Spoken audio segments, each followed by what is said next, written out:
infrastructure is crumbling this evening as the NintenByte Podcast continues its unprecedented rise. In cities across the globe, fans are rioting. The Pentagon has issued a statement describing the NintenByte Podcast network as a pixel-based prophecy. Some say the rise was foretold, others say it's just a really good podcast. We're talking twisted nipples, milk, and a sock puppet who doesn't talk. It's dangerous to go alone. Watch this. Welcome to the NintenByte Podcast, bitch. That's right, ladies and gentlemen, you're watching the greatest Nintendo podcast ever!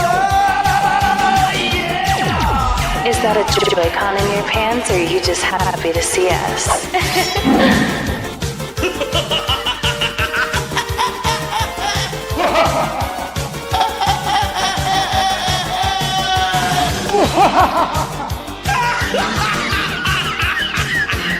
Shut up!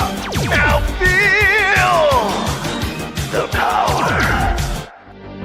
Everyone, do you feel that? Oh my god, I feel it! I feel it too, Gamer. What is it? It's the power of our podcast. I feel it!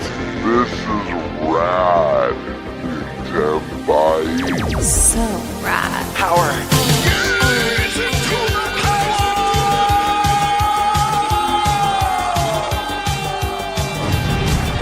Now bask in their glory. I'm Nintendo Brian. Oh, baby.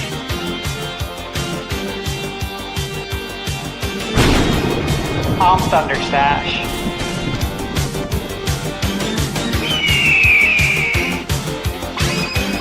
I'm Gamebird Classic.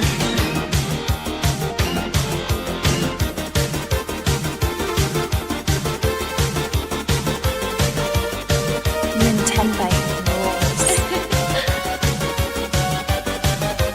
Let's rock. Hey everyone, welcome to the NintenByte Podcast, Season 3, Episode 65. We got the full crew back at it. It feels weird to say that, but we do. We're all here. I love it. Let's keep it going. Let's hopefully keep it strong the rest of the year. We'll see what happens, obviously. We do have a special guest here. How's it going? Super Metal Dave 64. Hey, what's up? How you doing? Oh, man. It's going to be a good one, man. We got some great topics today. We do have another guest coming in later, guys. Shadow Fox Infinite. He said he's going to be about 45 minutes late. So he's probably going to miss our first topic, which is totally fine. We got a lot to go over, though, guys. I don't know if you've heard this last week. There's been like Zelda 40th anniversary leaks. Of course, got to go over that and what that means for a future direct, which is probably not that far away. We're probably like, 4 to 6 weeks away, somewhere in there before Tokyo Game Show. We're likely to get a direct. So we had a lot to talk about with that. We have some stuff going on with content creators. Should they be knowledgeable about what the fuck they're talking about? It's a very interesting question submitted by one of our users. So, and it's kind of cool because we're going to approach it obviously from the angle of what I kind of do versus what obviously Stash does from the review angle, because you would assume for reviews, you should know what the fuck you're talking about before you talk about it, but you'd be surprised. You would definitely be surprised at how often you'll read a review. And if you've already played the game, no, they didn't play the game. It's quite interesting how that works sometimes. We obviously have to talk about Nintendo's financials a little bit as well, because they had that come up since last episode. And we're not going to go over quite literally everything in there. We're going to go over all the big news and all of that. And then we have some stuff going on with Switch 2 game porting. And is it getting better or easier thanks to some updates Nintendo and NVIDIA have been doing to the hardware side of things, and well, really on the software side to help the hardware do its thing, right? The hardware's already there. They're not installing new hardware, right? They're just unlocking and enhancing features. There's obviously updates as well. We've had like, Unreal Engine 5.8. Speaking of the man who was going to be later than I thought, but he's actually here now. We got Shadow Fox already here. Little stepped in the game. It's already here. See, look at that. He said, it'll be like 45 minutes. Like, dude, 9 minutes. That's it. Yeah.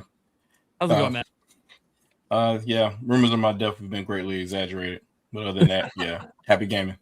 Happy gaming. Welcome to the show, man. All right. Let's go around the room and let everyone know for the co-host here. First off, hopefully everyone can hear all of it this week. I know you couldn't last week because this is a really long one. Welcome, Eric.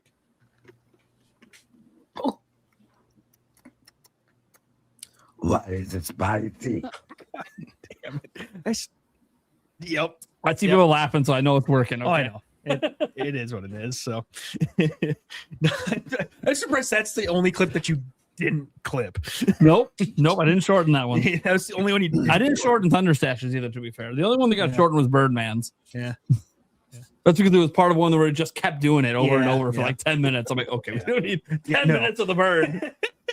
Speaking of the bird. What's up, people? Happy Wednesday. It's NintenByte night, guys. Exciting time. Got some good topics. Shadow Fox, welcome back. Dave, welcome back. Let's have some fun. All right. And then we got the man, the myth, the legend, the Thunderstash. Weakest storm ever. The funny thing is, it actually is like really loud on my end, but what actually comes through to you guys is so weak as shit. I'm just gonna blame Charter Spectrum. It's so bad. Yeah, it's all good. Hey guys, happy to be here. A lot of good topics tonight. I just realized, by the way, they will allow me to upload sound effects to the back end of StreamYard. So why don't I just do that? They probably will sound way better. Yeah. So it'll be on the server side. So Yeah, okay, I'll take care of that next time. Yeah, happy to be here. A lot of good stuff to talk about. Very busy time. Obviously, we know how crazy September is going to be, but dude, August is really heavy with stuff that I wish I could talk about, but it's really exciting. So the busyness has already started, man. It's been nuts. That's all I can say. Yeah, I don't even know how you Nonstop. have time to go to PAX with September being what it is. Dude. Coming back from that is going to be crazy. Of Like, I course, know like to get the content out. you're going to set it up to be like, okay, I'm going to take this time for PAX. I'm not going to worry too much about other shit, even though, yeah, you'll be playing some stuff on Switch too, but you can't worry about too much. We're too busy. We're trying to have fun, right? We don't want to stress too much. But man, September's one of the worst months of the year right now for you. Yeah, honestly, I won't think about any of that when I'm at PAX because PAX is a whole, it's a job within itself, and I'm also there to have fun with you guys and have a good time. So I won't think about it. The work will be there. We're not going anywhere. Yeah. Yeah, not going anywhere. It's all you can concentrate on it while you're there Yeah. because you got other work you got to do. All right, guys, and I'm Nintendo Prime. What's up? Don't I have a button? Oh yeah, I do. Wait, let's see if it's working. Let's see if I'm Nintendo Prime, bitch. Yeah, I don't know if that comes through really weak or not, but I am Nintendo Prime, bitch. How's it going, guys? I'm the biggest clickbaiter in the game, right? That's what they say. Let's go ahead then and get to our topic roulette. Who wants to take that first topic? Anyone jumping at it? See, Gamebird's gone, so I know he's not jumping at it. What's the first topic? The first topic has to do with you, so we can get to that one done before you leave. Eric, you want to take that one? Yeah, I can take it. Yeah. All right, Eric will take it. All right, Eric, what are we talking about, man? All right. You got the banner. Oh, sure. Why not? Earlier this month, our guest, Super Metal Dave 64, talked about an upgrade coming to Switch 2's ray tracing, specifically with ray reconstruction. Obviously, we will have Dave explain a bit about it and what's going on. More than this, we are seeing the impossible ports become all but confirmed. Crimson Desert, widely considered to be some sort of benchmark by some for world size, combined with graphic fidelity, being talked about as coming out in the first half of 2027 as they work on optimization. But this is considered one of the possible ports? Do we think it will run well? And more important, is this yet another sign that porting to Switch 2 is getting easy? Also, what ports impress us the most just in terms of how well they run and take advantage of the Switch 2? Do we have any feel could have done better? Dave, if you want to go ahead and take it away and explain the ray tracing and what's going on. Well, that first of all, my video wasn't about ray reconstruction. Sorry. Yeah, that was my bad. I was rushing the notes and I was like, oh shit. Oh well, whatever. But basically, it was a patent that Nintendo filed on July 30th. That basically it's to make it just as simple as possible. The patent was about them kind of fixing screen space reflections using ray tracing to generate a reflection that will stay on the screen out when an object is out of screen space. So what that means is when you see an object on screen and it's generating a reflection, normally with SSR, screen space reflections, when the object, say a light goes off the camera, so will the reflection leave your eyes. Basically, you won't see it anymore. So you'll get an effect where the reflection basically disappears.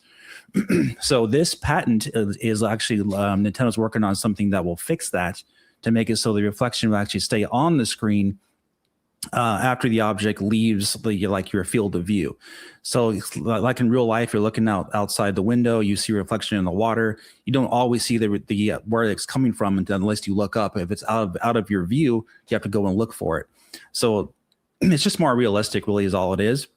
And I thought that was really cool that they're working on that, because it can be a little distracting sometimes if you're playing like a first person game like Cyberpunk 2077 on Switch 2. It has screen space reflections. It doesn't have ray tracing, even though the screen space reflections look great.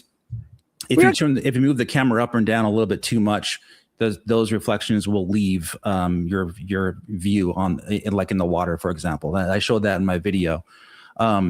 So yeah, for me, being interested in all the graphic stuff, I thought that was cool that they're working on that, and it's cost effective in terms of performance. So you're not going to be getting a huge performance hit by doing this. And how it works, by the way, in the patent, basically it works by slightly correcting the reflection direction towards the center of the screen instead of the outside.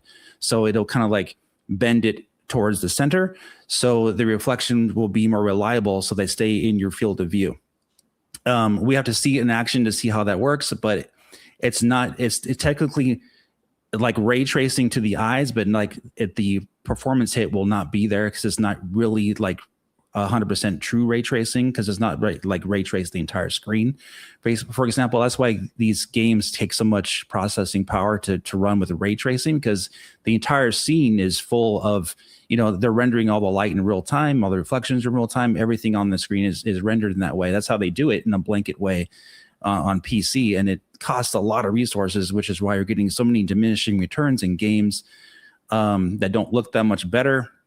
They give you more realistic reflection or lighting, but in all, back in the day when the PS4 came out, the huge leap in graphics was done in screen space. And so that's why a lot of people, when they play Switch 2 or they see ray tracing, they're like, oh, is that ray tracing? It's like, no, that's not ray tracing, that's just screen space. Because if you move the screen a little bit, you'll lose it. You're like, oh, well, it looks the same. It does, but if you move around, you'll lose the effect. So this looks to correct that in the typical Nintendo fashion by not using extremely high cost, hardware or updates to hardware, more so, quote unquote, the invention of the patent, basically to fix it in a software way.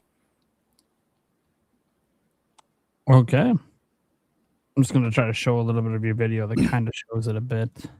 Yeah. So yeah, if you just watch my video, I explain it and I show visual examples. Again, it's all real information you can look up for yourself and just you can go over it. But yeah, it's good stuff. And in terms of the ports, though, if we want to talk about the ports a little bit, it's I think Switch 2 has done, developers have done a really great job in optimizing for Switch 2, which is something you haven't really seen a lot with the current generation of consoles, PS5 and PC. So you're seeing a lot of diminishing returns, like we said, games that are needing so much power to run, but you're not getting the visual results or the frame rate. You're like, why are these games stuttering so much? Why do they look so crappy? Like on my high powered PC, I gotta run an RTX 5090, which I have. I was doing some comparisons myself of Oblivion remastered and Switch 2 on my own PC, because I have RTX 5090 and the Switch 2, and the stutters are still there on traversal with my SSD on my PC in that game, because it's an Unreal Engine 5 game. They haven't even updated the engine yet, and the Switch 2 version uses Unreal Engine 5.3. So that's kind of a missed opportunity, I would say, for Bethesda to use an old version of Unreal Engine 5, because that was like back in I think they were using that back in like 2024, Unreal Engine 5.3, because they updated it to like 5.5 in 2025, and now they're going up to 5.8. So I would say that port is impressive in that aspect, because they're using a kind of the quote unquote sucky version of Unreal Engine and the Unreal Engine 5 for Switch 2 on Oblivion, and it still came out looking that good with like basically most of the effects. So I'm pretty impressed by that. But for seamless open world experiences and traversal and like loading and stuff like that, Assassin's Creed Shadows, Cyberpunk 2077, Star Wars Outlaws, those open world games, I think so far that I've noticed do it the best. You're not getting a ton of pop in. You're not getting a ton of stuttering when the world's traverse. But in Oblivion, it's there because the engine is just not very attuned to that type of rendering on any platform. If you play that game on all the other consoles, Oblivion, it does the same exact type of stuttering stuff. So people are saying, "Oh, the Switch 2 port is terrible," or whatever. It's stuttering everywhere. First of all, it's a lie. I have a 7.5 hour stream of the game last night on my channel. Almost 7.5 hours I played. Most of the game is fine. It just has some stutters when you do a long traversal through the world. So yeah, it's mainly that's like 30 frames per second most of the time. It's some stutters when you're traveling for long distances, but it's really not that bad, honestly, and it's very similar to other platforms. So I think it's a really good port personally. Okay. Shadow Fox, you got any thoughts on how well the third-party port's been coming to Switch 2? Any of this update stuff? Well, I got a little bit of input on how the technology works in general. Sure, go for it. So screen space reflections, the way that works is it's an evolution of what the cube map reflections used to be, right? The cube map reflections were basically pre-processing the reflections that you would see. So it would take the snapshot of the scene, store it to a texture, and then you get to see the reflection of the scene. In games like Super Mario Sunshine and stuff like that, you see that working effectively throughout the whole game. It works via the CPU or the GPU, depending on how you want to implement the shader, whether it's going to be something that's custom software or running on as a custom shader on whatever GPU you're writing, whether it's flexible or not. You can write it to the TV if you want to, even on that old hardware. Now, if you're talking about say Switch 2 versus anything else, what you're talking about now is GPU grunt for screen space, because screen space reflections have to trace every single pixel that's on frame at any given time for any change that happens. So you're effectively redrawing the frame anytime that it has to make an adjustment to find out where the next shadow is going to be, where the next reflection is going to be to do what it needs to do. So you get the accurate representation for the final draw. And if you have a game where the CPU is heavily indulated with requesting draw calls, in addition to the GPU doing extra work for putting the pixels on screen and doing screen space reflections and with minimal ray tracing or some ray tracing effects, be it fire, texture, whatever, that can overload the system, and it works. It does that on any platform. It doesn't matter what GPU you have. Is going to be an issue because it's a fault of the engine and how it's making the shaders do what they need to do. The correct thing to fix it is to write better shader model for that screen space reflection effect, and you'll get better effects for that game. You'll see better use of it depending on the game. But older games, definitely, if they try to port them, it's going to look terrible because you're basically putting that effect on top of an older engine that wasn't built to handle that in the first place. You have to build it from the ground up. But as far as that versus ray tracing, I am still of the opinion that piecemeal ray tracing, because that's what it is not worth all of the GPU grunt and memory bandwidth that you waste to this day. It has not benefited any game in a real way where it's worth that amount of bandwidth that is happening. You could either double the frame rate or you could double the resolution for a much better experience instead of wasting it on that. Now, if it's a game built around ray tracing, like Ray Trace Shadows or like a new Splinter Cell or something to that effect, cool. I haven't really seen, there's not a new Splinter Cell or anything like that anything that would say play on light and shadow in a way that where it would be that integral to gameplay.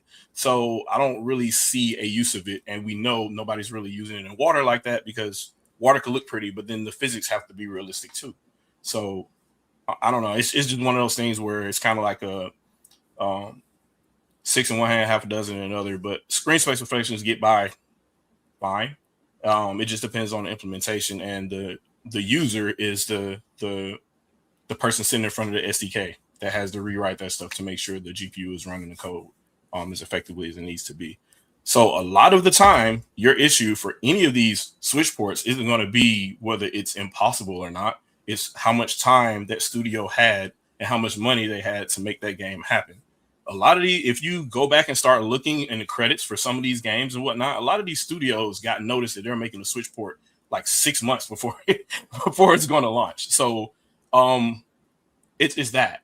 If you take a game that was a PS5 game or whatever, and it took 2-3 years for it to be made, and you expect the same result out of a 1 year long Switch 2 port, I don't know what to tell you, but I wouldn't expect the exact same thing that you would get out of a PS5 game. It's just the same way I wouldn't expect a 4 year long Switch 2 game to look as good on a PS5 being ported in like 3 months. So it's all about the time and material that a studio has to make things work.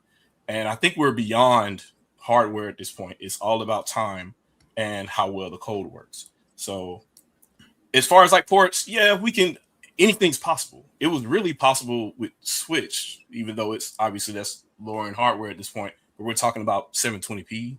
So now we're talking about 1080p and higher with upscaling. So there's really no limit there. It's all about what the studio wants to do, whether they want to spend time porting the engine over or take an engine they already have and just use DLSS to make the existing game in a lower resolution look okay in a higher resolution. So that's really, and that's kind of what I said before the system even launched. That's what you're going to end up seeing, and that appears to be the fruit now. A lot of people said that I was kind of like crazy for saying like insert Xbox game here will be on Switch 2 because it can effectively do all those things. But we're seeing it now. So I don't know what to tell you other than it'll follow if the money's there. So, and the money's there. So now we got Final Fantasy everywhere. I think it was funny. Bethesda made that tweet about, we saw the request to patch Oblivion on PS5 and Xbox Series S and PC. We heard you because we figured out some stuff with Switch 2, basically. And they're like, dude, you guys haven't patched the game in over a year. So you exposed yourself, saying that you could have done this if you actually optimized for those consoles, which you didn't.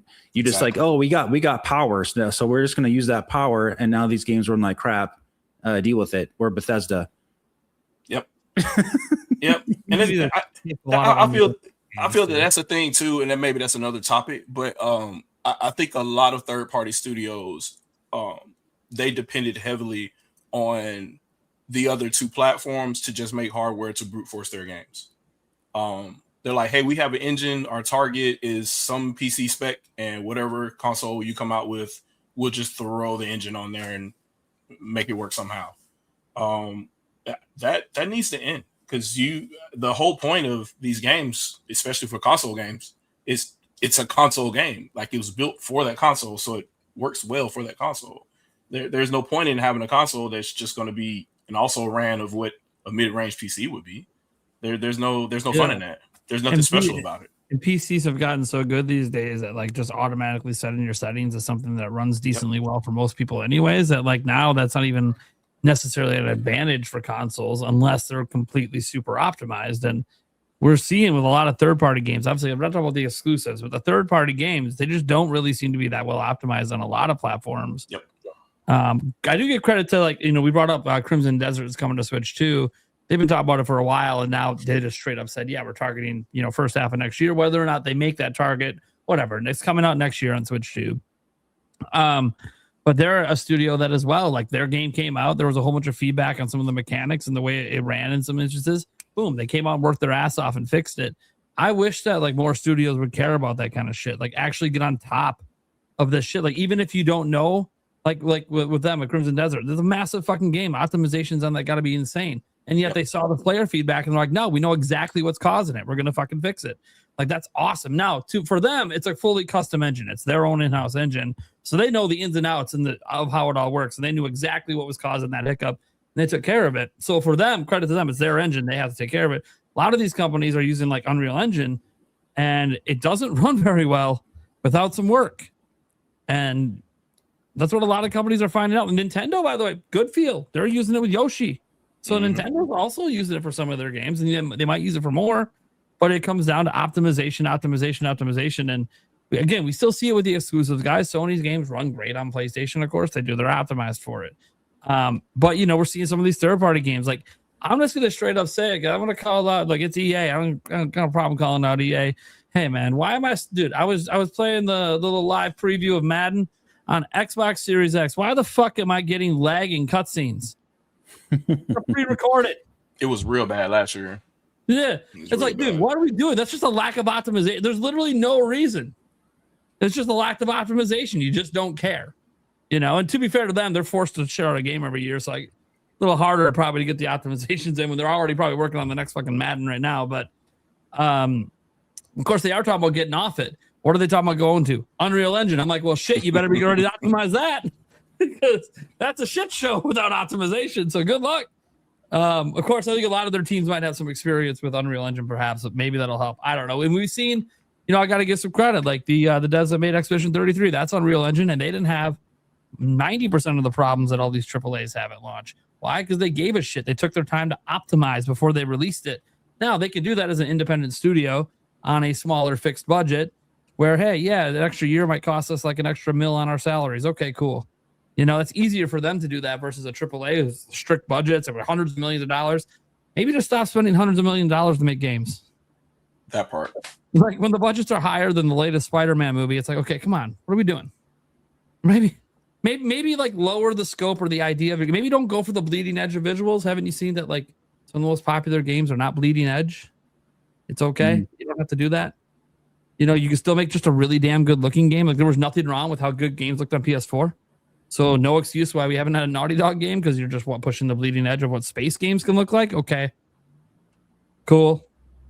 Let me know how many extra sales you get because you added some extra freckles on the face or some shit. I don't know what like. I'm sure the Naughty Dog doesn't make bad games, so I'm pretty sure it's going to be a good game. I just taking way too long. Might not even come out before PS6. That's insane. It's a whole generation with no Naughty Dog games. Is this push for graphics worth that? Or could we have got another Uncharted or something in between that would have been way nice to have? You know what I mean? Like, it's like, I don't... Nintendo seems to be the only one that's figured it out. Even they have some issues. It's been 10 years since we had a 3D Mario. Yeah. A long-ass time between Mario games. Now, I'm not saying we didn't have Mario games in between. Not a new 3D one. Bowser's Fury is the closest argument you can make. It's like, okay, yeah, even Nintendo's seeing it. The difference is Nintendo doesn't make you miss it as much because they just have a consistent cadence, and they work with a lot of partner studios out of Japan to lower development costs, so they're able to actually get games out at a good pace. So we don't notice it as much, but there's some people, hello, Nintendo land, he's not going to let you forget that we haven't had a 3D Mario in almost 10 years. He's pretty upset about it, and I don't blame him. It's the longest gap we've had between 3D Marios. It's pretty insane. Not even us Zelda people can complain. We had one in 2023, so it's like, okay, cool, we'll probably get another one in 2028 or 2029, so we're not waiting 10 years. And it also would say because Odyssey's the best-selling 3D Mario ever, and they did nothing to capitalize on that, which was also kind of weird. Yeah, anyone else think that's weird? Yeah, you know what excites me though about the Switch 2 actually is it reminds me of the GameCube. It's like this closed box for developers, and they really need to optimize for the console to find out all its secrets, and you're seeing that already, like because people have already wrote the console off as, oh, it can't do this, it can't do that because it's this, it's that, but the only people that really know are the developers actually who have dev kits. And that's what I like about seeing the system kind of flex its muscle. It's like 12 watts or whatever in portable mode. And then you dock it. It's like 20 something watts. And it's so much a smaller form factor and power footprint than all these other consoles. It's completely different architecture with the CPU, GPU than the other consoles as well. So they have to optimize for it. So it's exciting to see that, to actually the developers that actually need to be like, so we need to actually optimize again. Okay. Oh, it can do this stuff for less. Cool. And then so we got Dragon's Dogma coming out from Capcom this year. Then we have Space Marine 2 coming out. this extremely heavy CPU based game that said that it can't run on Switch 2. People assumed. So yeah, it's just exciting to see this level of optimization for Switch 2. Yeah, other platforms, you know, fans of it, they get mad when the games come to Switch 2. Maybe you should be happy because they're using Switch 2 to make your version of the game better. I made a video about that a long time ago. I probably should make a sequel to that video, but it was really for the Switch at the time because at that time, elephant in the room, like it was the market leader clearly, right? So if it's the market leader, it should be the lead platform, and everybody benefits from it because if you make you spend all your time to make a 720p game for Switch or a 1080p docked or whatever, and everybody benefits from it because now you have a really good looking PS4 version, a really good looking PS5 version of that same game. So Monster Hunter Rise that was made for Switch first and then ported, and everyone who played the port, no one complained. Yeah, you're getting your 60 FPS, you're getting your higher res, it plays really well. And guess what? The people who played it on Switch also thinks it plays really well because they cared about making it for the platform. Yep. And you gotta imagine it's a lot easier to port to upport than down Switch code to the sys processors on the other two platforms, and you only have to do that once versus you having to take all the code from the PC base or whatever or the other console base and then try to convert everything over to Switch. At that point, it just there was no point in doing that, and a lot of developers either opted out, created cloud versions, or what have you at this point because it wasn't worth.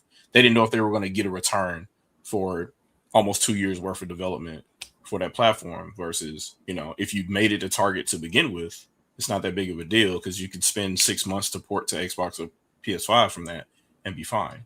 And nobody.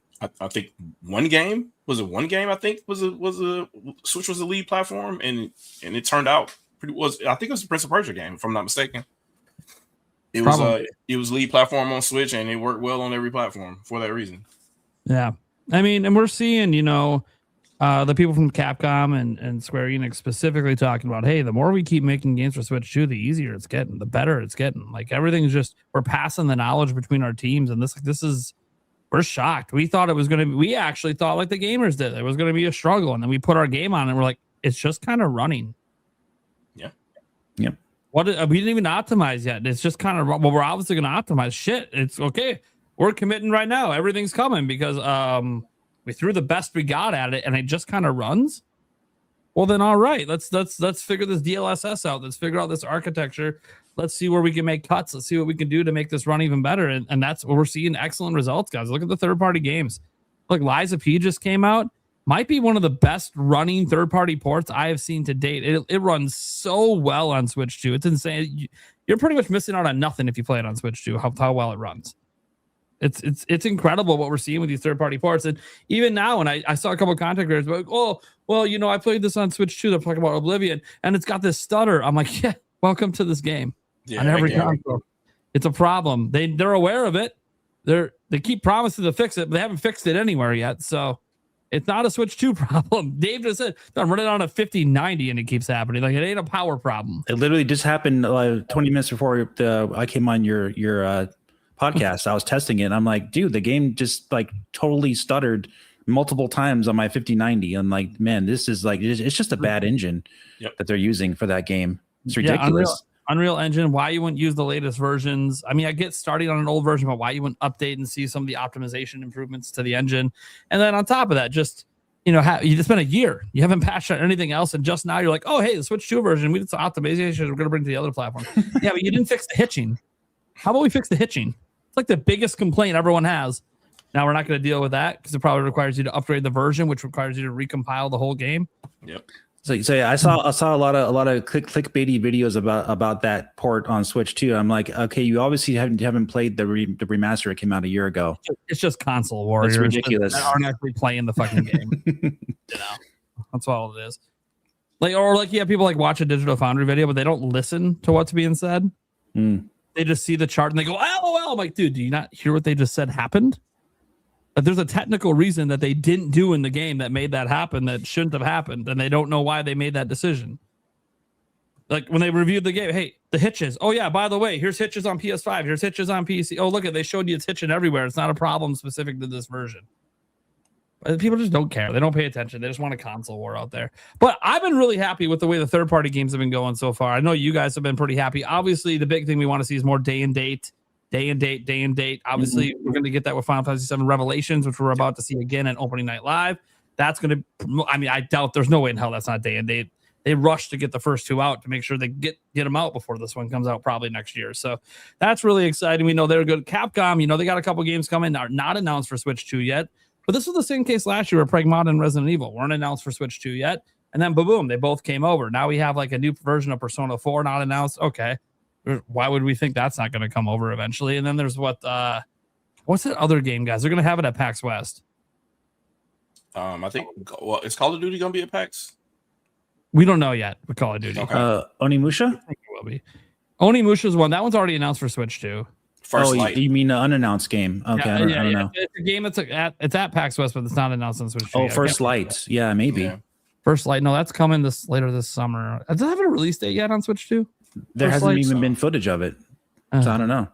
Yeah, we got to see that. Hopefully we see that Opening Night Live. That'd be nice. They might not do it there, though, because the game's already out. Unless they're going to announce DLC, and maybe they show the Switch 2 version. I don't know. Have you guys played First Light? I'm waiting for the Switch 2 version. Yeah, I played it. It's pretty good. I have some mixed thoughts on it a little bit because it starts so slow because it plays like Hitman. I kind of wanted it to be a little bit more action based, but that's just me. Yeah, I heard it picks up later, but it does. Yeah, but for some people, if you like Hitman, you'll love it. And if you don't, well, if you can get past the slow part, it starts to feel more and more like Bond. Apparently, the deeper you get in. Mm-hmm. But no, it's funny. The developer. So I reviewed the game. Yeah, and a lot of people in my comments were upset, Hitman fans specifically, because it doesn't play like Hitman.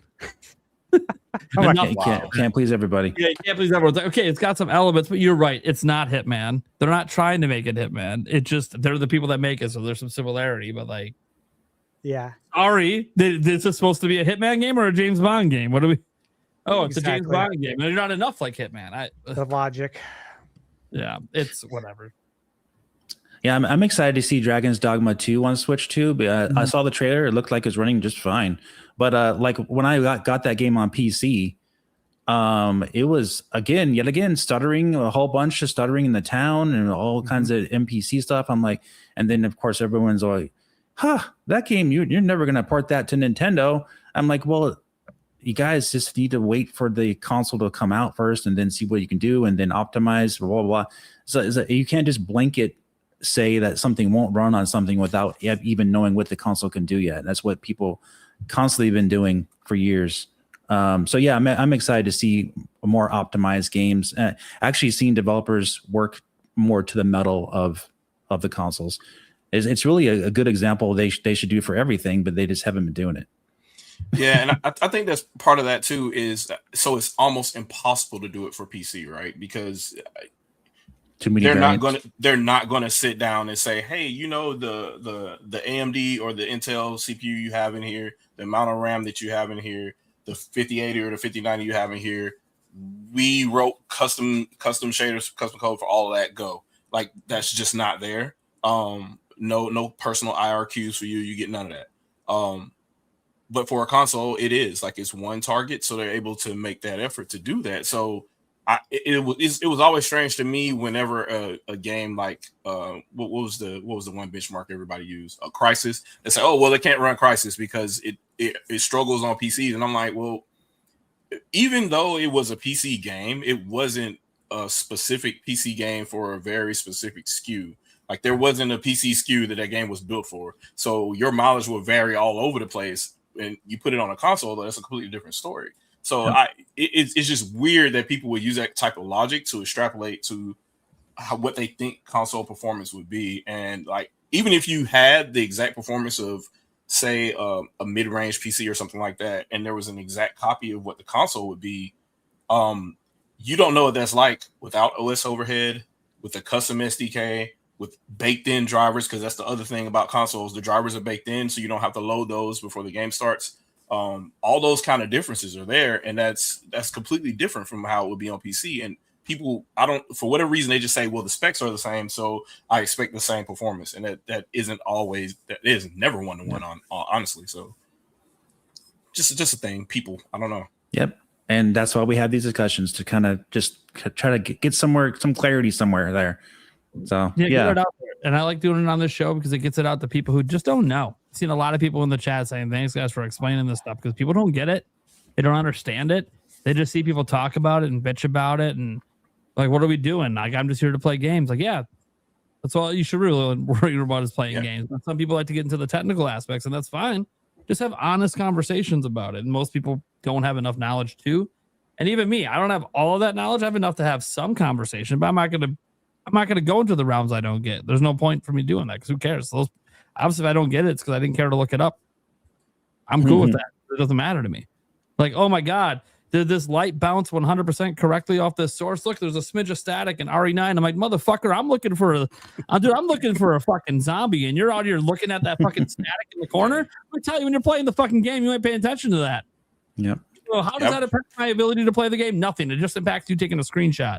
I had fun doing 20 replays of that game, and I didn't care anything about any of it. Yeah, you don't care about any of that. On every platform I played it on. Oh, the hair's a little fuzzy. Yeah, okay, I did notice a little fuzzy hair, and guess what? I noticed it for 2 seconds, and now I'm looking forward. I'm not looking at the back of their fucking head anymore. Yep. Like, I don't. Yeah, it's like people forget that, like, dude, when you play the game, you don't notice this shit most of the time. Right. You really don't. You get immersed and you lose yourself, because the gameplay is what matters. If you make a fun game, you're not going to notice it. It is what it is. Unless you're looking for it. And if you're looking for it, then what are you playing games for?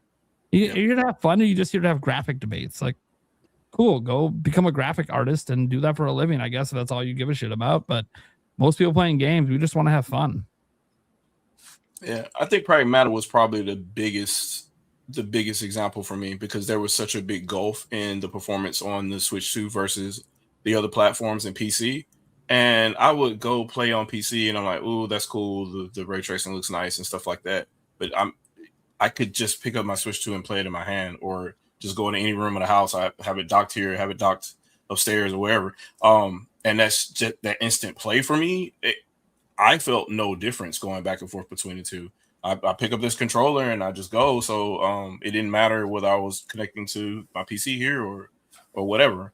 So I guess that tells you that it's a good game as well, because it didn't matter what the frame rate was when you're like slowing down to stop enemies or whatever to move through your little chart to do your attacks. So yeah, I'm 100% of that one too. Yeah, when that comes up, like a story always comes to mind that Andres Restart told once on the show. I can't remember which game it was. I think it might have been Hogwarts Legacy. I can't remember. He was playing some sort of game on Switch 2 with some friends over, and they grabbed the controller. And until they touched the controller, they thought he was playing the PS5 version the entire time. Like they couldn't tell watching, because most consumers aren't paying attention to this shit that you're seeing people talk about on the internet, guys. They recognize it's Hogwarts Legacy and it's running well, so they just assumed it's PS5 because that's what most people are playing on. And yet, no, man, just pick it up from your TV and here you go, play it. You got to take a shit, go play it while you're taking a shit. Welcome to the beauty of Nintendo, baby. You can play anywhere. You don't even need the internet, man. Shut it off. The game's going to keep working. Hate to tell you, this ain't a streaming game. If you own it digitally or physically, shut the internet off. It's still going to work. It is what it is. Yeah, I have people come by my streams, and they always ask me, "Can you prove to me you're playing on Switch too?" Because you know they don't believe I'm playing on Switch too. So I show them the home menu. Yeah, this is on Switch too. I got that for Resident Evil Requiem, Pragmata, and Cyberpunk. People were asking, they didn't believe it was actually running on a Nintendo console. I'm like, yeah, it is. Literally. Yeah, you're talking to a guy, again, 5090. Does get to enjoy the best of the best out there. And he's like, dude, this is so good on Switch 2. Like, we've been waiting pretty much, I guess, since GameCube was brought up earlier, like a console that can have these high quality third-party ports along with Nintendo goodness. Like, it's been a long time. I mean, Switch was starting to get it, but still, the power gap was still kind of big enough where some third parties were hesitant. And now that they're just attempting it on Switch 2, look, market leader. Oh, look, Switch 2, fastest selling console of all time. Hey, maybe we should stop ignoring Nintendo's platform and see what happens. Oh, shit. Our game was almost running and we barely did anything. Well, shit, then yeah, we're bringing it over. And why weren't we doing this before? Why was this not in the... See, guys, by the time we get to like 2028, I think it's going to be normal for third parties to just be day and date on Switch 2. I don't think we yeah. got to worry about these late ports. Definitely in Japan. In Japan, they're the lead platform basically. Yeah, the fact that you guys see a couple Capcom games not announced for Switch 2, it's just because they didn't start on Switch 2. Just wait. Just wait. A lot of the brand new ones they haven't announced yet, a lot of those are going to be day and date Switch 2. You're going to see the announcement at the same time.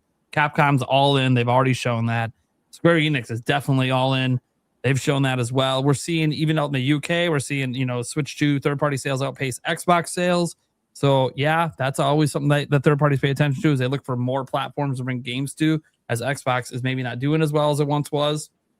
So just something to pay attention to. Not acting like AAA third-party games are like the biggest sellers on the console. No, that's obviously Nintendo games. But the more of them we get and the better they perform and the more people start to be satisfied with, we just got 60 FPS in Madden. Cool. Add crossplay now and we're fully featured. So it's not only that though, but I'm a full believer now. I wasn't fully with the Switch 1, but with the Switch 2, I'm a full believer in the portable aspect. I did the whole test. I went to Las Vegas, went on the airport and the airplane, played Switch 2 the entire time. People were noticing and then were like, it looks like PS5, because it's like, it looks like you're playing a portable PS5. Like I was playing Resident Evil Requiem portably with the Pro controller on the airplane. Literally just plug it in, no have to worry about no battery stuff. And I had a fantastic time. I was like, dude, this is like playing at home. I'm like, all right, I'm sold. This is like playing a full on, your AAA console on a freaking airplane. So I was like, dang, man, I was really blown away by it. And people were noticing. They were like jealous of me playing this thing on the airplane. So yeah, that's the whole thing about it. The versatility of the Switch 2, you can't beat it. It's really fun. So yeah, as a PC gamer, Nintendo, lifelong Nintendo player, I have the best of both worlds. I'm happy. Heck yeah. Let's send over Stash. He's our resident. I play literally everything. There's not a game I don't like. That's not true. There's games he doesn't play. He plays a lot of different games. What do you think about this third-party support so far in Switch 2? And what do you think about the future? I mean, Stash might know some shit about the future he can't talk about and just be excited in general. What's going on, man? Yeah. So I've really enjoyed the third-party output. As far as graphically, there's I just made a small list of games while we were talking, games that have impressed me. Assassin's Creed Shadows has been a good one. They've continued to go back to that and tweak things, make things better. Obviously, Star Wars Outlaws, that was a good one. Requires Hogwarts Legacy. Say that again? I said that one's the one of the two on the system that has to have ray tracing to work. Yep. Out of the gate, Street Fighter 6. That was a good one. Obviously, Indiana Jones. Fallout. Really impressed with Fallout. I first saw Michaela playing it. She loves Fallout. She had to get it on her Switch too. That was before they did the upgrades too. It only got better. Yeah. So I have it now as well, and really impressed with that. But I first saw her play it in handheld. And I was like, damn. I was like, I can't believe how good that looks. I was like looking over her shoulder. I'm like, shit, really need to review this. Of course, I just reviewed Oblivion. And, a lot of things that Dave had said about Oblivion, I explicitly mentioned in my review that, hey, here's the performance. These are some things that are going to happen in the game. This also happens on Series S, for example. So this isn't a Switch 2 thing. This is an Oblivion thing. And also, if this is like your first rodeo with, the Fallout games or with the Elder Scrolls, when you buy them at launch, these things happen. It's to be expected. And sometimes they get ironed out. Sometimes they don't. What's most important is, did I have a good time? And of course, the answer is yes, right? I've been playing Star Ocean, the second story R, Switch 2. That looks amazing. I'm working on that for review. The Switch 2 edition just came out, I think about 2 weeks ago. Resident Evil 7 and 8. Excellent ports. Devil May Cry Devil Hunter Edition also. Excellent port. That's one all these games I'm working on That one's up to 120 frames on Switch 2. Exactly. You know, a lot of people ask, I get asked this from time to time about Switch 2 games that run at 120 frames as if it's like false advertisement. And I have a list somewhere handy that I keep, and they keep adding more games to it. If, for example, I reviewed Ease X Proud Nordics. That runs at 4K 60 or 1080 120. This was advertised too. And in my review, people try to claim that it's a lie. It's like, no, this is advertised, man. This should be common knowledge. It was in the press release. If you go to buy the game on the eShop, it will literally say that. But again, you know, go back to the reading comprehension in, 2026. It's suffering mightily right now. Remake, Final Fantasy VII Remake and Rebirth. Awesome. When I was on my way to Summer Game Fest, I was playing Rebirth on the plane. That was very special to be able to play that on an airplane, a game that size. I've been playing this one too. I'm working on a review. Bird, I think you played it, but Yakuza 0. That was a launch day game as well. Kenna, Bridge of Spirits. That was an impressive port. This doesn't get any love, but Red Dead Redemption Switch 2 update looks awesome. Looks so good. Of course, Liza P. I played Turok Origins on Switch 2. Yeah. How was that? I'm curious about that one. It was great. They were aiming for, I think it was a locked 30, but they were testing, trying to get it to 40. And it's still, it's still a work in progress. Summer Game Fest, right? With that one. Yeah. And then there's some games I can't talk about right now, but they're coming out pretty soon. You can talk about them within the next like 6 you want to ruin your relationship and stop getting copies. You can talk about them. I'll just say they're coming out within like the next, I think, 6 to 8 weeks. That's accurate. So the next basically 2 months. And they're games, people are looking forward to. And I'll just say that I'm really, really impressed with the performance. More so than I have been with some of the other ports. Like, there are some ports that, to me, really stand out. Like Resident Evil. Requiem's amazing on Switch 2. I played the whole thing on Switch 2 for a review. So good. Yeah, it looks great. I have the PS5. I could have reviewed it there. But yeah, the Switch 2 version, excellent. Yeah, there's some games coming out really, really soon here that are super impressive on Switch 2 that I know everyone's going to want to be playing. I know it's on a lot of people's list. So, as we all know, I mean, the Switch has been out for 15 months plus a week. That's it. 14 months. Yeah, and people haven't had the they didn't have the kits. They didn't have the dev kits. A lot of them didn't. So I think what we're seeing right now is really impressive. If there's one port I would say that I'm actually really disappointed in, it's NBA 2K. Losers need to get their shit together. Nobody cares about the frame rate or about the visual quality. We want 60 FPS. We don't want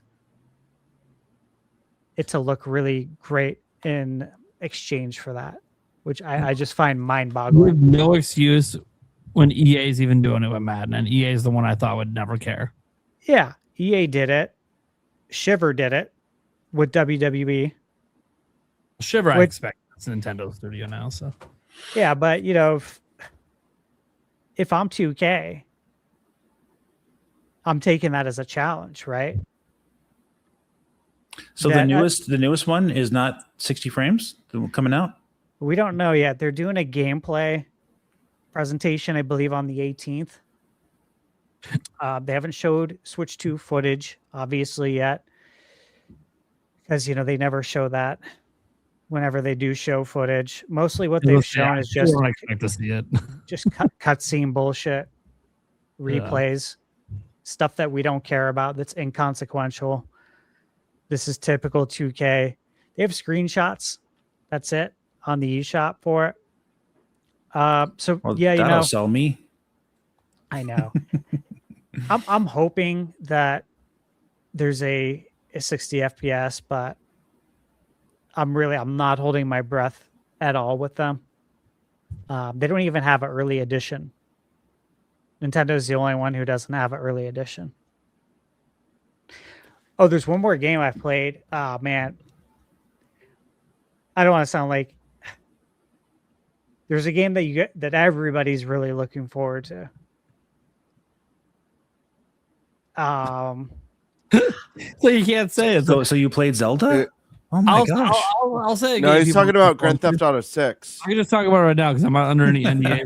I was invited to play a private media only demo of Call of Duty for Switch 2. They reached out to me privately to get me involved with that. I'm not under any NDAs. I have signed absolutely fucking nothing. You've already played it, or are you going to play it? I'm going to play it. Before we even go to PAX, I'll already have played it, and it's going to supposedly maybe be at PAX. I'm hearing, but that already be 60 frames. It's already enough for Gamescom, so it's not really surprising that it might be at PAX. But the fact is, I'll be playing it before it's even at Gamescom, which is kind of cool. Like I'm glad they reached out because they really want feedback on the Switch 2 version specifically. Like they literally said, "Hey, we've seen you cover Call of Duty in your news cycle. Like, would you be interested in giving us some feedback on it? Because we're trying to make this like on par with everything. We want to see what you think because we know you own other platforms." Like, yeah, it's like, why don't you do the public test on Xbox and we'll give you a private test for Switch 2 so you can give us feedback on comparing the versions. I said, okay. So they're like legitimately trying. Like the team working on it legitimately wants real feedback because they want this version to be good. So good. Let me ask you, are you doing it on Friday morning, the 21st? That's one of the 2 times, yes. Yeah. Sounds like I'll see you there. Yeah. I figured you were going to be at that one because that one's pretty well known. I would reach out like, a bunch of people are doing that one. I'm like, okay, me too. Yeah. It's a different game. It's not that. I wonder if they'll give you the ability to show some footage of the game or something. Because they may want to get the Switch 2 version shown. I'm waiting to see. Yeah, I'm waiting to see what the restrictions are going to be. Like I said, I mentioned it because they never said I couldn't. But I'm going to play the game. But if I can't talk about it, I can't talk about it. If there's a September Direct, then maybe they will wait and things can go live after that or something. Who knows? See them NDA in it until then. Outside of the public demo that's at PAX or Gamescom, like obviously people are playing that and talking about it, so you'll probably be able to show that. But I have the feeling we're going to be able to show it. Yeah, I think so too. Stash, have you played Truxton Extreme on Switch 2? I have it. They sent me a review code. It's installed. Apparently, that version has the best textures of all the ports on Switch 2. Better textures than PC and PS5 and Xbox consoles, which is weird. Really? And but it doesn't run at 4K. It runs at 1080p 60, but it has better, higher detailed textures. I saw a Digital Foundry video on it, and they showed the proof. I was like, wow, that's interesting. So yeah, I think you should check that out if you have the ability to. I do. Is Switch 2 the lead platform? I don't know. Maybe. That's interesting. But it looks really clean. It looks really good. I'm probably going to buy it. It came out on July 30th. Actually, it's already out. Yep. Yeah. Yeah. I told them that I have like a handful of embargoes to get through. I have one more tomorrow morning for Dusk Fade. I don't know if you guys are following that game. Dusk Bloods? Oh, wow. No, Dusk Fade. Oh. It looks awesome. Well, I'm not interested in that, but thank you. No, I'm kidding. You might be. Yes, it looks really cool. Yeah, I have that tomorrow morning at 6, and then I think I have a moment to breathe for a second, but I'm like absolutely drowning. Well, And if you like difficult shmups, I think I do. that might it looks gorgeous, absolutely gorgeous. Wait, is not to interrupt? Is Dustblood's playtest next week? Yeah. Wow, It's the the same 24th. time. Wild. So How wild is it that we're going to be playing Dustbloods before we even know what kind of game it is? Right? Well, Because it's an well. experimental PvPvE. think about that though. Right? So the Dustbloods event is the 22nd to the 21st to the 23rd. So it starts at 3 a.m. on Friday. I have it in my phone because I have the Call of Duty thing that day too. It's that weekend. It ends at 11 p.m. on Sunday. Don't you think we're gonna learn something about this game? Probably before the playtest? I mean, Maybe. do you think it's going to be? Do you think it's likely we'd get like a? And not to make this about Dustbloods right now, but do you think they'll do a Today post? Nintendo Today? I think they need to do something because we didn't have to sign an NDA. Yeah. And I'm not going to record it. I'm not going to post anything. There will be plenty of people who don't respect that. Which means, well, what are you going to do? Are you going to let them run the narrative and try and just strike everyone down? And all the videos that get posted, or do you want to run points on the narrative? And that's why I think you really should probably get in front of this, because this is the type of game that needs some explaining. Not just because we don't know anything about it, but because of the type of game it is, right? It's a mouthful for people to even explain what it is every time. And it throws people off and they don't know what a PvPvPe blah, blah, blah is. So you need to like really explain that and be crystal clear about it. And if you don't, then you let whoever, got accepted into the playtest, which seems like everyone did who signed up. And there's going to be people who have no experience whatsoever with this genre. And they're probably going to get their asses handed to them because they also don't play games like that, Souls-like games. And then they're going to go make a video on it, probably trashing the game because they suck at it. I just think that's not the narrative you want to have. I definitely expect that to happen though, regardless. 100%. Yeah. Unfortunately. So, which is funny because they promoted it. It's just funny how, depending on, I guess bias at this point, it became, you dying over and over again became a thing, like with Dark Souls and whatnot, and they promoted it as if that was a core tenet of the game, and that was a thing. So that made the game popular at one point, and to the point where that's how press was defending it. They're saying, "Hey, look, this game is tough," kind of situation. And I was wondering, because I would see other games that weren't as difficult, and they would call those games unintuitive. So it was just odd. It was just odd to me that you would praise that, and I'm a fan of going all the way back to King's Field of FromSoft game, and obviously the GameCube games, Lost Kingdom, stuff like that. So me knowing, I knew exactly what Demon Souls was when it first came out. I knew what Dark Souls was going to be when it first came out. So just seeing them kind of like, hey, this game is tough, and then promoting it as if like this is the new thing. And I'm like, their games have always been like that. They never really gave you an inch, and either you had to figure it out or, go back to the start screen. So it's always been that way. So yeah, for it to end up getting trashed just because it's on a Nintendo platform would be definitely interesting. But I expect it. I definitely expect it. Yeah, there's gonna be people who don't understand it, and there's gonna be people who do understand it, and then like they can grasp the premise now, but then their skill set's not going to translate. And so like there's two rakes that can, I guess, be stepped on if you don't get in front of it, which is explaining how the game actually works. And then again, like when you let everyone in, which is totally fine.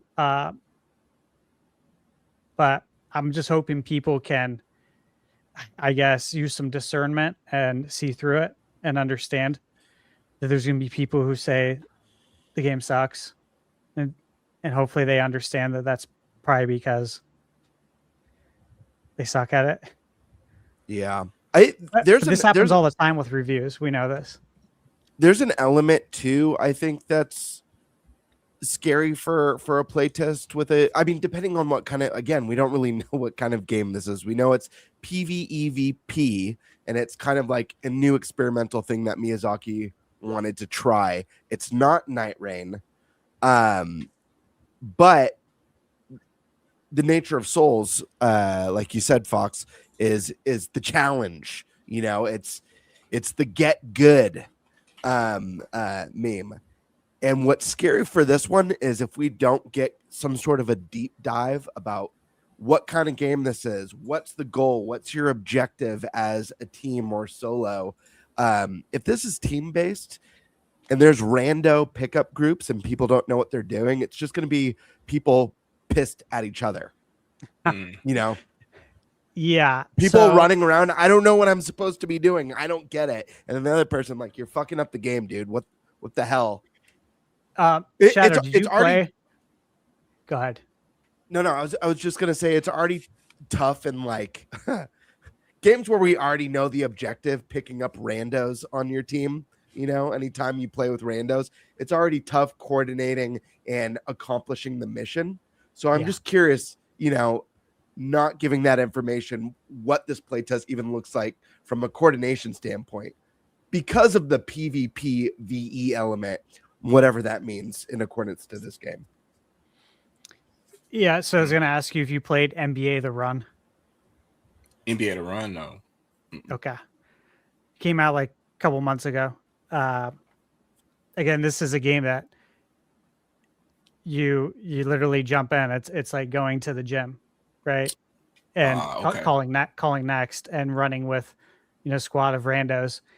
And, you know, when you get people who know how to play the game or who understand the concept of basketball, and great times.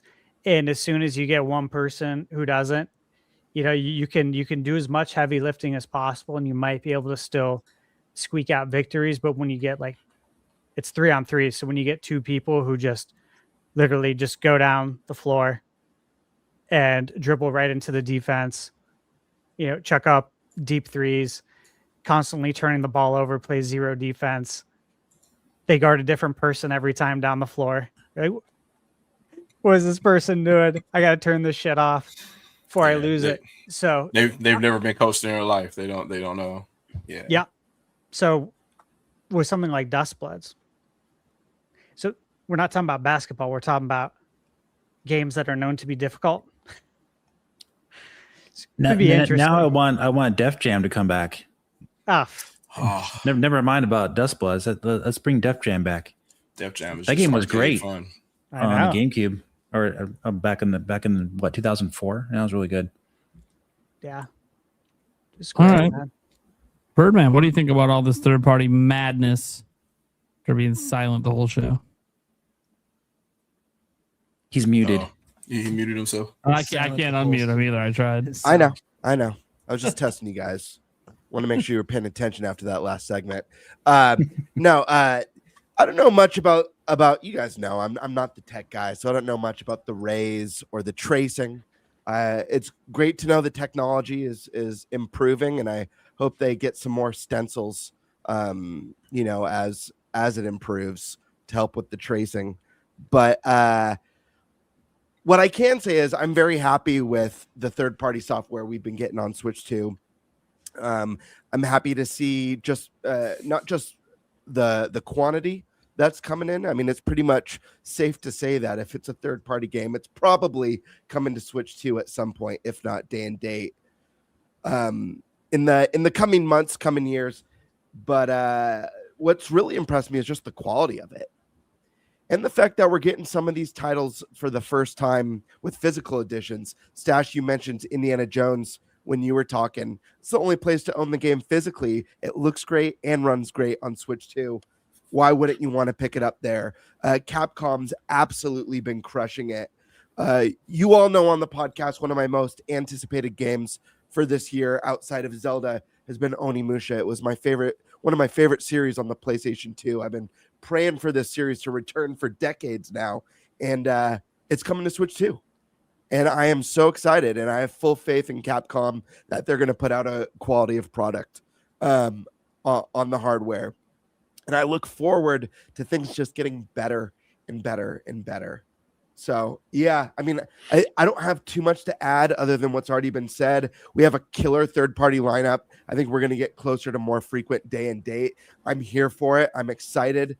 I love that I have the option of playing some of my favorite games or some of my most anticipated games, both at home and on the go. And knowing that they're looking better and running better than ever is very, very enticing.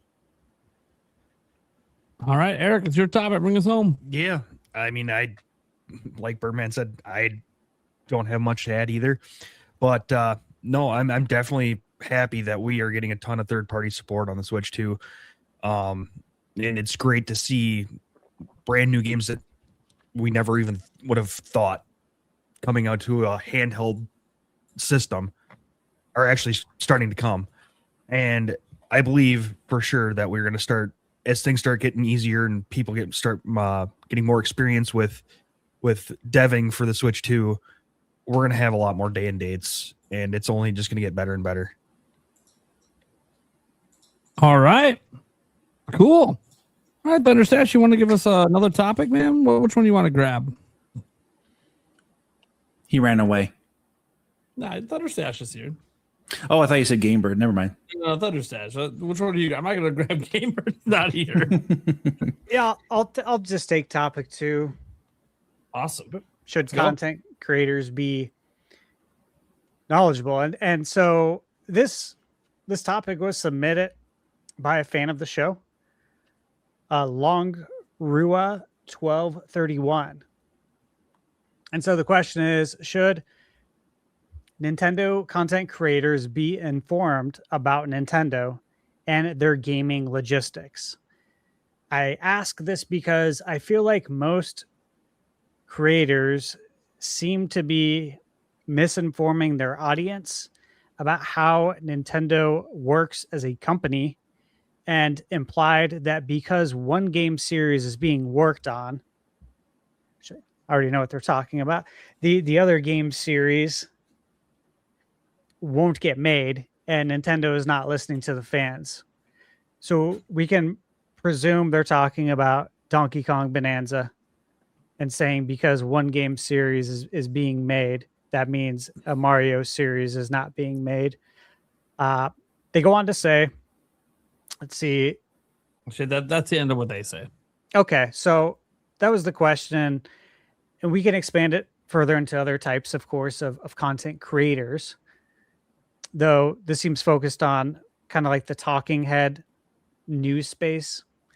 But again, this potentially applies to the review space as well.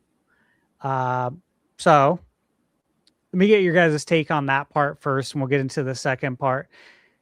As far as Nintendo content creators, since that's what the question is specifically about, do you think it's important for the person giving the news, relaying the information, essentially to know what they're talking about?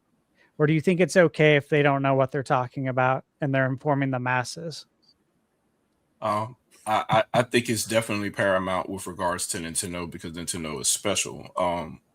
And I think the big problem is a lot of content creators, I mean, outside of maybe Nintendo Prime and other channels like OJ and whatnot, they cover news as if Nintendo is just a third-party company or Sony or Microsoft. And they treat stock reports or sales or any other things as if they would for any other company, and it doesn't apply that way for them. Nintendo, I don't want to say they hate their investors, but they feel like they get in the way. So they kind of like, hey, here are these things, now leave us alone. And we're still going to do our long-term plan because we want long-term growth. We don't care about how much money you get the next quarter. We're trying to make sure our business stays alive for the next 30, 40 years. That's effectively how they operate, and other companies don't operate that way. And I really feel like that should be a key thing that somebody should notice before they started saying, I want to cover Nintendo as a job. Whether you're a part-time influencer or a full-time influencer on social media, you should know at least that before you start covering them that heavily.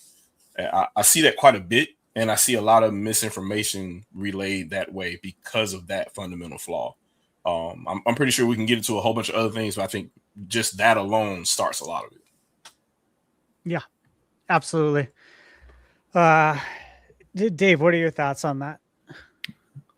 So is this about the reviewing games or just in general, like just information in general? Well, this first part is just going to be about information in general. Like if you're a news channel, for example, and you're sharing the news, talking about, giving opinions to everyone. Do you think you should know about Nintendo, about the games? Like, do you basically like how it functions and yeah.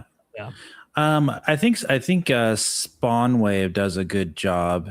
He does. He's very knowledgeable, and he gives the facts, and then he might give a little bit of his own opinion, but he'll give the facts first. Does he still leave links in his description? If he doesn't, he needs to. But he names the source usually. Yeah. So, but either way, everybody should always strive to put your links in your description. Yeah.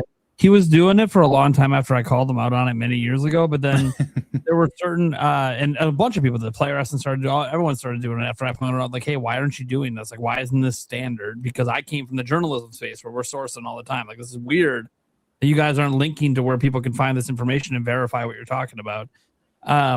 But I've run into this as well. There are certain websites that YouTube just doesn't like when you put the link in, and it'll just screw your whole video up. Oh, that's right. So Spawnwave at one point decided to unify it. I'm not always going to put all the links. I'm going to just say, like, down in the description, just say where it's from, because to keep it consistent. But I still put all the links because the places I use, I just found alternative ways to link to it. Yeah, I remember his a couple of his videos got flagged and like taken down because he posted some link issue with certain websites. Yeah. But yeah, like either way, besides that weird case scenario, I think if Nintendo content creators are sharing news, all you gotta do is say what the news is, put your link in the description, and then share your opinion after the fact and say, this is my opinion on the subject. And that way you can let your audience decide for themselves what they want to go with, as far as they can form their own opinions on it. So you're not misinforming anybody. If you're just giving your opinion on something you read and you gave no source, and you just say, I heard this somewhere, and I read this, and it seems like Nintendo's going to do this, be scared or be angry, but you leave no sources, you don't say who it is, you don't leave links in the description. I think that is something that content creators in general, and Nintendo especially, should always avoid. Never do that. Just, if you're going to do that type of content, say what it is, give the facts, put your links in the description, and then follow it up at the end and say, here's what I think. You can think what you want, but this is my opinion. I think that's a good way to handle it. I'll go a step further too, because I know a lot of misinformation today happens through the TikToks and the shorts, where people aren't going to the description, which is understandable if you're on a phone. But where they do go is the comment section. You should pin a comment linking to what you're talking about if you're talking about a news topic in your short. I haven't started doing news topics in shorts yet. I think I probably should.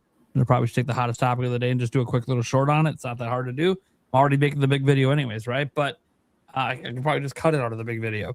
Yep. But it's just one of those things where sourcing is very frustrating to me as someone who will sometimes see a story first that pops up on my homepage on YouTube. I'm like, oh, I didn't know about that. I'm going to click on it. And the very first thing I'm doing is I'm in the description or in the comments trying to figure out where the fuck they got this from. Because then you watch the video, sometimes they don't mention where they got it from. Sometimes they don't show where they got it from. And even if they do, sure, as me being someone who knows what's up, I can instantly tell, okay, that's My Nintendo News, that's IGN, that's 4chan or whatever. I can just recognize it, but the common person who might want to verify the story. And you might think, oh, who verifies the stories? There's actually quite a few people in that modern news day where they're clicking the links, they're glancing to see if you're full of shit or not. Especially if you're not like showing the whole article and reading it. because I tend to do that so that you can see the context on screen. But sometimes you want to paraphrase. Well, your paraphrasing might suck ass, and you might be misspeaking what the author wrote or what the quotes are, especially when you're quoting game devs, man. I think it's really important. Give what they said, their own words. You can give your opinion and your paraphrasing. Give their own words. Like I made sure today, like there was a couple of game dev quotes, like the Crimson Desert one from the Financial Report, and there was another one. I read the whole quote. Why? No misinformation there. Straight from the source. This is what they said. Here's what I think about it. But yeah, I think sourcing has been a problem. This is something I called out many years ago, and thankfully, most of the creators I surround myself with now source.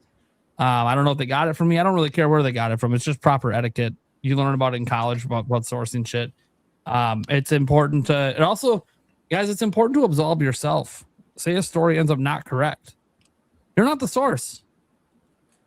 You might have handled it poorly in your reporting, but technically it's not your fault. Somebody else is the source.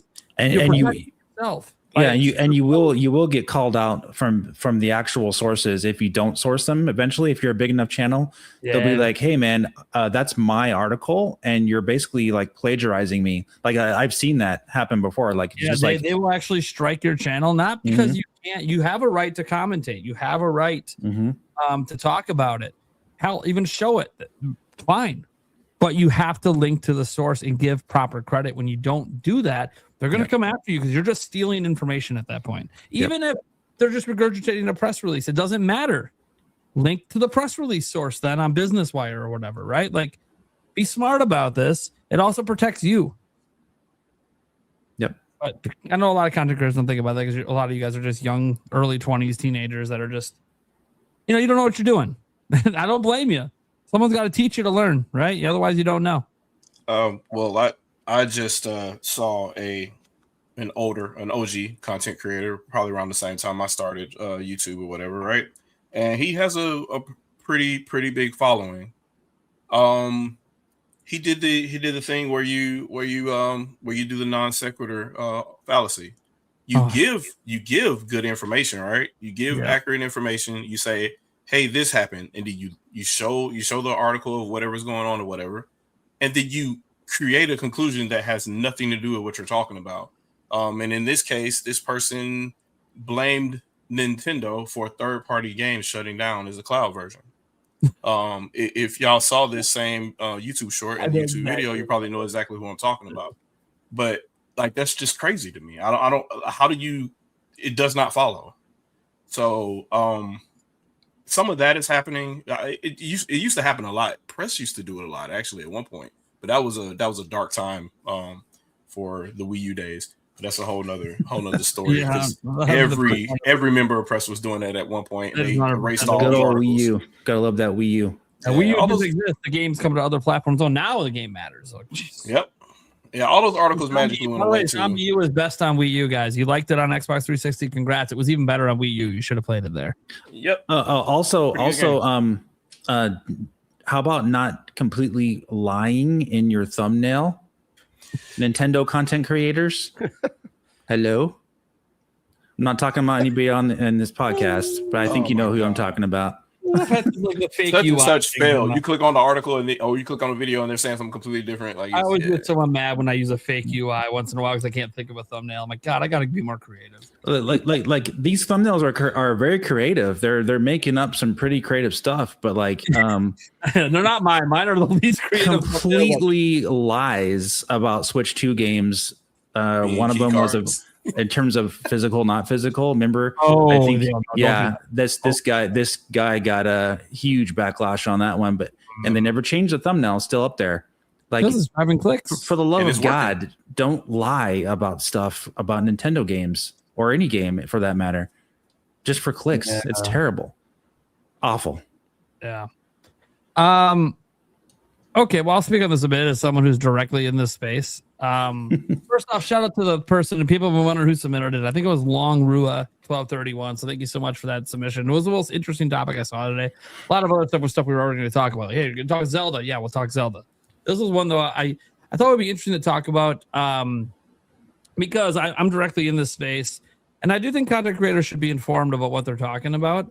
But I'll say this: if you're a content creator who's just reporting news and that's what you do, and you just stick to the news and you stick to what the outlet says, I don't really have a problem with you. You're reliant on their expertise. If they're screwing up, that's not on you. And if you have an opinion section, as like Dave said, and your opinion's also based on what they said and that's screwed up, guess what? No one's really going to blame you for being ignorant. That is something that most of us are willing to accept. If you are showing your source and you're basing your opinion off that source, we can't get mad at you. We get it. It's not on you. There's a lot of misinformation out there about Nintendo. Mainstream media parroted a whole article on IGN recently full of misinformation about Nintendo's history, which was just insane how that article even got by an editor. It was just straight rage bait with a bunch of lies. I don't know what happened. So yeah, when that's happening at the biggest site in the world, yeah, okay, there's a lot of misinformation in these articles, a lot of agenda driving. So you being misinformed is not shocking. So most people won't get mad at you for that. It's when you come out and speak matter of fact, like this is a fact. It's $90 games because I saw a headline on Tom Henderson's article. Don't blame you, right? Tom Henderson should have never made that headline. It was wrong. And then the first sentence also said 90 USD. 90 USD was never a price for any Switch 2 game, especially at launch. There was no price like that. There was euros being confused for USD.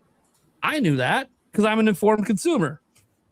Right? Switch 2 is chaos, pure evil. You know, the old adage that the gamer like to throw up now and then for those watching the video version. Like the media, creates this panic, and if you're uninformed, you're sharing misinformation. And here we are in the line. Where's the picture from? That's GameBird on the history of that one. Oh, that looked like an old EGM magazine. That's the point. Yeah, that looked kind of cool. I was going for National Enquirer. Oh, okay. Space aliens have landed, and we found Yeah. I think it's interesting because look, I get asked all the time like how to get into YouTube and like how to get into what I do. I can't really explain it. Okay, I was a writer before I was a content creator, and so I come from a different background, which is why you see me write long-winded tweets that everyone thinks is novels, and I'm like, dude, it's like 30 seconds of reading. This is the society we're in. You can't read for 30 seconds. You think it's a novel. I'm like, I'm sorry. I came from an era where I was writing 12-page papers, front and back, single line spaced for college. So I don't know what the fuck you're talking about. This is nothing. This took me 2 seconds to type up. Nobody got time for that. But I come from that era. Like, dude, I'm the guy writing the text messages that are like a paragraph long. I don't give a shit. I got a lot to say. Our group message was like, look, I got a lot to fucking say. I'm just gonna fucking say it. And if you don't want to read it, then don't fucking read it. I'm not gonna be offended if you ain't got time. Fuck, I probably don't got time. I read all your guys' long ones, but if you don't read mine, I don't give a shit. Whatever. Like, I wrote it for me, and if you don't like it, then too bad. Like, it's one of those things. It's just, I think that there's a lot of misinformation out there. A lot of content creators definitely don't understand the business side of Nintendo. I would say a lot of the younger content creators I see seem to get that wrong a lot because they don't bother to look into it, or they just don't know. Right? They just do some Google searches, they read some Wikipedia, they get some history, and they think they know what it was like back then. They think like the IGN article. Again, I'll bring it up specifically because they're a major outlet. I'm not going to call it the author specifically because I don't know about the rest of his work. But in this piece, he says something like, Ocarina of Time was not considered realistic on the N64. And I'm like, what the fuck are you talking about? That was like one of the most realistic fucking video games back in 1998. We all thought that was our backyard. Like, what are we talking about? Do you not see the tree textures? I'm sorry. Is that trying to mimic a real tree, or is that just some bullshit someone drew okay, maybe today, if you look at it, it might look like some bullshit someone drew on a piece of paper in a 5-year-old art class. But back then, that was bleeding edge. Yeah, that was just look at PS1 games back then. There was no comparison at the time. Yeah, man. Like, that was fucking bleeding edge. Like, that was realistic. So, like, yeah, when they did this remake, they're just basing it on the original art style of the game instead of the more beefed up, more colorful 3DS version they made. That was not the original art style of the game. You can even go back and look at the original art for the game. Like, no, what they did with the 3DS version, I would call it safe. They went with a very, very safe route of not really changing much, just brightening the colors to make it look better on a handheld. Cool. That's why it's not a remake. It's a remaster. It's a little paint job. Okay. Well, now that we got a full-on remake coming, am I gonna like the way it looks? I have no idea. Right? We got to see it in motion. I like what we've seen so far. Got to see it in motion. Because how could they judge it so quickly like that? They showed him laying down in his bed, and that's it. You haven't seen anything. Like, we don't know what the game's like in motion. We don't know what other characters look like. We don't even know what he looks like standing up. Like, people try to make AI versions of it. I'm like, okay, that's not what it's going to look like. So, you know, like, I know we all want to know. It sucks that we don't, but we're going to see it soon. We'll get to the whole topic later. So, yeah, I think that it's interesting because one of the things I get complimented the most on is that I seem to know what I'm talking about whenever I dive into any history stuff with Nintendo, and it's because I do. I'm not right about everything.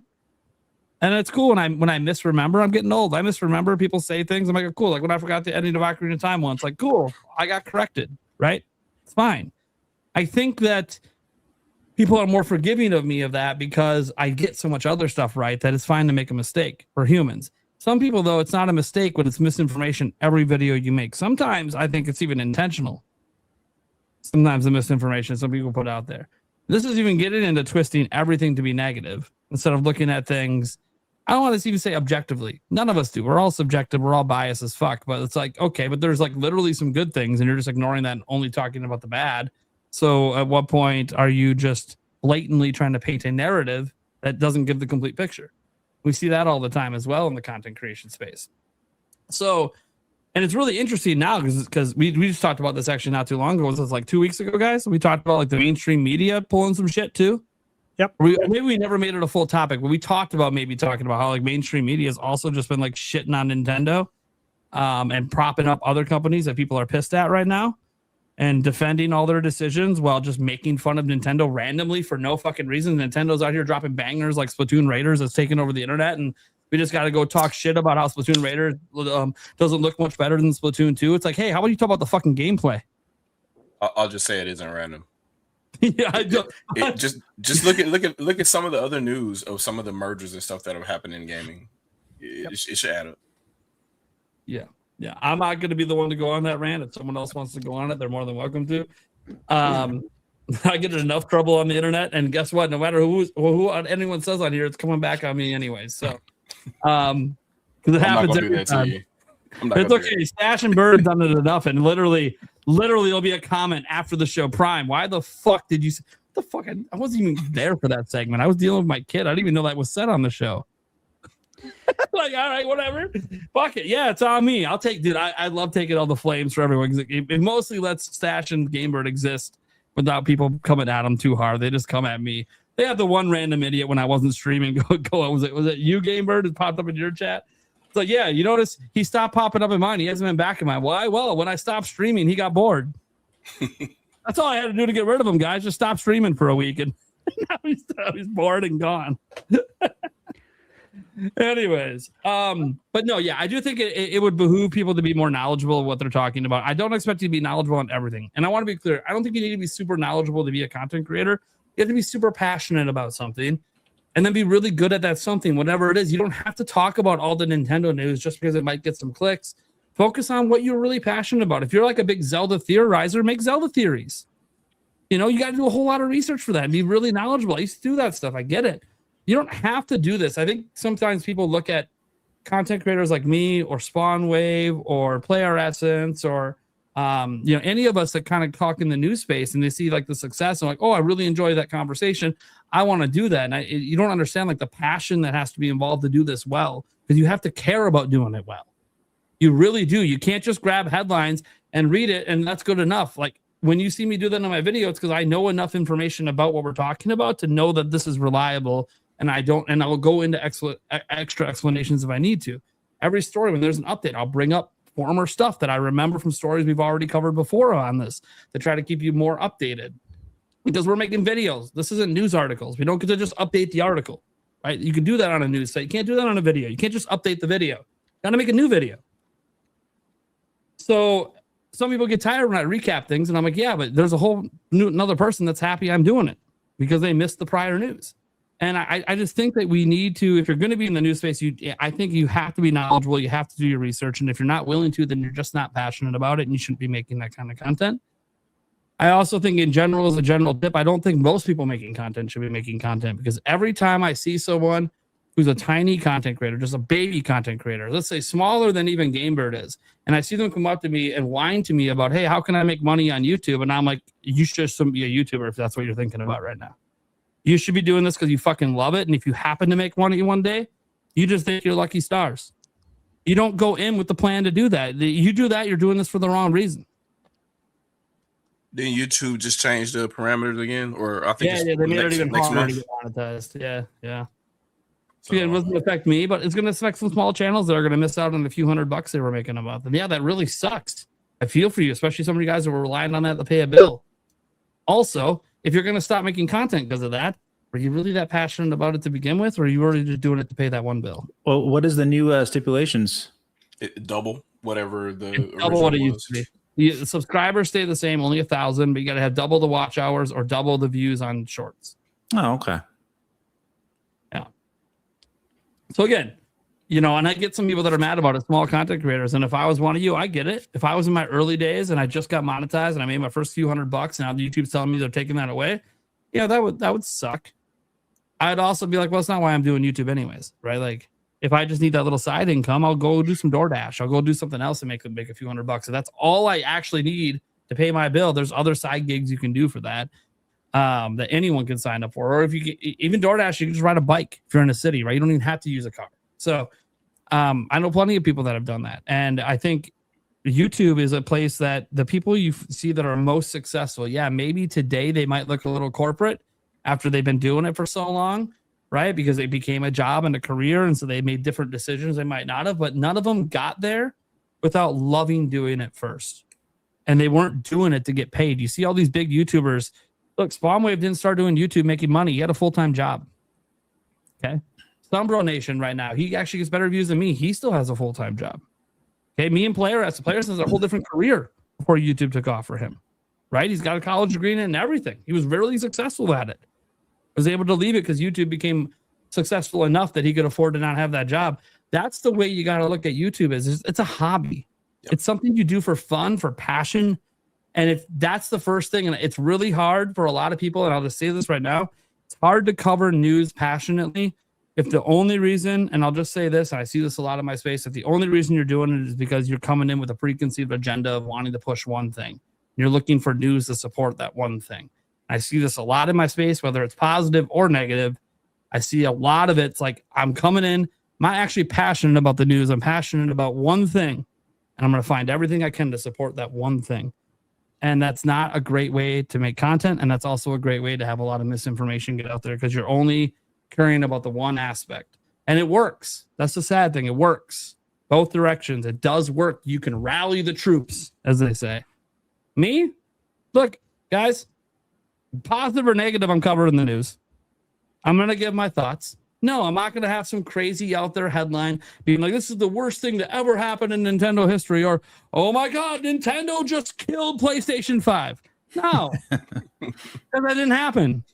What I will say is, hey, Nintendo crushed it last quarter and had their third best Q1 of all time. That's a fact. It doubled up what Switch did at the same time period.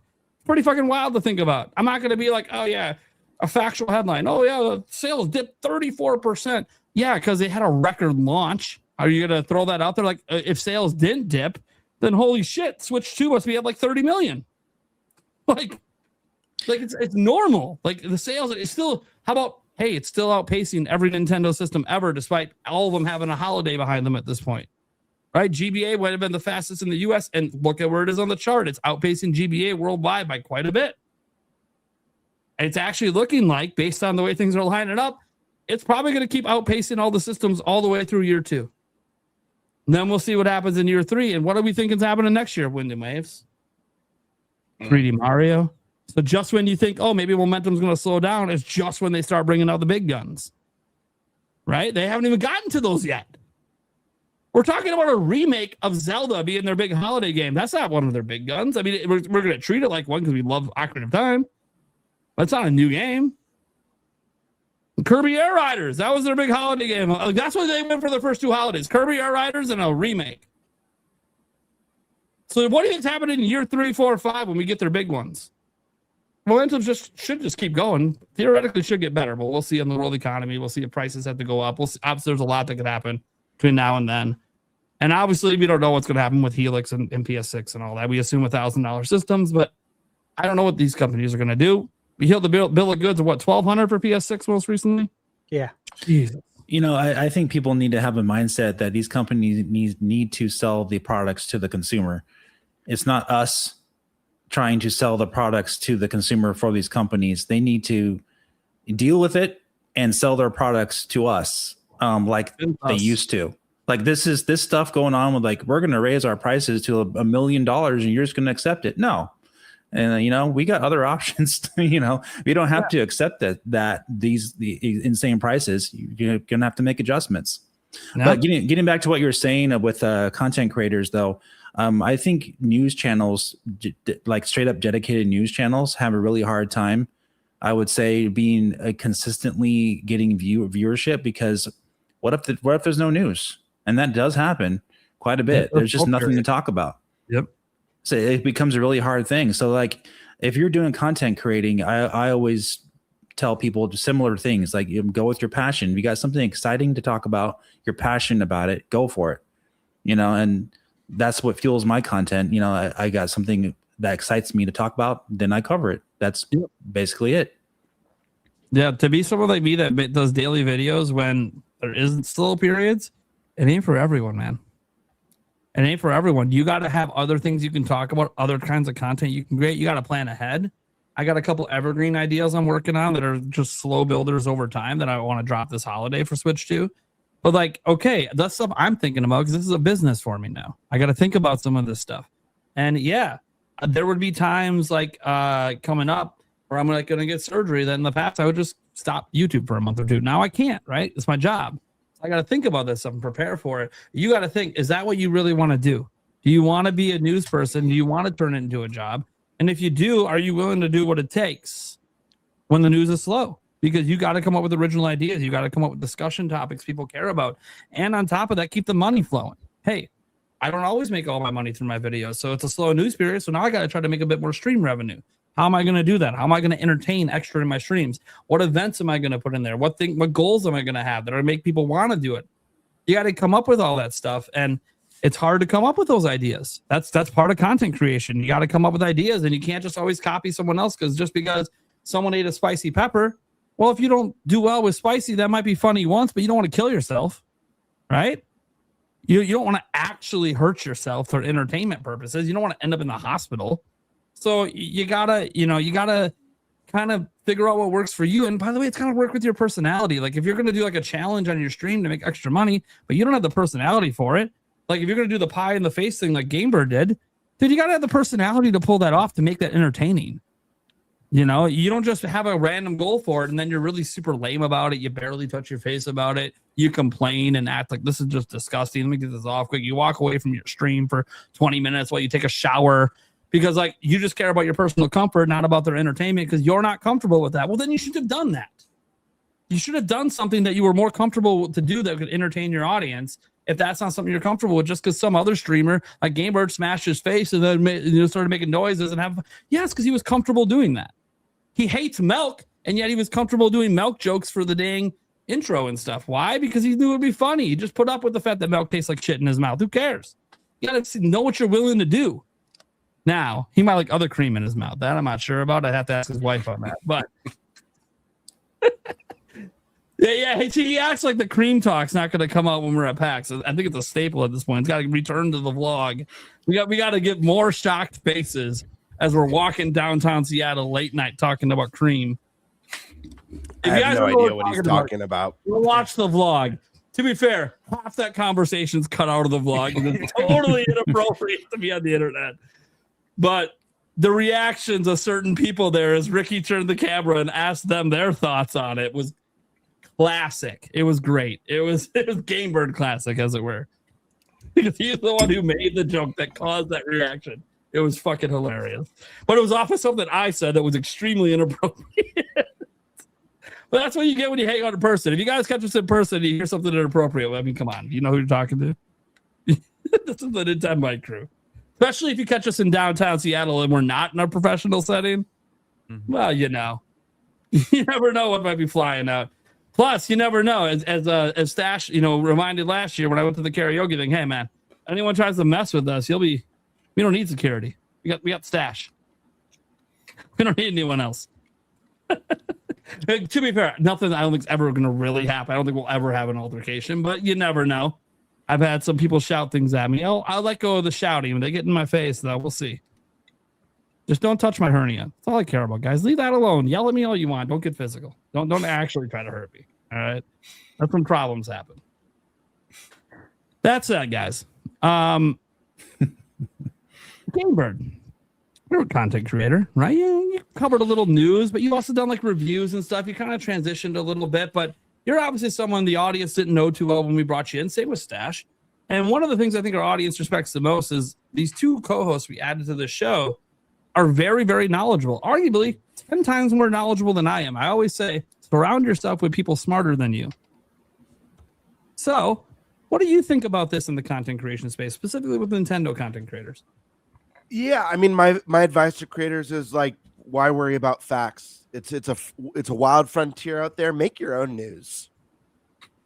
If there's one thing I've learned, and you might see a dramatic shift on my channel for the new year, sensationalism is where it's at right now.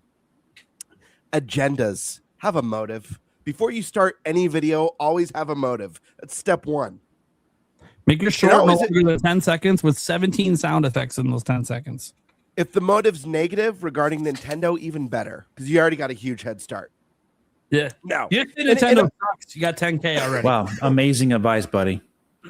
Yeah. Listen. Anyone who takes my advice, I guarantee you your channel will be bigger than mine in a month. I guarantee you. You're probably right. That's like he's not lying. He's not lying. So, you want real advice?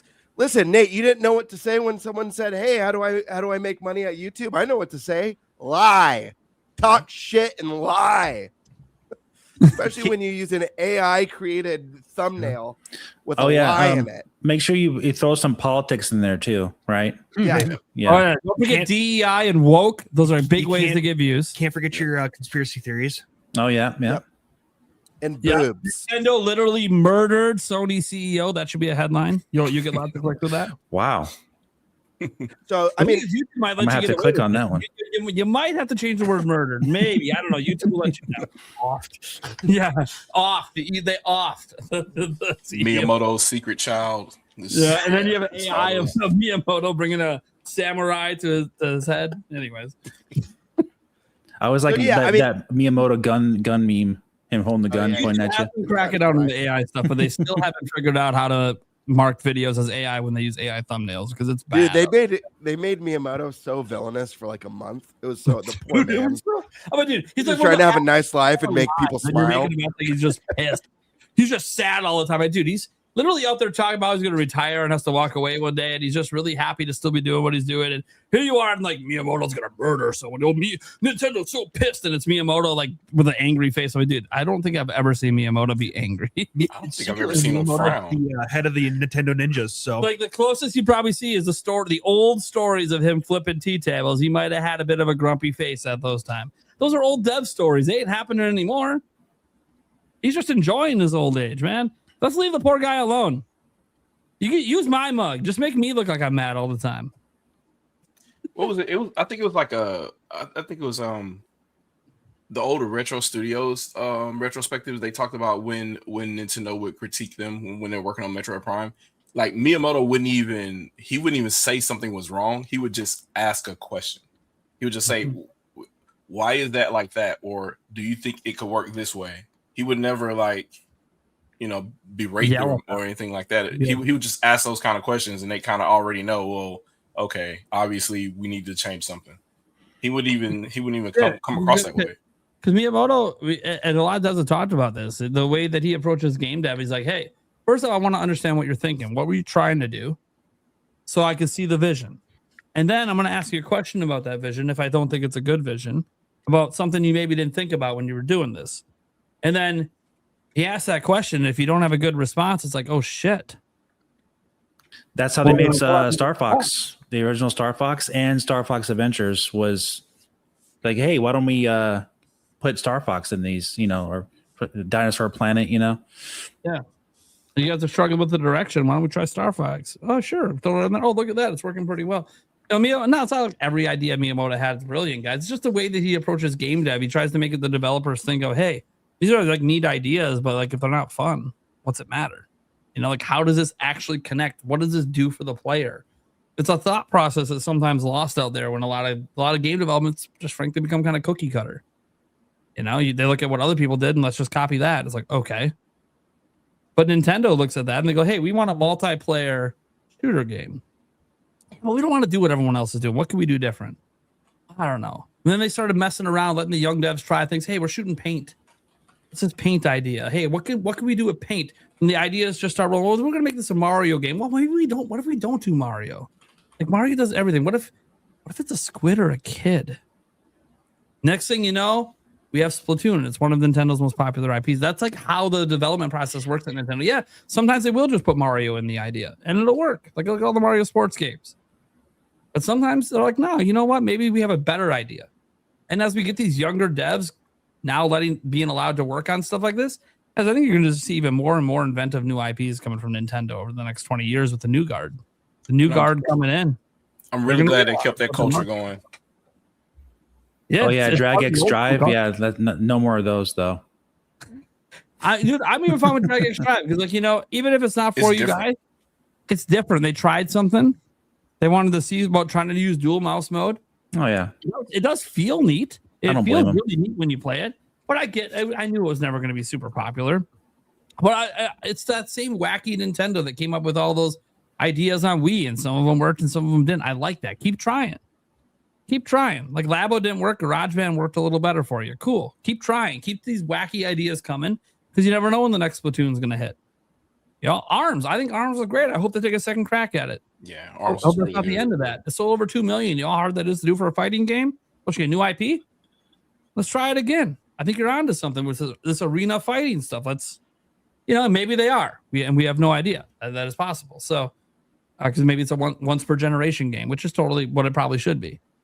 At least until it can get more popular or whatever. So yeah, I think there's a lot of stuff there. Stash, what do you think about all this stuff just from like the perspective of you as someone who consumes? Oh, sorry, we'll go back to you, Gamer. Real quick. Yeah, I just had a couple more things to say. Yeah. Just a couple more tips and then a personal perspective, and then Stash can take it away. Another tip to thrive. Never admit you're wrong. Just don't pivot. Whether you have to pivot, whether you have to backpedal, move dates, goalpost, whatever it is. Never admit you're wrong. You're never wrong. You just change the top. Double down. Retcon. It's always good to open sentences with allegedly. Allegedly is a good one. Then you never get in trouble for anything you say after. You never get in trouble for anything. Who's alleging it? Yeah. You are. It doesn't matter. It's a legend. Yeah, allegedly. In per se, that's you could say add a few per se's in there. Allegedly per se. Reported. That always sounds good. But no, in all sincerity though, yes. I mean, if you're doing listen. I said it tonight. I've said it every time Dave's on here. I'm not the tech guy. So I personally don't feel like I have any business talking about making DLSS and CPU videos on my channel. Sure, I can show some interest in it in videos, but I'm not going to be doing breakdowns and freaking improv. The DLSS what I'm talking about. I'll leave that to people like Dave who are knowledgeable in that, who are researching and actively following that side of the industry. If you're doing news, it's like Dave said, have your sources, give your opinion afterwards. There's nothing wrong with having an opinion. You could have wild ass opinions, but don't treat your opinions like fact. Let the facts speak for themselves. Let other people develop their own opinions and share yours. There's nothing wrong. We all have wild opinions. We did a hot takes episode on this podcast that got pretty heated. We all had some wild ass opinions. Nothing wrong with that. And you can do an opinion channel to stir up some heat that doesn't have to be misleading. And maybe you could grow that way if you prefer that more sensationalist approach. You want to be an angry person? There's a lot to legit be mad about in the game industry. So it actually isn't that hard to be that kind of content creator and just stick to the facts. Yeah. Yeah, I think the thing is that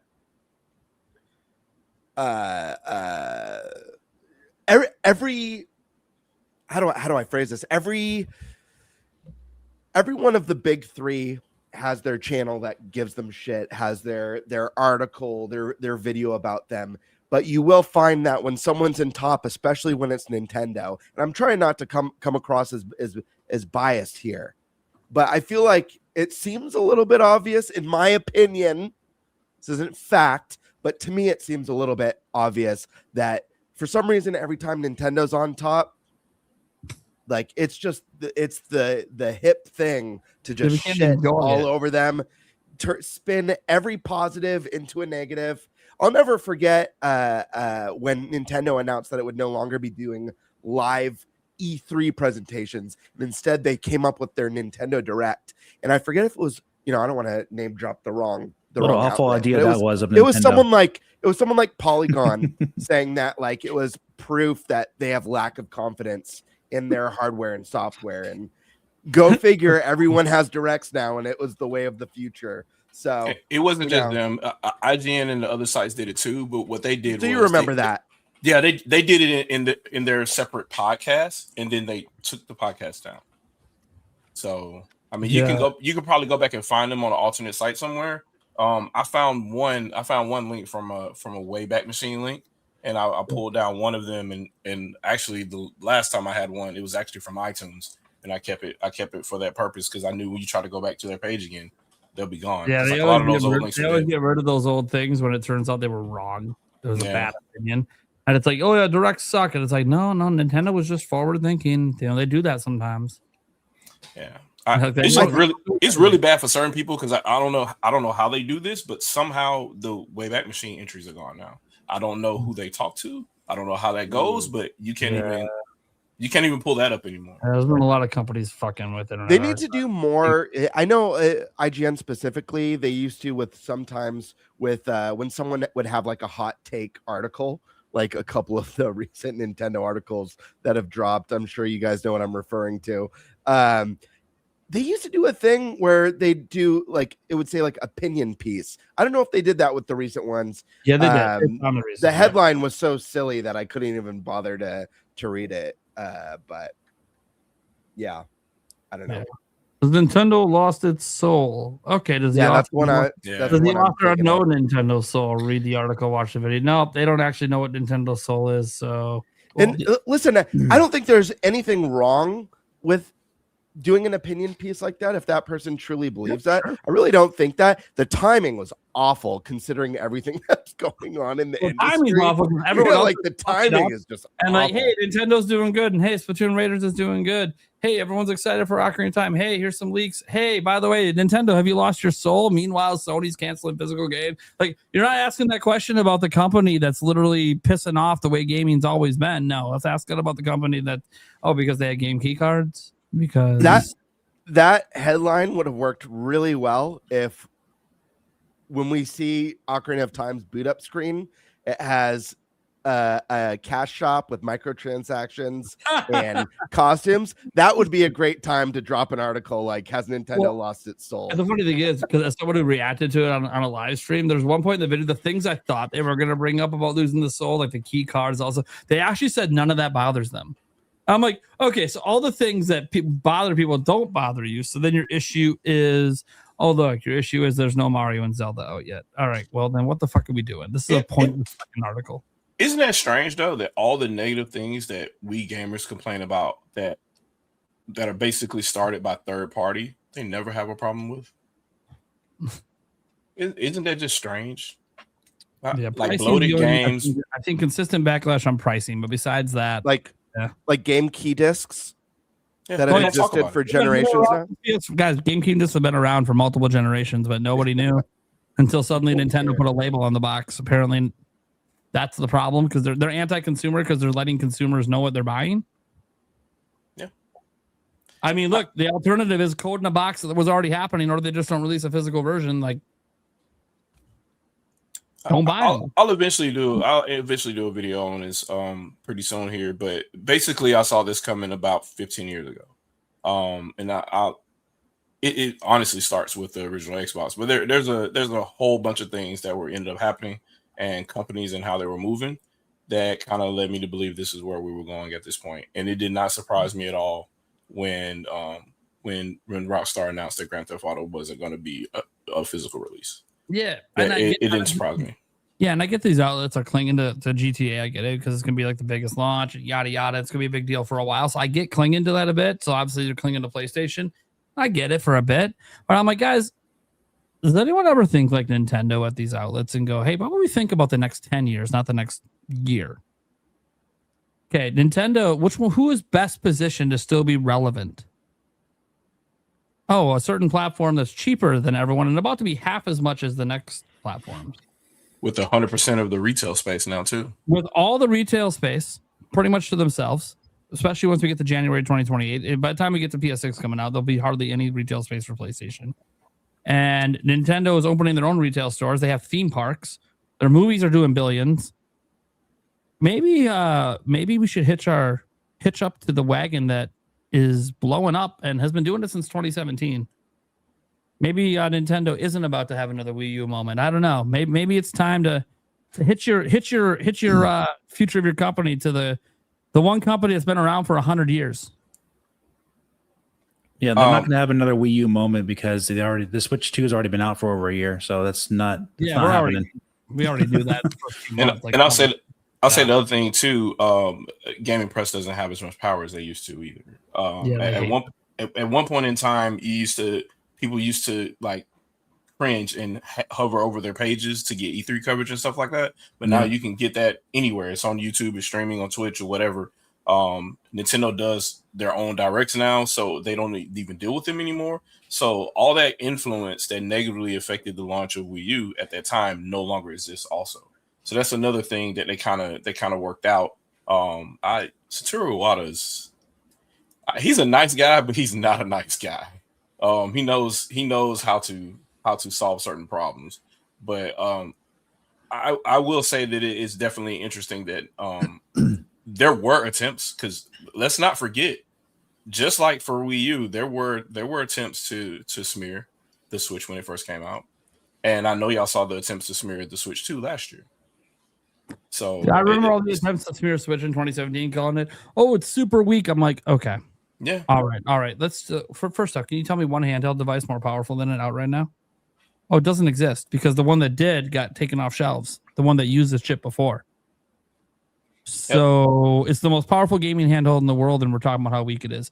How about we talk about how fucking amazing it is that a AAA game like Breath of the Wild that you used to only be able to play on the TV, just fucking play anywhere. Yep. No, let's not talk about that.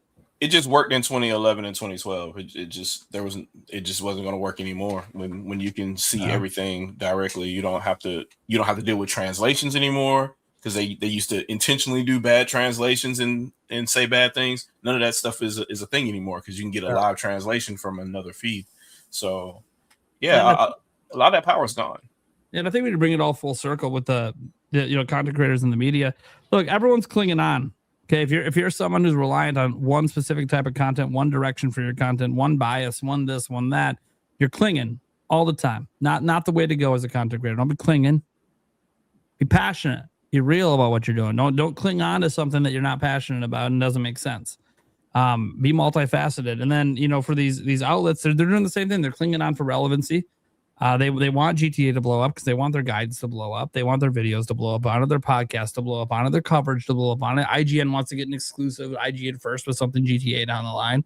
Like, yeah, they're all fighting for that stuff. And I think as Nintendo content creators, I actually think this is a prime time for people that cover Nintendo news, because you're not getting good coverage from the mainstream. And so people are going to be looking this whole generation for content creators that they can rely on, that they can get their news from, get the recaps, get all the stories that they care about from. Some of them will go to the websites, of course. They'll go to the Reddits, they'll go to the X's, they'll go to Nintendo everythings and stuff. Some will do their own research, absolutely. There's plenty of fans that do. And obviously just follow Nintendo's official accounts if you want all the big updates. But it's still one of those things where I think a lot of Switch 2 owners, they're going to be turning to us because no one else from the mainstream is giving them the news. The places they used to go to for news that they remember going to last time they played Nintendo, maybe they're picking up a Switch 2, switching from PlayStation after all these years. They might not even know where to go to get that news anymore. Hey, I want to see what the upcoming games are. They don't know. Hey, is this a third-party game coming? They don't know. You're right. You're right about GTA 6 for the IGN and all those sites, because you'll never see them make all those articles about like a Xenoblade because they know the clicks aren't there. So so they're going to say something outlandish about the big game, the biggest game, biggest product, something outlandish about Switch 2. What's going to get you more clicks? Talking about sales dropping from June of last year, or talking about how it's the third best Q1 of all time? Yeah, that's also what I was going to mention. That Nintendo news, even if it's accurate and it's good news, it's not profitable. And even talking about the games or covering the games or whatever isn't profitable either, because there's no kickback from Nintendo. They don't get paid to cover it because Nintendo's not going to cut them a check. It'll be more, hey, you got to cover them, and then whatever clicks you got through, that's your revenue. Yep. Versus third parties like, hey, please cover our game, and we'll do a spread on your page. And so you go to IGN's page and it's covered in ads from that one game. Yeah, that Nintendo's not going to do that. And I can tell you guys behind the scenes. Look, I played some new games this year without spending a cent. It's all the third parties. They keep reaching out. Like I just mentioned earlier for Call of Duty, they're reaching out. They want us content creators to care about their shit because other people aren't covering it. They're not getting good views with the few sparing headlines they do get. So they look at the content creator space and they're like, oh, dude, here's Metal Dave talking about Cyberpunk for like the 20th time, and look at him get 15,000 views on that video. That's to my point. We had this article go up at IGN, and we looked, and they gave us metrics and only got 3,000 views. Maybe we should reach out to Dave if we're bringing Witcher 4 and ask him if he wants to preview that on Switch 2 or something. So that should tell you, Prime, right then and there, that if they wanted to get covered on those other sites, they got to pay. Whereas to them, it's cheaper because they could just send you a review code and say, hey, cover this or whatever. They don't have to pay you or whatever, but they don't even require anything. They just say, hey, just don't talk about this before a certain date. If you don't do anything with it, whatever, we're not out. We didn't lose anything by taking a chance, right? And by you playing it, it might be more likely that you randomly bring our game up on socials. I've done that with Outlaws a couple times. It's like, I've randomly brought it up. Why? Because I have played it. I do have experience with it. I do know what the ray tracing's like on it. I do know what it was like before it came out, and everyone said I was full of shit because it's a Ubisoft game. I'm like, well, did you fucking play it? Well, this person did, and they said, I don't give a fuck what that person said. Did he even talk to the game dev? Did he even know the Ubisoft game dev was sitting right fucking next to him, and he could have asked him anything he wanted, and he was an open book? No, you had no idea. Well, I don't know. He's the only guy here wearing a Ubisoft shirt. He must work for them. Ask him about what it was like to bring this game to Switch 2, the challenges they had. They don't. Hey, if you don't like something about what you're seeing on screen, tell him. He's right here. You have direct feedback. Probably the only time in your life. You're not going to say anything? Take advantage of it. And he's not going to say anything he can't. I asked him one question. He turned to the guy who was hovering over him, some guy from Nintendo, and he looked at him for approval, and he's like, you can talk about it. I'm like, yeah, they look, even he wants to they're not going to say anything they can't say is what I'm trying to say. Like, don't be afraid to ask anything. They'll let you know what the boundaries are, but people don't take advantage of that. And we know this just from when we were behind the scenes, some of the rudeness that happens with some people. They're not there to cover. They're there for gotchas and dumb shit. And it's so disrespectful. And it's like, it pisses people like us off that spent a long part of our life to get an opportunity to even play a game early. And maybe it sucks, and maybe that's what we're going to say in our video. That doesn't mean we don't appreciate the opportunity. Doesn't mean I'm going to be disrespectful to the people running the event. Doesn't mean I'm going to be disrespectful to the game dev sitting right there that, hey man, this might have been his life for the last 3 years. 100-hour weeks, missing birthday parties. And maybe it didn't go the way he wanted, but don't disrespect his work. You already know you're going to be negative in your video. Don't do it in person. Tell him, hey man, I'm just going to be honest with you. I hope, I think this game might need a patch or something, and just leave it at that. You don't got to be like, oh, fuck this game. This game's a disaster. I mean, they have no class. They have no class, man. They don't even know how to do that, Nate. Well, what me and Stash witnessed from one content creator behind the scenes is an embarrassment. And it's exactly why sometimes companies don't invite us to play. Because they're afraid of bullshit just like that. The rudeness. Who? In a perfect world, right? Where you can do whatever you want, we would have slapped the absolute shit out of that guy in a perfect world. But you can't, you know what I mean? Like, I also never get invited back, right? But man, so I don't care if you don't like the games. You're going to say that in your content. They're not telling you can't say that in your content. They're just These people are doing their job, and you're supposed to be here too. You were invited. You're supposed to be doing your job too. This is your job. Well, then don't expect to be invited. And now what are you going to do? You're going to go on the internet and bitch that you're blacklisted by Nintendo. LOL, they don't like the truth. LOL. No, they don't like that you have to like an asshat behind the scenes for content. Like, this is their job. It's not content to them. Respect. Like, look, you can hate what they're doing with games. Like, look, yeah, you can hate Ubisoft and you can hate Yves Guillemot and you can hate a lot of the stuff there. Does that mean you should be rude to the game dev? Is it his fault with the people above him, the decisions they made? No. Oh, do you not like the microtransactions in Assassin's Creed? Is that his fault? Don't be stupid. These are the people that are making the games. These aren't the ones making the decisions.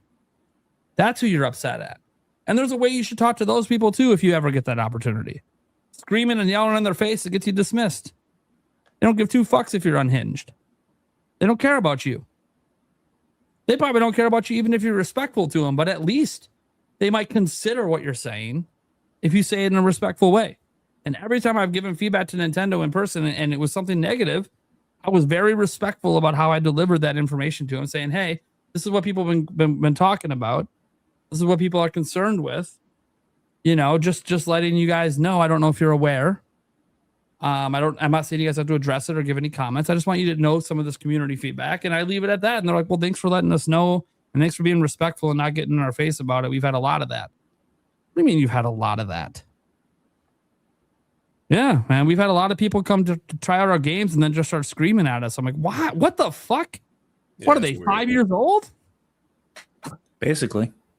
Like, dude, that's not how you get shit done. The way this whining you do on social media, that's not how change happens. Entitlement.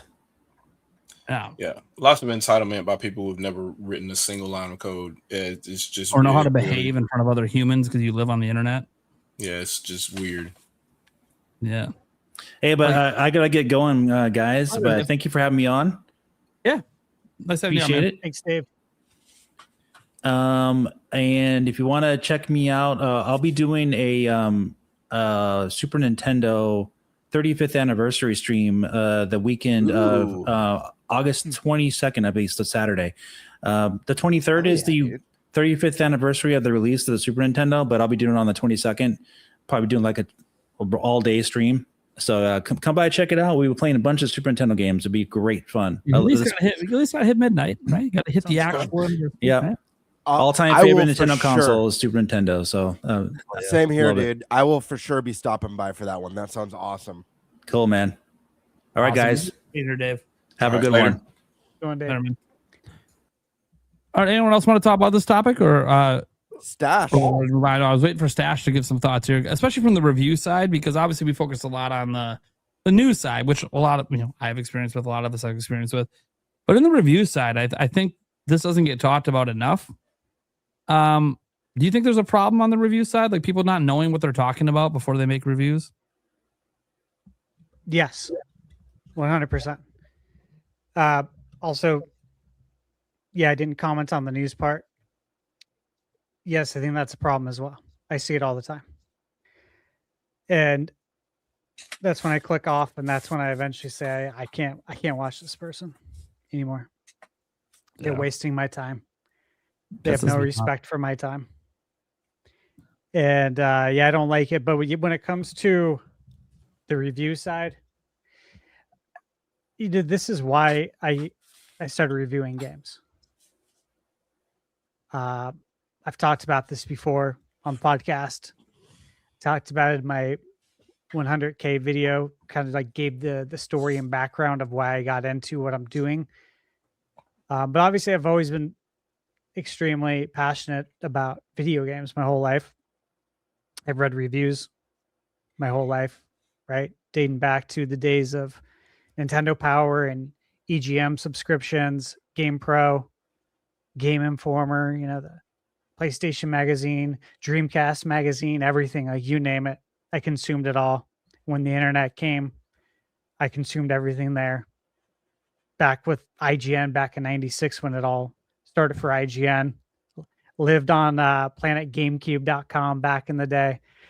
I've consistently consumed all things video games just my whole life, right?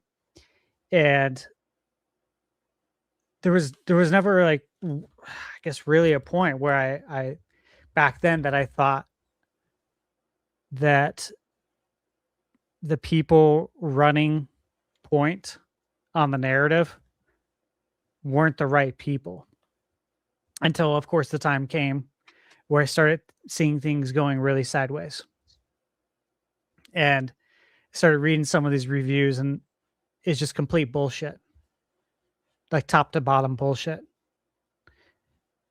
It really just started becoming disgusted with the amount of bullshit. And I'm talking about just games getting bad review scores because I can clearly tell based on the context of the review that this person is not experienced with the genre, or this person literally said in their review they don't like this genre. Okay, well, why are you reviewing it? Well, it's not your fault. Okay, if we're looking at this like Walmart, Sure, I'm not going to get mad at the cashier because of something. The big outlets are that way. Somebody hated something. Someone in corporate made a decision, right? We all know that. Everyone should be smart enough to know that, but they're not. However, for the group we're talking with, I know you guys know that, and I think chat knows that. But this is what happens, right? You can read it and you can clearly tell that they were just not good enough. They're not good enough at the game, and they didn't have the strength or the willpower to try and get better. They decided to pack it in and write a bullshit review. I can clearly tell when this happens, and it happens more and more often today. And look, that's the facts of life, really. Okay. The time we live in now is the participation trophy bullshit era. And so this is going to happen a lot more. People aren't going to push through it. As soon as playing a video game doesn't give them 100% enjoyment and the game starts pushing back a little bit and starts to see how tough you are, people pack it in.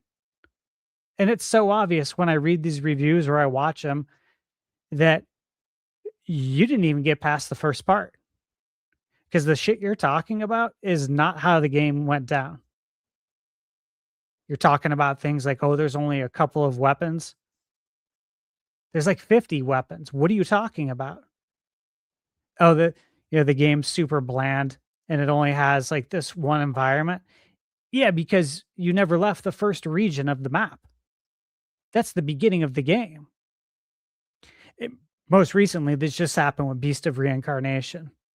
For the people who actually played it, which I've had so many people in my comments, I've had people DM me, tag me on X and talk to me about it, saying, you were right, this game is great. These other people essentially don't know what they're talking about. But yeah, this has been going on for ages, though. Absolutely ages. It's gotten really worse. I think we're in 26 now, I don't know, at least over the last 10 years. Okay. I've consistently seen the quality go down. I remember when I was working in mortgage at Loan Depot, you know, I was there, my brother, my cousin, a lot of friends were there. We talked video games a lot at work. And I remember my cousin asking me one time about a game, and it was probably around 2016. And he was like, well, what did IGN give it? And I was like, I don't know. What do you mean you don't know? You always know this. I'm like, oh, I don't care anymore. I don't, their number means nothing to me. He's like, why? You know what happened? And I just started giving him all these examples. Like, yeah, it's bullshit, man. I don't feel good about them at all. I'd be reading the reviews, watching them, reading it's like word salad. The things they complain about, I said they're chronic complainers, dude. They're complaining about the most inconsequential things in life. It's the way I read these reviews, I wouldn't even want to talk to these people in real life. And you know, I'm not naming names, guys, right? And it's not, me be very clear for anyone who loves IGN. First off, I used to love them. Second, there are still people there that I like. Third, I don't think they're always set up for success because again, I think their review system is fundamentally flawed. I've said this a million times, but you can't be assigning Call of Duty to the person who loves cozy gaming. Okay. A strict deadline too. Yes, very strict deadline. Crazy. And it all comes down to, you know, making sure your staff is set up for success. Okay. And I managed for 20 years. I know this all too well. You got to make sure you do that if you want to see people grow and develop and make money and get promoted and move up. You have to set your people up for success. But the things they complain about are just absolutely beyond me. And again, I always ask these questions when it comes to game reviews. Is like, I don't know anything about you. I've never seen your face. You've never been on camera. I don't know the things you like and dislike. I don't know if you're the type of person who wakes up every morning, gets out of bed and complains about everything as soon as you get up, who complains about your back pain every day. Well, guess what? We all have back pain. Okay. Pretty sure we all do. The first thing I do when I get out of bed is not think about complaining about my back pain, but there's people who do this, right? I don't know if you're good at video games or if you suck. I don't know if you're the type of person who quits as soon as the going gets tough. There's so many things I know nothing about these people, and I never will because they're hidden behind a label. And this is why I'll always have this stance about review scores. You know, so many people will look at an IGN review score as gospel. It's like, you don't even know who wrote this. You don't even know this person.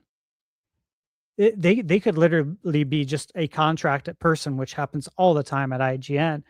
But even if they are an employee, what do you know about this person? Have you looked at their review history? Have you looked at like all the games they've reviewed? Because you can click on their name and you can look at it. So it goes into all these different facets, right? When I'm watching a review, if you don't know what you're talking about, it bothers me.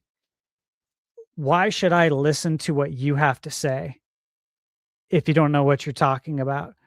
In what other field would this be okay? If you're making a video trying to give me financial advice and I know you don't know what the F you're talking about, why should I listen to you for 1 second longer than I already have? Like, I really value my time. I use up every minute of the day. I think you guys all know I work as many hours as possible before I'm like ready to pass out. And I've always done this, not just with this, with restaurant business, with mortgage.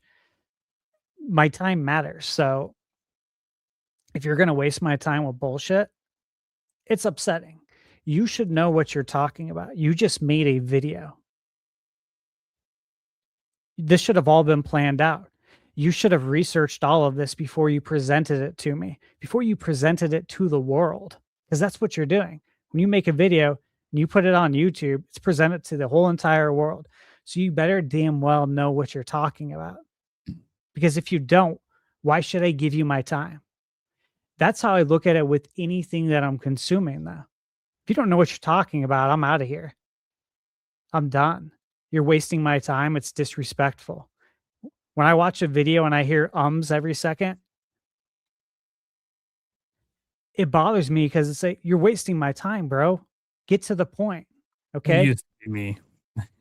Yeah. It still happens, but it used to be like every fucking 3 seconds. I get it. And when you're doing YouTube, it's something that you do have to work at. Yeah, it's a train. Yeah, everyone has to work at it, okay? Some people will never work at it, though. All right? So, does it matter if you're knowledgeable? To me, that's paramount. Can I sidebar real quick? Yeah. Just because we're all content creators here, right? Yeah. Has anybody had this experience before? So we're on here now. I don't really have the issue of the ums, But if you tell me to record a video right now, I gotta edit that video for like 4 hours because there's everywhere in everything that I'm saying. And so there's so many cuts. But we're talking right now and it's fine. I don't know what it is. When you have an organic conversation, it seems to not happen as much. I don't know what is there a name for that phenomenon? I don't know what you would call that. But like something about the flow of speech when you're talking to friends is a lot different than for a video because like you're trying to think.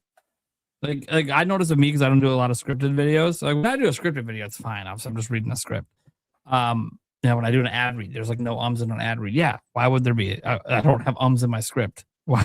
I'm not thinking about it. I'm just reading the script. What I'm more focused on is trying to make sure I'm looking at the camera since I don't have a teleprompter. But it's one of those things I notice in natural speech is when I do my video, sometimes I'm thinking of something before I'm going to say it because something just popped in my mind off what I'm talking about. But I'm like still thinking about it by the time I complete my sentence. And that's where the and ah comes from because I need a moment to gather my thought. And instead of just shutting up for like half a second while the thought finishes, we're trying to fill the dead air. I was wondering if that was just me. Yeah, to me, you can hear it every time I'm about to transition to a topic. There's always like or and I'm like, fuck. And I try to like when I put my timestamps come right after I do that because I know how annoying it is. And I should just cut it out every time. But like yesterday, I got 3 videos out. I can get 3 videos out if I cut all that out. I cut out the mistakes. But like I'm just thankful I've gotten to the point that it used to be. I listened to some of my old content. It used to be like every fucking 10 seconds. Now it's like, no. I've really reduced it down because I cared to work at it because I know it's annoying. I know it annoys me to listen to it when I'm editing. It's really annoying. If it's annoying me, it's annoying the viewer, right? But yeah, man, I used to do it. You did take the time to cut out every single one, but it was so bad. I'm like, I gotta just get better at this. I can't spend 4 hours cutting out ums and ahs, especially when I'm on camera. Now it just looks like a stop motion. Yep. I was wondering, but yeah, we can. I didn't mean to cut you off, Stash. No, you're good. That is a good question. I just did it myself. Yeah, happens all the time. So, for me, I write all of my reviews. I should probably start a website, which is something I've been thinking about doing and just getting my media credentials. It's been suggested to me by companies that I won't mention. I'm sure you guys might have an idea, but what, to put up news or something? Reviews for all my reviews. Yeah. It would probably help you. Yeah. Because it used to help me when I had like NintendoPrime.net as a website. It used to help me get media credentials when I would just put news on that website versus my YouTube channel. It's weird. It's like holding on to the old ways, but well, I'm basically doing 2 reviews because I'm writing a review. Yeah. And then I'm giving it for a video review. Yeah. And obviously I'm doing all of this stuff myself anyways. Yeah. I don't have an editor, but I'm already doing a written review and a video review. So literally both could live on a website, and with YouTube, they can only live as a video. Yeah. And if I have a written one, then it allows me to have that media credential so I can get review codes from certain companies even more early than I already am. So stupid. They need to get in tune with modern day, man. I've got a better one for you. And I know like a year ago, I told you, I was like, dude, you should write an ebook. You'd probably sell an ebook very easily. But I've got one even better for you, man. You should start Thunderstash magazine or Thunderstash Gaming Monthly or something like that. Do a physical magazine with retrospectives. I'll write some physical articles, anniversaries. There's a market for that. Old days, baby. I used to write. Sign up. That'd be sick. I contribute. I give you something. Okay. Oh, keep that in mind for sure. That's an idea. That's not something I've thought of before. Well, we need that because it doesn't exist in gaming anymore. Yeah, it doesn't. I'm interested. I backed the EGM compendium on Kickstarter, and we should be getting it. And I backed what, Nintendo Force magazine? I backed that one for a bit. I did too. Mm-hmm. That's funny. Yeah, I still have a few issues, but EGM's doing one new issue as part of this Kickstarter, and I'm excited to read it and just kind of look at the format and see how all that goes down. But it's going to be so nice to have like a new magazine from EGM in 2026. But I'm interested to see it too, and see what people's reactions are to it, to having a physical magazine like that. But okay, so to circle back, I do want to make one point, and I was starting to make it about IGN. Look, guys, for everyone listening, IGN's the big name in the game. This applies to any media outlet that writes reviews. I'm not just talking about IGN, okay? IGN's just easy to say. It's a catch-all. It's been around since 1996, and I've seen their entire history from beginning to today. So for 30 years, I've consumed IGN. Yeah, but this goes for any reviews. Look, man, you got to know what you're talking about. Why? Because you always have to ask, why should I listen to you? Before you put a video out, you should ask yourself, why should anyone listen to me? Did I do research? Do I know everything about this genre? Do I know enough? What am I telling them about this game that they may not know? Am I telling them anything about this game they don't know? Do I believe in what I'm saying? There's so many things that you need to do, and so many bases you need to cover. And again, too often, I'll listen to a review for a little bit, and look, I'll give an example. Someone mentioned this in chat earlier. I won't give a name, but I had reviewed Oblivion. I had it for a little over 2 weeks on Switch 2 before it came out. I got to spend a lot of time with it. And I made my points about the performance, went over it in detail. I got it posted at right when the embargo lifted.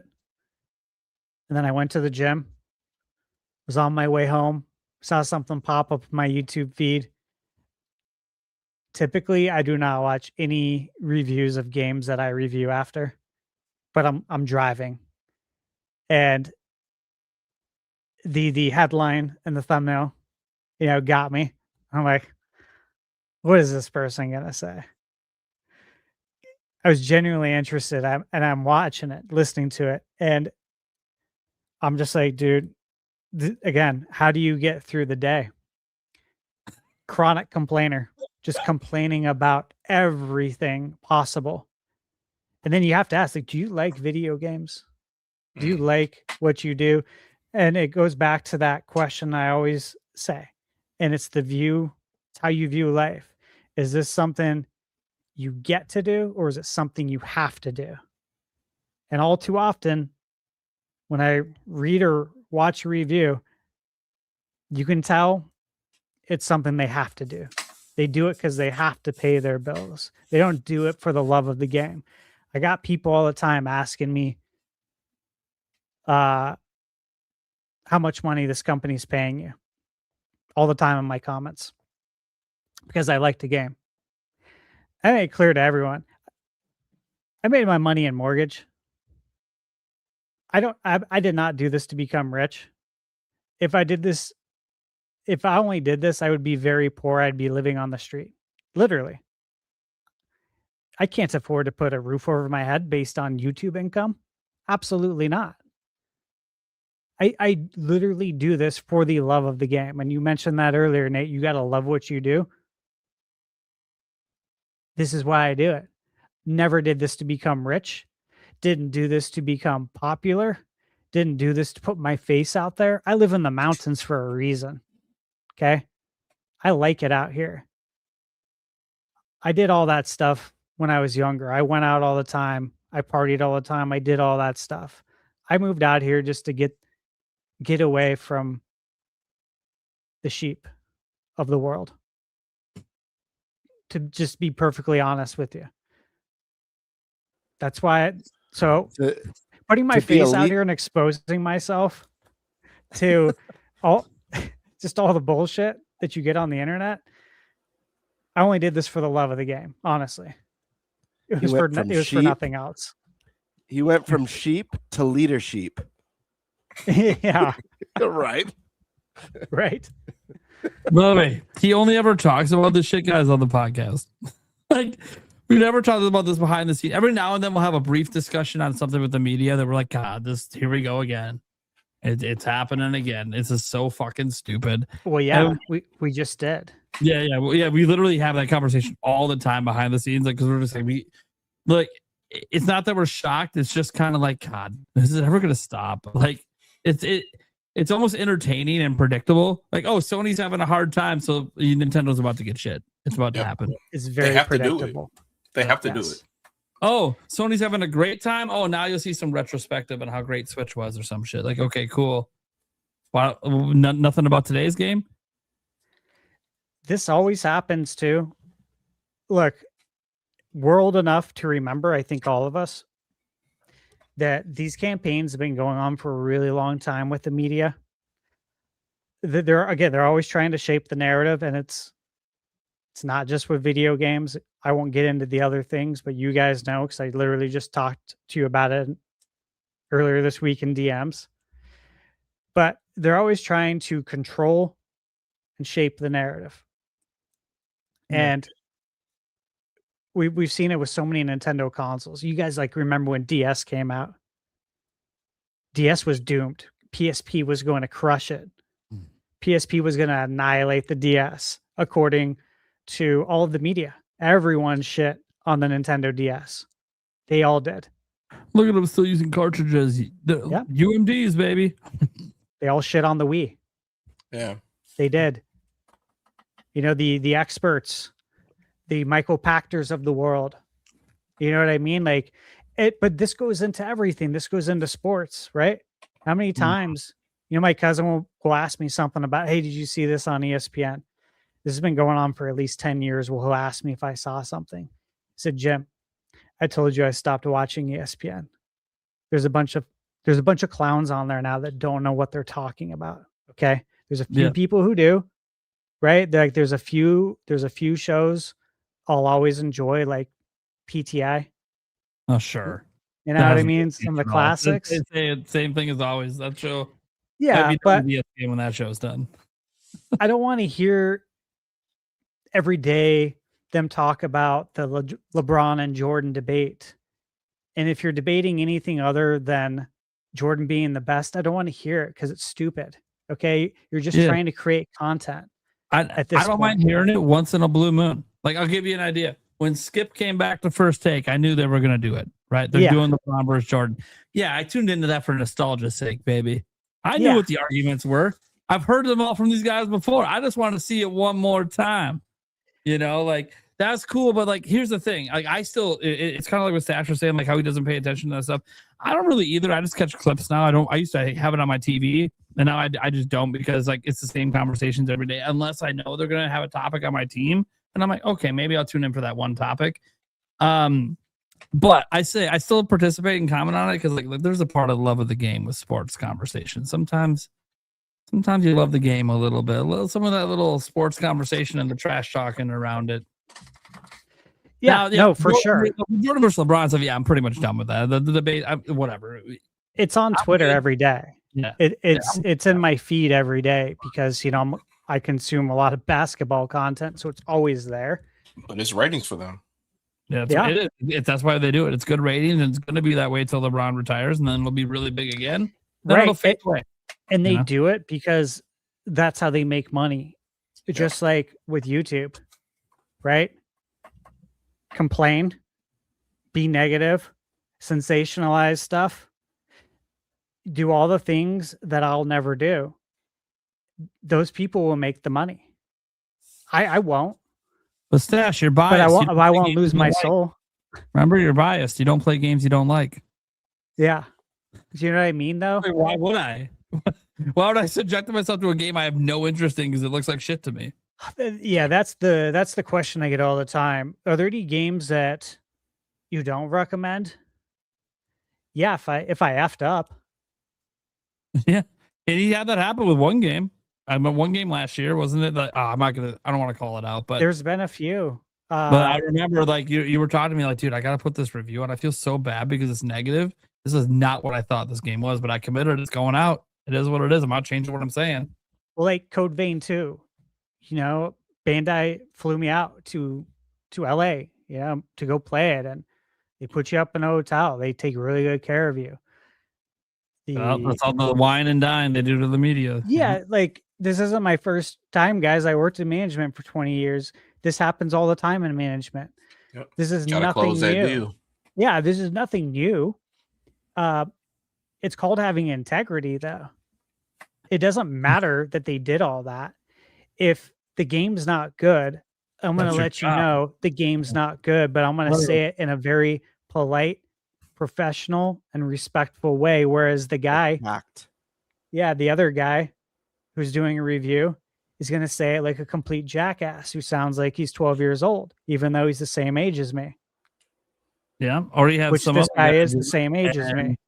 They talk positively about it while they were trash talking it there because they don't want to lose access. Yeah, like, and then you got people in my comments are like, then they take away access, whatever. Why are you glazing this game? There's no glazing. It's just called being respectful. It's called common courtesy. Yeah. I know it's not common anymore, just like common sense isn't, because you don't have any common sense. But you know what I mean? This is like just the world we live in, and it's crazy. But IGN's going to continue to do well. ESPN will continue to do well because they're always pushing different narratives, and they're always bringing in stuff that isn't always sports to get those people interested now too. Pat McAfee, you want to know why he's taken over YouTube or taken over ESPN? And I liked this show before it went to ESPN because it does ratings for him, right? And look, he had Aaron Rodgers on, pissed off all of ESPN over the shit he said because he made sure he wanted to say it while they were on air with ESPN for 8 minutes. Pissed him off, but you know what it also did? Gave ESPN massive fucking ratings. One of the highest rating segments they had seen in a long time was Aaron Rodgers trashing ESPN. Controversy. It's controversy, and it works.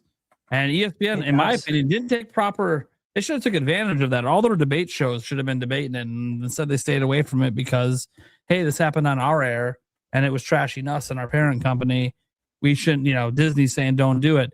See, that's not smart. Take it. Sports is all about the conversation, is all about the controversy. You just had a huge controversy happen on your network. You should be the number one network capitalizing, but they won't do it because they got to worry about the corporate heads and making them all happy. And it's like, yeah, but our job is we created a narrative everyone else is taking advantage of. Why are we not doing it? We should have immediately, upon the ending of the Pat McAfee show, our very first ESPN Sports Center, should have had Stephen A. Smith come on and pop off on this a little bit. And, I got things to say. You better turn in the first take tomorrow on this. Me and Aaron Rodgers got a problem. Like, there's so many ways that you just didn't do any of it because you're like, no, we can't touch this because he trashed Disney. It's like, who cares? Defend Disney then. Yeah, they should take a page out of pro wrestling. Honestly. Yeah, they created. You had an interview. He created a moment for it. He gave you a gold. He gave you gold. Whether you agree with what Aaron Rodgers said or not, you gave him fucking gold to your network. He just gave you entertaining conversation for the next week, and you blew it. And you let everyone else do it. They should run a promotion for it, just like you would in wrestling. Yeah. But to be fair with wrestling, though, you can kind of gauge, since you have a live audience, you can kind of gauge if things are working. Yeah, you kind of gauge how it's going to go. So you can kind of drop something if you think it's going to bomb based on how the audience there responds. Yeah. You can't really do that with Nielsen. So it's kind of I can see both sides of it. I can see how they will be scary and I can see how if they use the wrestling angle, it would definitely, I definitely think it would work, especially if we use Stephen A. as Stephen A. is great. Be the person that responds, because he's going to be loud and boisterous, and and he's going to do it on his own show anyway. So why not have it be on your network and do it? Like, you already gave him the latitude to talk about anything he wants when he's not on ESPN. You see him getting all political; they won't let that shit on ESPN. Okay, well then he's going to talk about the Aaron Rodgers thing no matter what. So why not do it on your air? You make the money for it. Right? Like, take the whole dude. Everyone loves verse the man shit. People will tune into it on your network if it's happening on your network. They will tune in because they want to see it. They want to see one of your guys defend what Aaron Rodgers said. and talk about how, hey, we were fucking wrong. Disney was wrong. We should have did this shit. We shouldn't have chastised him. All these other players weren't fucking getting the shot either. And we didn't give him all this fucking attention, but we went after Aaron Rodgers like he's the worst guy in the fucking world. And look, some of the shit he was talking about ended up being true. I'm going to get the conspiracy theories going. Maybe Fauci was wrong. And then you have someone come in, oh, no, Dr. Fauci's been an excellent doctor for so long. Maybe the information he had was wrong, but he did the best with the information he had. He pleaded the fifth a bunch of times. Yeah, but it's a bunch of medical stuff. And maybe it's really hard to get into because of confidential reasons. You can come up with all this shit and you can be like, hey, man, I got the shot and I've gotten every booster and I've never had problems. Hey, I didn't and I have natural immunity. You can have some fucking crazy fucking bullshit on ESPN. You do it with any other topic that doesn't involve your company. And now everyone else is doing it to you. And you're just going to let that go? Like Aaron Rodgers handed you a fucking gold mine for a week. You got rich. The back and forth alone would have been some babies. Instead, you let everyone else feed theirs and ignored it because you're worried about corporate shit.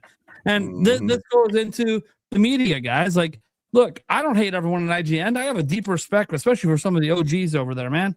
They're even still there as shot callers, but they don't get to call every shot. Now they're owned by bigger entities. Ziff Davis and all this shit. Like, Pierce Snyder's not a founder of Ziff Davis. Yeah. He's a founder of IGN. He can't pull anymore. He can't pull rank like he used to anymore because they he's got to play ball a certain way to keep his job, keep his shit going. Because do you think corporate won't just boot his ass out? Yeah, they might try to do it more respectfully because he's got a lot of pull. But if he ain't towing the line, you're out. And that's sad. Look, I don't blame IGN for the directions they've gone in, trying to become. They were just gaming. And then they expanded to multimedia. I think that was probably a smart move overall for them. Help diversify. I think it was great. Yeah, some of your coverage suffered because of it, but I mean, that's natural. You're spread thin. But it's okay. I don't think that was a bad direction. I just think there's other choices they could have made different. But in the end, they have to answer to corporate. They got to drive the money.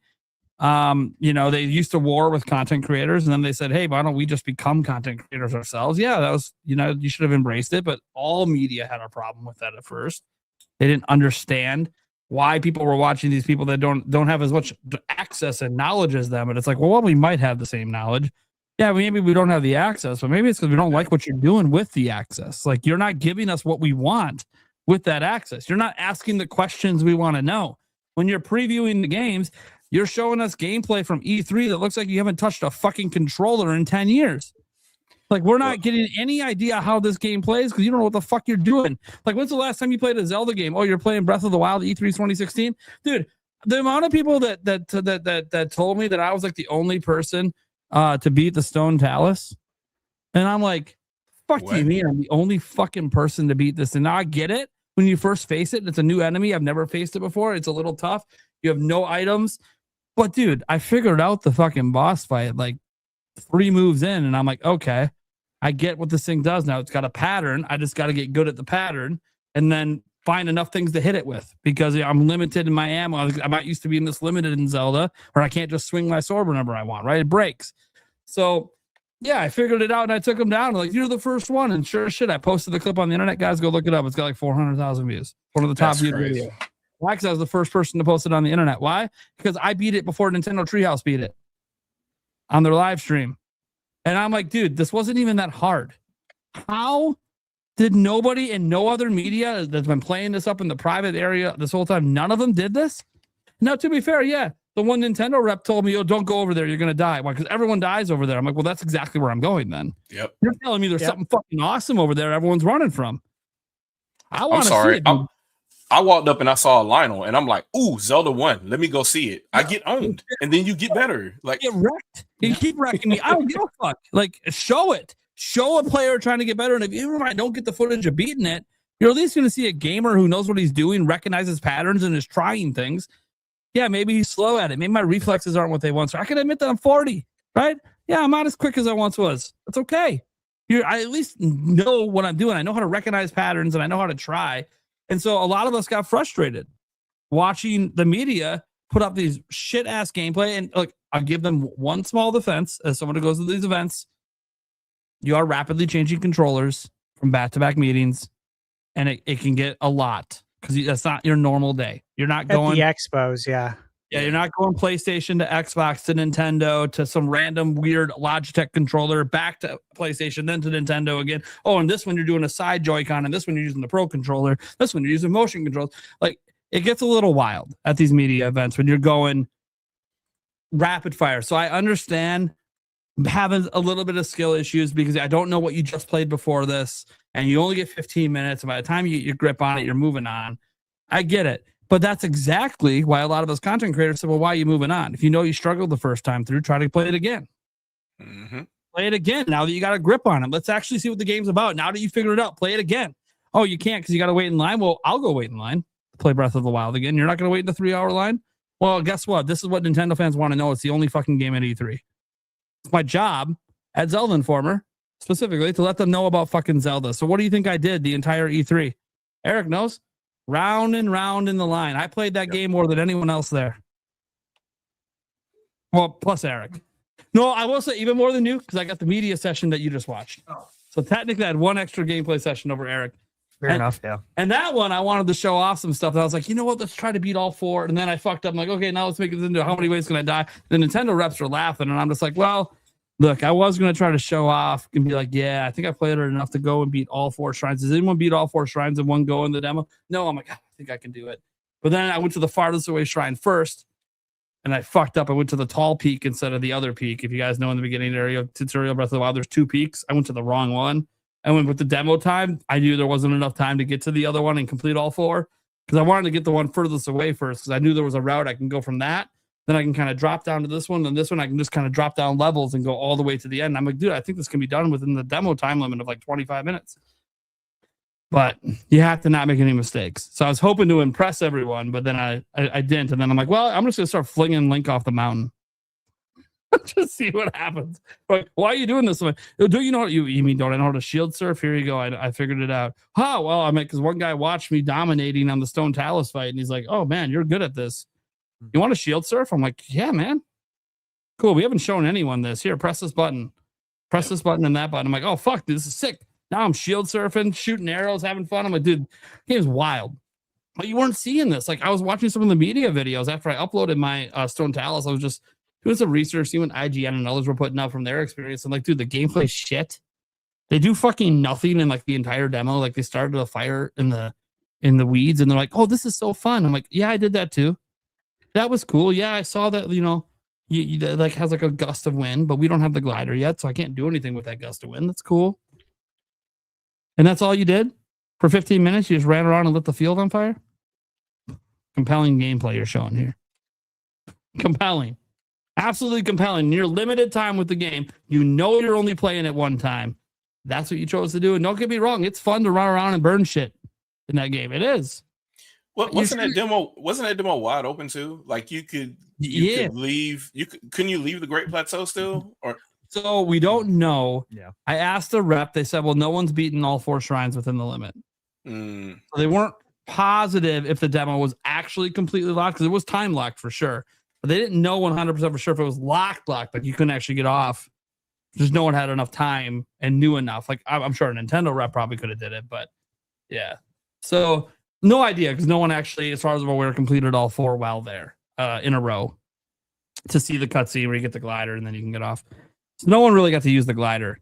But still, like, that's what I mean, though. I knew as a Zelda fan, I'm like, what would I want to see playing this game? Well, I want to see everything that this has to offer. So I want recordings of everything I see it. The Stone Talus, the herbs, the trees, the items dropping, the food, the cooking, all the different stuff I'm cooking. People want to see this shit.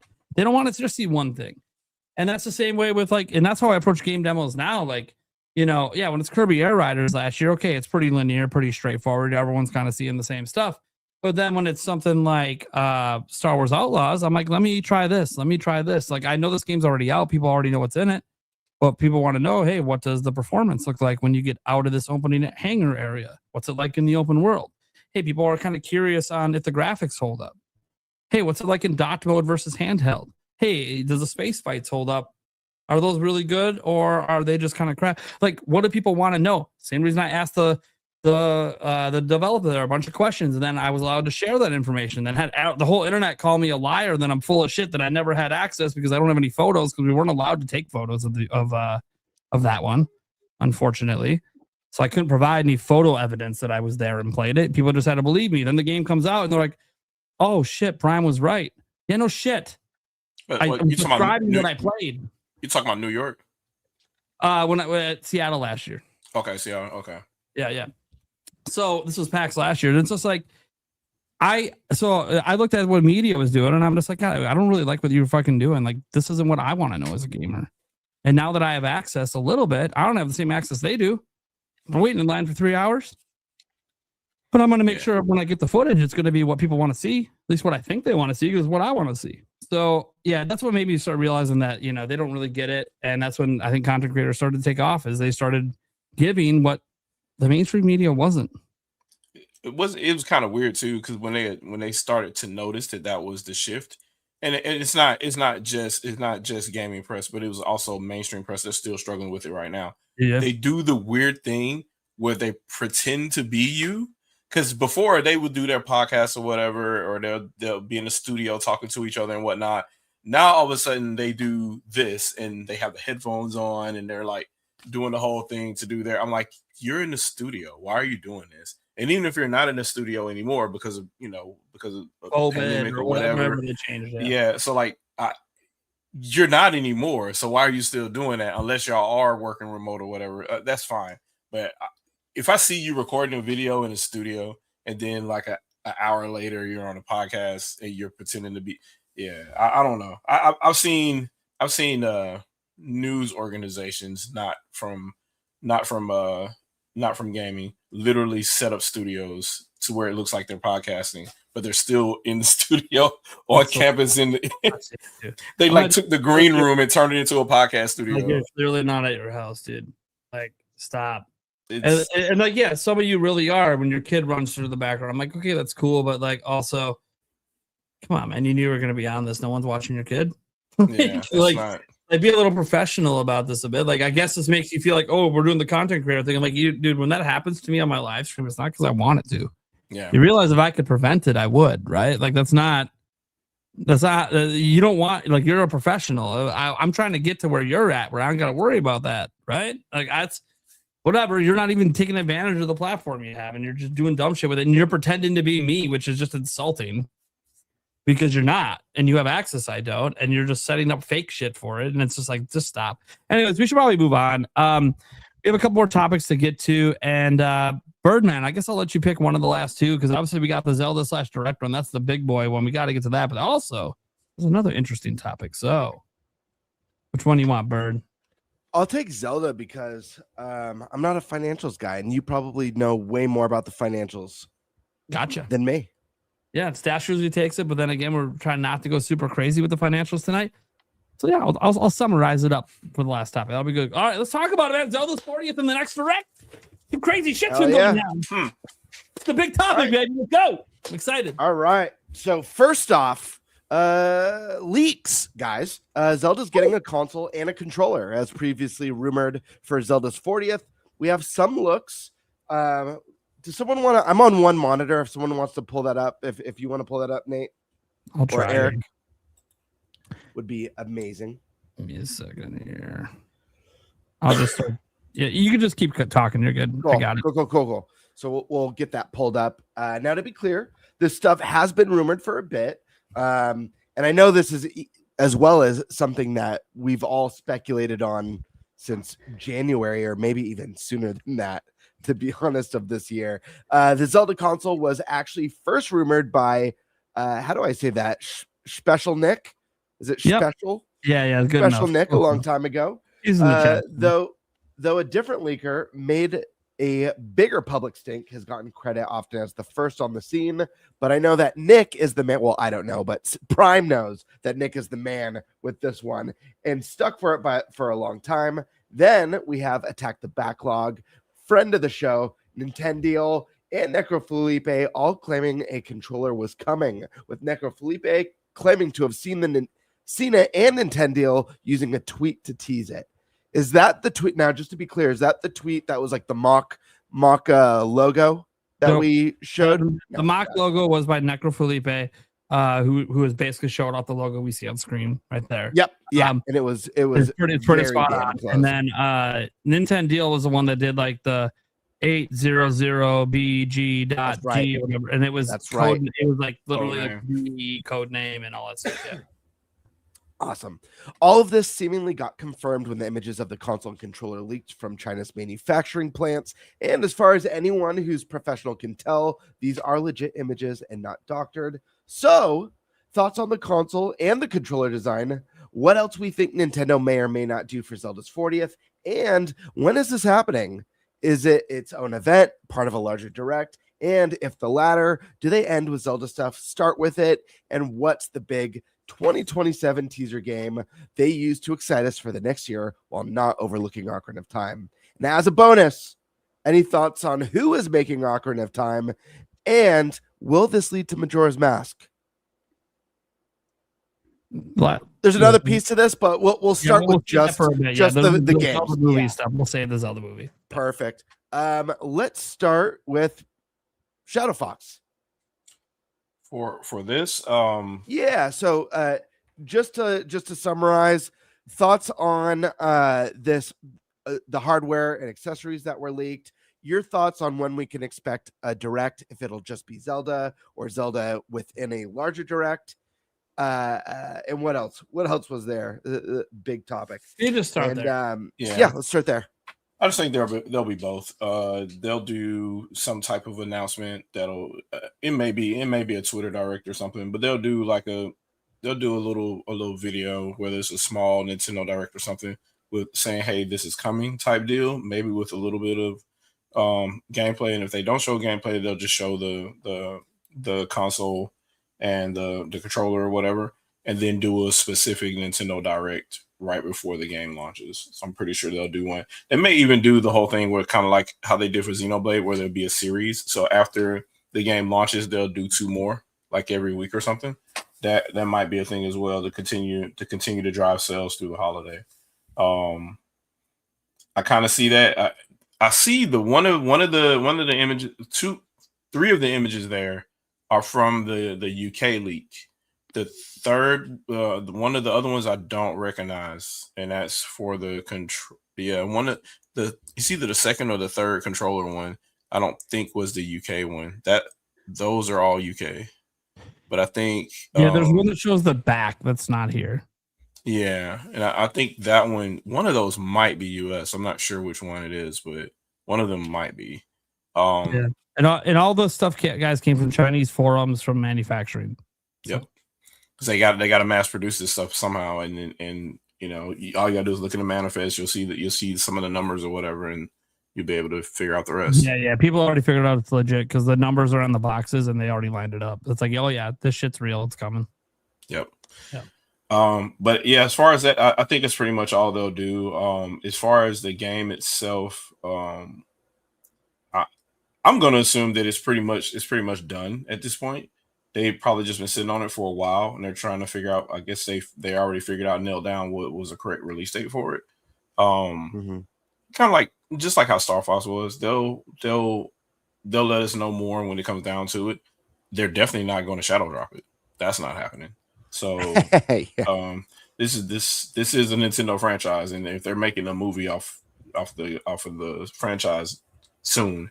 They're not gonna treat this lightly. So it's the 40th anniversary. There'll be a bunch of stuff done. So I think there will be like multiple videos for the game though after release, I believe. So you're thinking we'll get some reveals as well as this game's place within a direct. Is what you're thinking, and it'll have its own direct too. Gotcha. And what are your thoughts on these designs, both the console and the Pro controller? How are you feeling? Oh, I'm gonna be broke because I'll probably buy 2 Pro controllers at least. The console, I like staying married, so I'm not gonna buy another. I'm not gonna buy another Switch 2. But it looks nice though. It looks nice. You like the colors? Yeah, I like the gold and the black. It really is set off to me. Green on the ride, Triforce looks really good. It's really good. It's some of the most all out they've gone, even with Switch. Yeah. Wish I could have it. It'll be a Pro Controller only for me. But yeah, it looks really I good. want to see the back of the Switch too. Oh yeah, yeah. Whatever they did with that, maybe because I'm pretty sure there's gold on the back. There's gotta be. There's gotta be something on the back like that. Yeah. I'd be really happy if they threw a gold 40th anniversary on the back of the Switch. That logo I would like in that, gold. I really like the logo with the pixel link. If that back shot of the controller is real, we don't have a picture of it for here. There's a detail on it that I love so much. It's Pixel Link from the original Legend of Zelda swinging a sword. And then on the other side of the logo, it has the beam from the sword. Have you? Oh yeah, there we go. Yeah, there it is. I love this so much. If that's real, is that real? Is this? So first off, fan-made? this is an AI mock up, Right? But yes, that's legit. Yes, I absolutely love that. It's my favorite detail on the controller. As much as I love the gold and the Triforce, I just think this is such a nice little tribute to the history of the series. But Fox, I got another question for you. there's the actual real life one. Oh yeah, there you go. Yeah, I love that so much. Beautiful. Yeah. Do you believe that Ocarina of Time remake will lead to a Majora's Mask remake, or do you think that's wishful thinking? The reason why I think it should happen is because same engine. Like, why wouldn't you? If you've already spent the money to do Ocarina of Time, you might as well do Majora's Mask and Zelda or whatever you want to do after that. Master Quest. Yeah, I see no reason to not do that at this point, because it would. Why waste the R&D at this point is what I would think. You'd make the Majora's Mask the same way you made Ocarina of Time and go from there.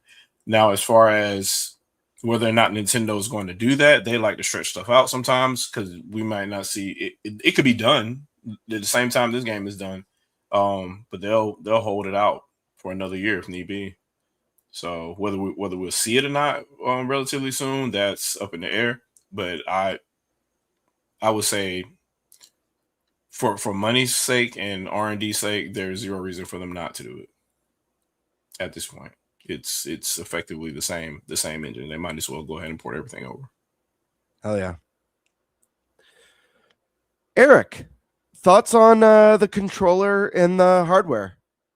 What do you think of these? These have got to be one of the coolest things I've ever freaking seen in my life. I love the colors. I love the design.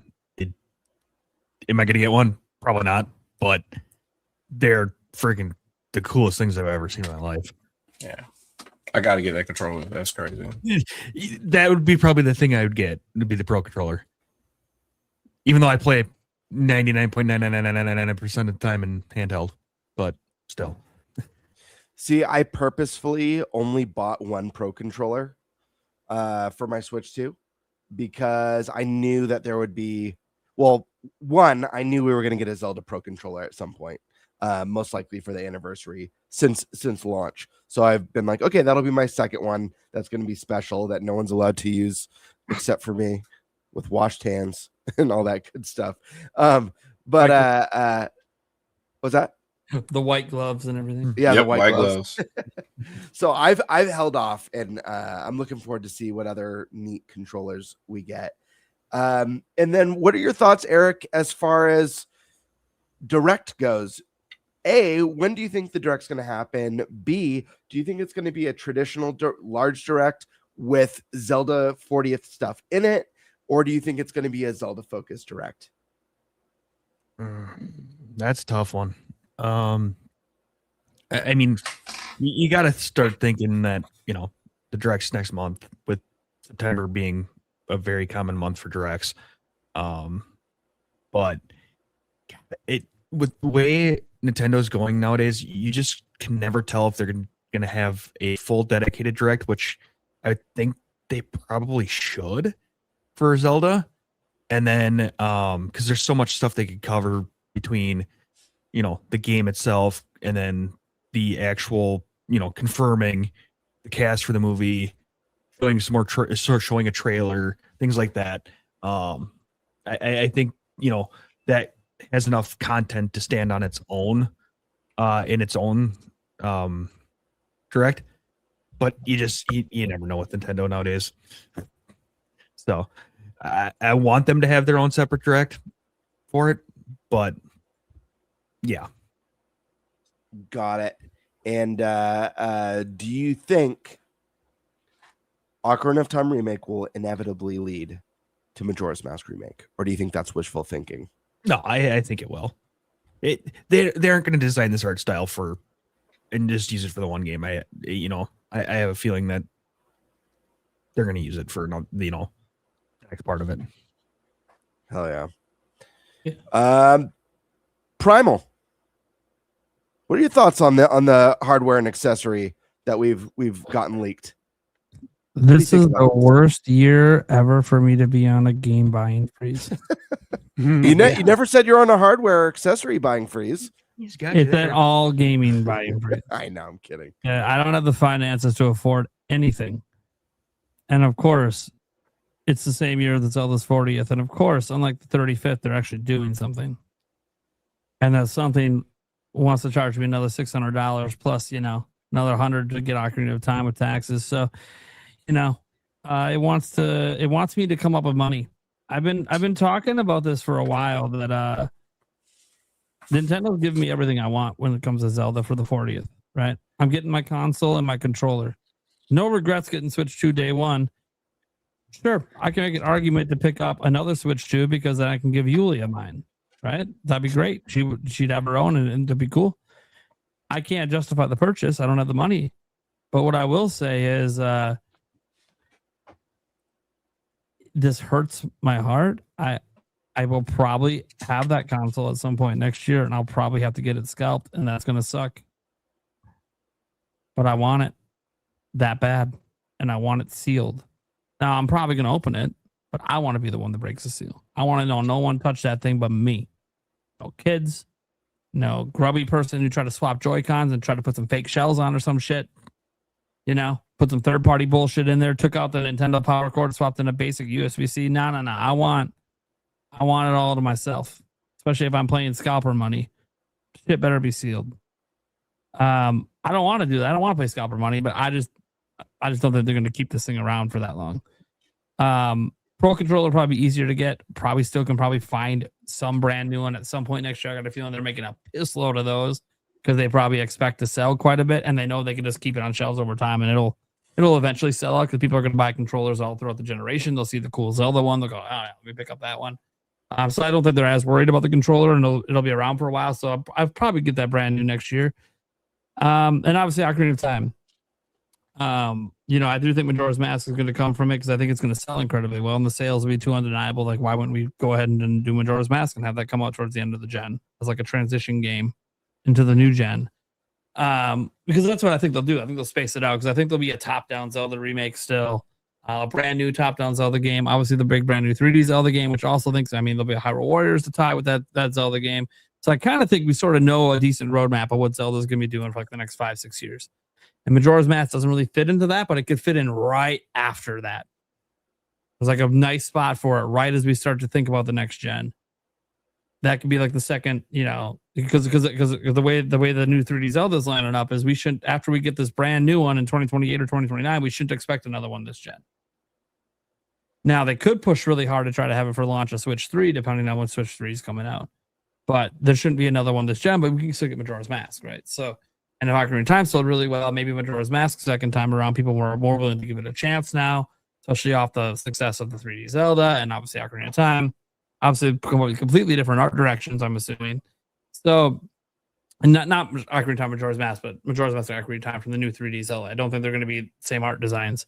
And also, like, a lot of people have been waiting for realistic Zelda to come back in some form. No one really ever thought it would happen. People were like, well, maybe the best we get's like 4K Twilight Princess. No, we got a from the ground up remake of Ocarina of Time with a realistic art style that no one thought would ever exist. And here we are. It exists. It's real. We don't know anything else about it. We need to see footage. But what we've seen so far looks good.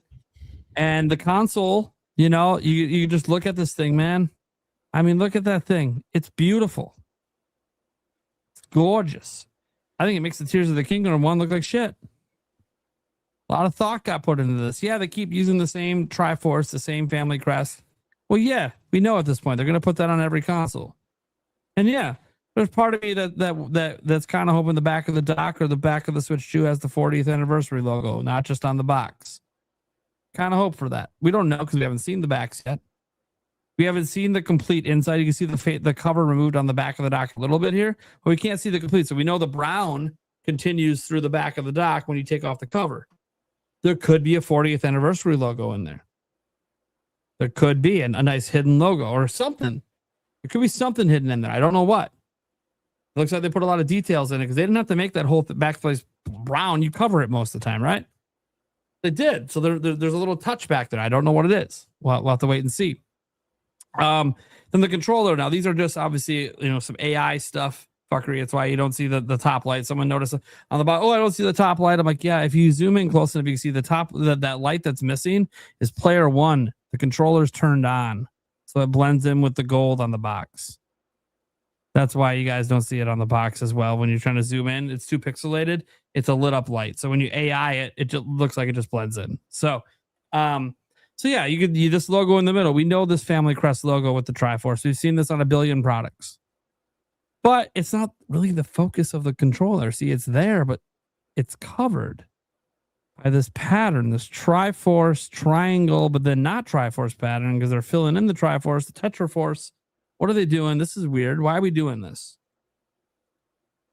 Okay, you see the green, and then you see the subtleness of the green underneath the control stick, and the gold underneath this one. And it blends in where the gold just cuts off right there. The little details. I like this.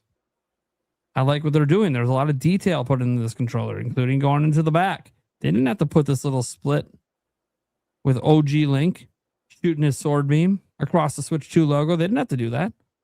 They did. You only understand this reference if you played the original games. A lot of Zelda fans that might think this looks weird. Hey, why is this sword over here? The OGs get it. We know. That's full health, baby. That's a full health sword shot, dude. We use that shit all the time like fucking pros. You had to with how hard games were, man. Zelda was no different. It was a hard game. Go play it. Go play Zelda. Go play Zelda 2. These are hard games. Not for the faint of heart. Especially Zelda 1. There's no clues for shit. Good luck knowing what wall to break, what tree to burn. There's no hints. There's none. Every tree looks the same. Every wall looks the same. This isn't, Ubisoft paint by numbers. This is yellow or purple. That means go there. This is OG. The textures all look exactly the same. They're identical. There's no difference. You just try something and it works. You push that rock happened to move. You burn that bush just happened to burn. That's frustrating. A lot of people use guides. No shame in that. I don't mind if people use guides. I care that you have fun. I'm here to judge how you have fun. But yeah, I think this looks great. I really want it. I know I can't afford it. Doesn't matter. I know it's going to be in my life. This and the console are going to be in my life. They might even become the priority once I'm off my buying freeze, because they're so fucking cool, and I know they're going to be harder and harder to get the longer and longer it takes me to wait. Whereas the games, those will still be around. In fact, they might get cheaper if I wait longer, right? The console is only going to get more expensive. And the controller, as I said, I don't think the controller is going to go anywhere for a bit. I think we might even see it all the way to next holiday. Especially with the Zelda movie coming out. I can see that's my one hope is the Zelda movie leads to a second print of the console. And they decided to drop more of this console around the time the Zelda movie comes out, thinking it might push units. We'll see. That's a hope I have. I don't know if they will. And yeah, so that's just for me.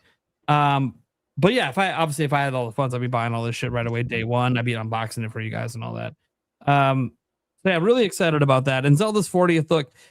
The console was leaked by Special Nick, the controller by a bunch of different people. Obviously now we have the images proving it. There's obviously a direct happening soon. I think we all know this. This isn't surprising to anyone. We usually have a direct in September. I thought the backlog has been on multiple people's tweets that we're guessing the 15th, guessing the 1st. And he's like, I'm not going to say anything, but I know enough that I've taken off work. Does that mean the 1st is the date? Does that mean the 15th is the date? I don't know. The 15th could be. That's Tuesday before Tokyo Game Show. That's about the last minute Nintendo would do one before Tokyo Game Show, and they have done it before. Also, it could make sense for them to do it the first week of September if there's something that they're trying to, advertise before PAX West, because there's going to be a demo at PAX West that they don't want to announce. And so they want to get a direct out first, like say a Zelda demo is going to be there, but they need to get the Zelda trailer out first. Sure. Obviously, they could do separate events. I'll just say this: Ocarina of Time will have a dedicated direct. I just think it's happening in October. I don't think it's happening now. I think the next time, I think the Zelda 40th stuff's going to just be like the Mario 40th. It's going to be part of the big September direct. It's going to, I think the direct's taking place in the first half of the month before Tokyo Game Show. That's how it traditionally does. Now, twice they've done it after Tokyo Game Show, so you never know with Nintendo. But I'm assuming that they're going to want, as all these big games are coming out in September, they're not going to want people to forget, hey, we got a big one still this year. We got a big boy.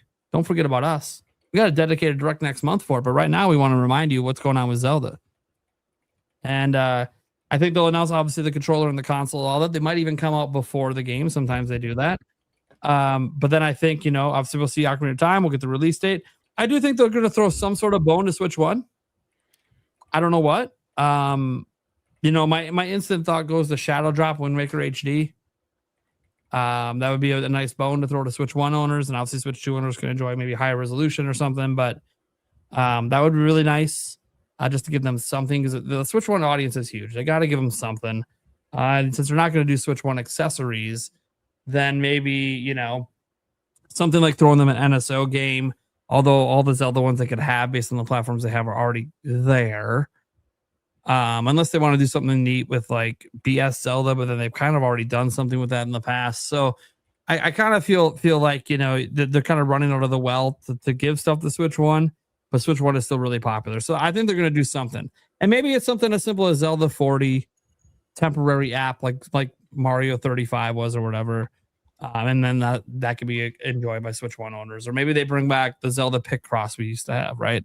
And they throw that on NSO for everyone on Switch 1 and Switch 2. They could do something like that. I think they might announce a special Zelda 40th anniversary Lego set. It might just be a giant 8-bit Link. I have no idea. But something. I think they'll have something for the 40th anniversary. It might even just be like the cartridge with a stand, right? You're just building the original Legend of Zelda cartridge. Gold cartridge and all with a stand. Yeah, that might be cool. Or maybe you're even building it and then you're building the original box that it came in, and you can put it on display, or you can insert it in the box and put it on display. Like there'll be some cool things to do with that, because hey, you got the Game Boy that doesn't work back there, kind of off. You can see the edge of it right there. Like, sure, you could do something like that. People would appreciate that, and it'd probably be like a $50 Lego. Good, makes it affordable for a lot of people. Or they could do another really, really expensive set, like the Great Deku Tree, and they can go absolutely fucking wild. Yep. Like they could, and that. Zelda fans will be really happy about that too, even though for me it's like shit, I'll probably never own it. Damn it. Because the scalper price by the time I can afford it, it's probably going to be like over $1,000. And I'm like, oh fuck, am I really going to do that for a scalper? I'm not willing to give a scalper $1,000. I don't know about that. It's too much for me. I'll give him like $100 premium. We ain't giving him no $500 premium. I'm good on that. Part of me just has to hope it's still around. Or that someone was like, hey, I bought it. Two of them because I knew you were going to buy it eventually, but now I'm going to sell it to you for only $20 more. I'm like, all right, cool. Thanks, man. By the way, you're fucking stupid. You shouldn't spend money before I have money. Nobody do this, by the way. That's not an idea. Don't buy an extra when I'm going to buy it from you. Because what if I never come off this freeze and I'm actually in the poorhouse next year? Okay. I can't predict the future. Okay. Something bad could happen. I don't think anything bad's going to happen, but something bad could happen, okay? I didn't think my son was going to the hospital last year, right? So I don't know what's going to happen, right? I think I'm going to be okay, but I don't know, right? You can't predict the future. You just try to make the best possible outcome happen. Yeah, I just have I'm really excited for this. I think it's going to be in the next round. I think in terms of a game to pair with it, look, I've been on record. I think 3D Mario, I think it's time. And I think teasing that for 2027 is not a big deal. My big question is like, I think the only way you can reveal 3D Mario is to end the show with it. But then Zelda is also a really strong thing to end the show with, right? And ending it revealing Ocarina of Time, like the actual game and showing us like 4 minutes of it. That's also a really strong ending, especially since that's the thing coming out this year, right? Also seeing the Zelda movie. I totally think we're seeing something with the Zelda movie. I don't know if it's just going to be an official cast reveal. We'll get into that later because some cast members have leaked, or if it'll be a legit trailer. Look, they're done filming. They've been editing this whole time. They could have a trailer. It's got to be a teaser for because like if we're getting something in September. I don't think a cast reveal does it. I mean, the cast is already out there. They're revealing what's already been revealed. Like what people need to see is we need to see what you're doing, right? Like for a live action film, the cast doesn't matter as much as what are we doing with the cast. Yeah. It only needs to be like 20 seconds. They could do a 20, 30 second you don't need to see a lot. Just to get people hyped. I don't want it to for be the like a full trailer next year. No. Show me something from the movie. Just something. For 20 seconds, 30 seconds, something. Maybe it's Hyrule Castle. Maybe it's a pan out of Hyrule Castle with Link walking up with Epona. I don't care what it is. Show me something epic from the movie. You know, Sam Neill walking through Gerudo Valley. Oh, dude, dude, if they open with that as like the reveal with Sam Neill, whatever character he's playing, like you're just like, dude, holy shit. That Sam Neill leak. Everyone's gonna talk about it because it's his final movie. Like you're gonna catch the internet with that. Yeah, seeing that on Twitter put a big smile on my face. Yeah, I don't know what role he has. Maybe he's just the voice of the Deku Tree. I have no idea, right? But maybe he's more. Maybe he's the king, like people think. And if he is, that means the king's got film work and going to actually be on screen, which is something we usually don't get from Zelda games. And number two, they did a big name guy for it. So you got to wonder what's the role, what's happening with the king, if it is. And watch, we're way off. He is a king. He's the king of the Zoras. They're going to have him take 30 seconds to scooch his ass over. Like he's the king, but he's the wrong one. We were thinking of the wrong king. Maybe he's the king of the Gerudo, right? He's Darunia or something down there. You know, we're way off. I'm thinking of king. Oh yeah, he's an old man with a gray beard. He should be the king of Hyrule. Nah, he's a Gerudo woman. You know, it's like whatever they decide to do with him. But it would be cool if he was in the teaser, just because that is like such a probably the biggest name actor they have, to be completely honest, of the ones revealed so far. I like that though, that they're going with a little bit lesser known people. I mean, obviously Dika Lockman's known. But still, you know, like these aren't like your Tom Cruises. You're super famous. Sam Neill's the closest to super famous, and look, I love his films, but I don't know a lot of people that consider him an A-lister. Right? I think he's great. I mean, he was at the time. Yeah, he was at the time back in his heyday. Oh yeah. Sam Neill's one of those. Sam Neill's one of those actors who's done a ton of work throughout his career, but I'm always surprised he was never a bigger household name because he's so good. You know, you go watch anything he's in, you'll never find a fault with his acting. It was fine. Yeah, he's great in everything. The script might have been shit. Yeah, maybe he shouldn't have took it, but hey, people got to get paid. You know, the reason Nick Cage took all those shit roles for a while. Dude's got to get paid, man. You got in a bad financial state. You got a role. I got to take it. You couldn't afford not to. Now look at Nick Cage. He seems to turn his life around. He's only taking better roles for himself now. Listen, I'd be lying if I said I haven't been praying weekly that there'd be some sort of a Nick Cage Zelda announcement. I swear to God. It'd be so badass, dude. If he's so badass. I'd be like, dude, can you imagine? He's not in this one, but he comes in the second movie, which is, you know, if it's a trilogy, which by the way, that's one of the things we're going to get into later, is one of the actors appears to be signed for multiple films. It's a major role. It's like, dude, what if Nick Cage is in the second one, but he's like Girahim or something? And he gets to just go fucking nuts and just like lick people's ears and do crazy shit. Dude, Nick Cage would be all over that shit. There's so many roles in Zelda that I think he'd just be great. I'm a huge Cage fan. Listen, there's one thing about Nick Cage, man, is he goes all in on every role. Like, no matter how role he goes all in, and I respect that. The movie is, and it's a terrible script, he's going to give that line everything. He gives it his all. Yep. Yeah, he cages out, man. He doesn't know how not to go 100, man. He doesn't know how. Like, hey, they had a brilliant thing with National Treasure. I don't know what the fuck they did with the sequel. That was just stupid. Like, but he did fine. He set his roles like he would. Like, I have bad respect for Nick Cage. The fallen actor that took any role that now seemingly he looks like he's turned himself around, because now he's only taking roles more suited for him. Anyway, so yeah, it's good to see Zelda movie stuff, whatever they decide to show. And then, yeah, I think greater merch. I think there's going to be more merch. I think there was also a leak today from a con showing that the Zelda movie has already got a lot of deals locked in for merch around it. But that's not going to be revealed right now. Will some of it get revealed at this direct? I don't think so. I think they'll reveal that stuff next year, tied in. One thing that hasn't been brought up yet. What about some new amiibo? I mean, Ocarina of Time's coming out, and 40th anniversary. You have an Ocarina of Time Ganondorf amiibo. People are going to get on that. And with the way amiibo look, like the quality of modern amiibo, it's totally going to get me to buy amiibo again. Let's just start there. It's $50. It's going to be higher quality, but now it's going to be based on the new designs.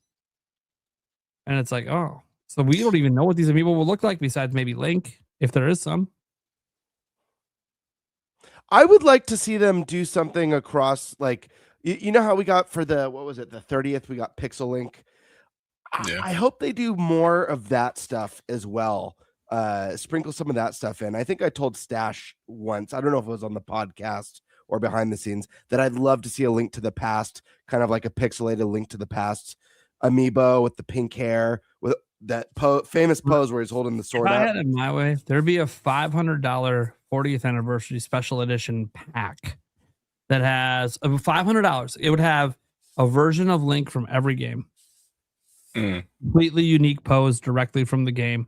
And it's in a giant collection pack that's like, it's really big. It's one package because, you know, collectors are just want to slap that fucking thing on their wall. And you're just like, yeah, man, we only made like 1,000 of them. But shit, look at this. You're going to sell out, Nintendo. You're going to sell out.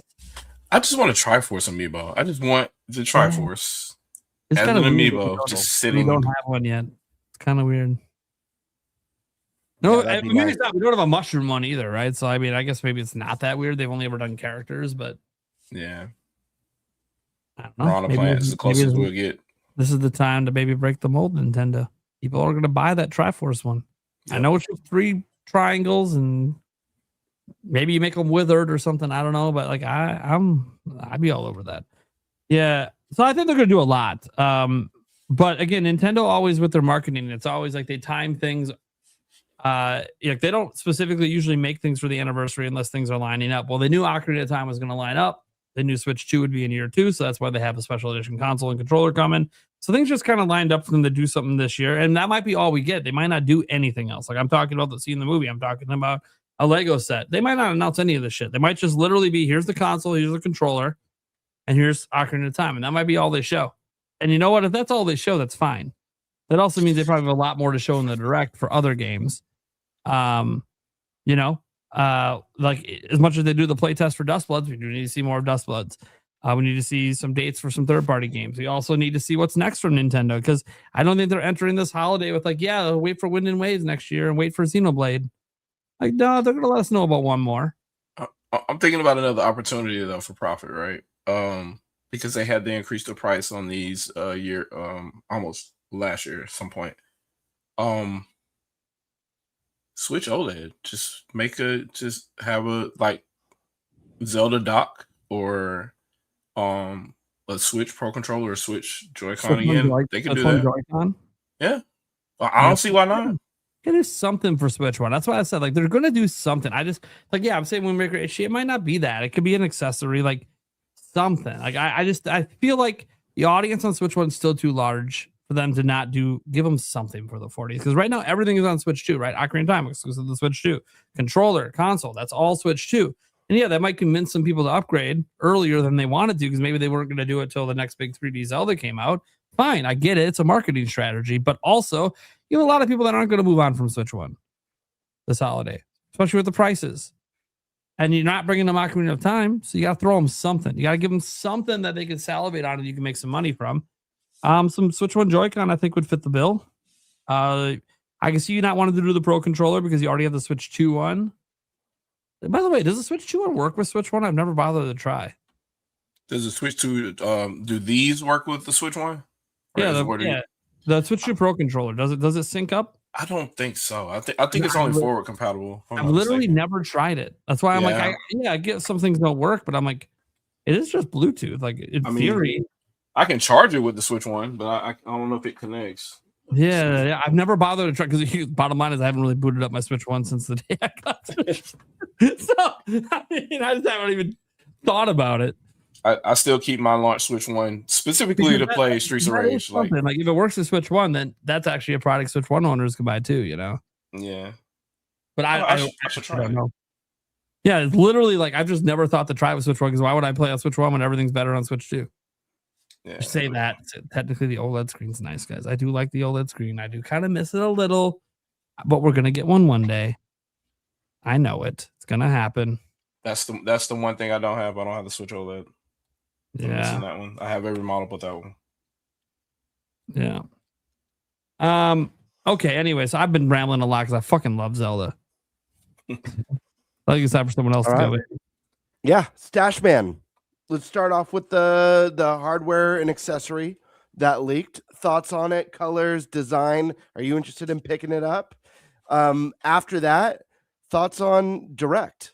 Do you think it's going to be Zelda, purely Zelda? Do you think it's going to be a Zelda segment within a larger Direct? And are we getting that Majora's Mask follow-up? Let's start with the controller and console, though. Do I think it's real? Yes, I do. If it's not real, it's one of the greatest fakes ever. Yeah, if it's not real, I'd like to know the person that made it and give him a pat on the back. Say you did a good job. Yeah, there's some things about this that like even the way the shine is on the boxes, like that's so hard to fake. Yeah, I would tell them they have a future. Yeah. They have a bright future. Yeah, maybe you should go pursue this. Yeah, every checker says it's real. Yeah, I would pursue it. The edge of the box, like Jesus Christ, dude. Like, yeah. So if it's fake, if it turns out to be fake, I do think they should pursue a career in this and honestly gather feedback from sources like us. Like take a clip from the podcast of us talking about it. Take clips from Twitter post and look at all the feedback. I would use that as ammunition to get a job. Be like, this is how good I did it. I did it so good. They thought my work was Nintendo's work. You got to use that to your advantage. Millions. So, yeah, I think it's really like as far as the source goes, they're saying it came off the factory line, right? In China. I'll say this. Kiwi Talks is saying it's legit as well. I don't know if he's seen it, but he's in the chat. So no, I haven't. But at any rate, yeah. So the next question was if I'm going to get it, right? Yep. I mean, look behind him. I mean, look, unless Stash has hit the Great Depression and his bank is at zero, pretty sure it's happening. Yeah, I'm definitely getting it. I think he's the only one that's a trick question. If you ask, like it's happening, there's no doubt. You guys know that my favorite 3D Zelda is Ocarina of Time.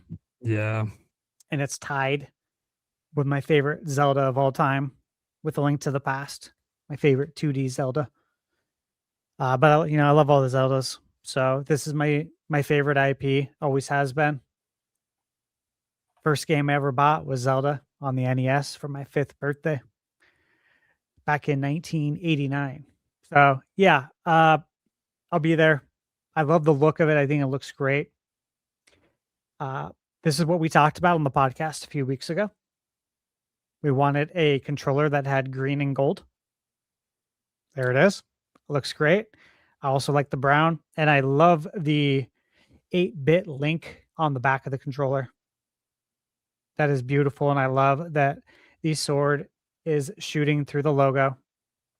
Again, full health, beautiful, great detail. So yeah, very, very nice looking controller. And as I said to you guys in our private chat earlier this week, now all we need is the gold cartridge, and then we're golden, right? Literally. all we need now. You don't do the gold cartridge. Even if you just make it a collector's edition, you're just missing out, man. Telling you. The Zelda fans, dude, we bought out all the Tears of the Kingdom and the Breath of the Wild special edition, collector's editions. Come on. Yeah, they could do because we do get steelbooks on Switch too. They could do a steelbook edition with a gold cartridge. That would be I think that would be really cool. God, that'd be sick. Yeah. What's the next question? All right. So after that, direct thoughts. Do we think it's going to be a Zelda focused 40th anniversary direct, or do we think we're going to be getting a full size traditional direct with the 40th anniversary segment? Well, I don't know that it matters.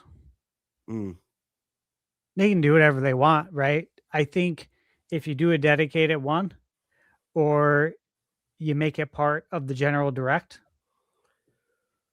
it's still going to be the same length. There's not going to be any cut content.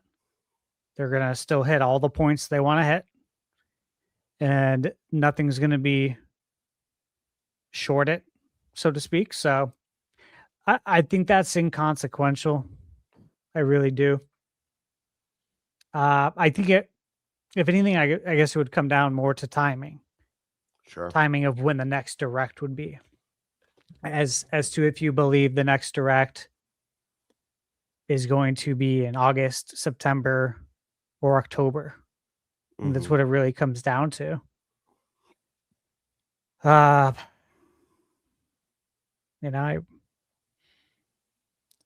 wish I could say more. Fair enough. God damn it. My next question, Stash, is, and I already know. Stash. I'm just kidding. I already know the answer to this one from Stash because I specifically asked him for his most honest opinion on it recently. Not sure how recently, but just for the people out there who don't know your thoughts on this, do you believe that Majora's Mask remake is a possibility? A legit possibility. Yeah. Right now. Yeah.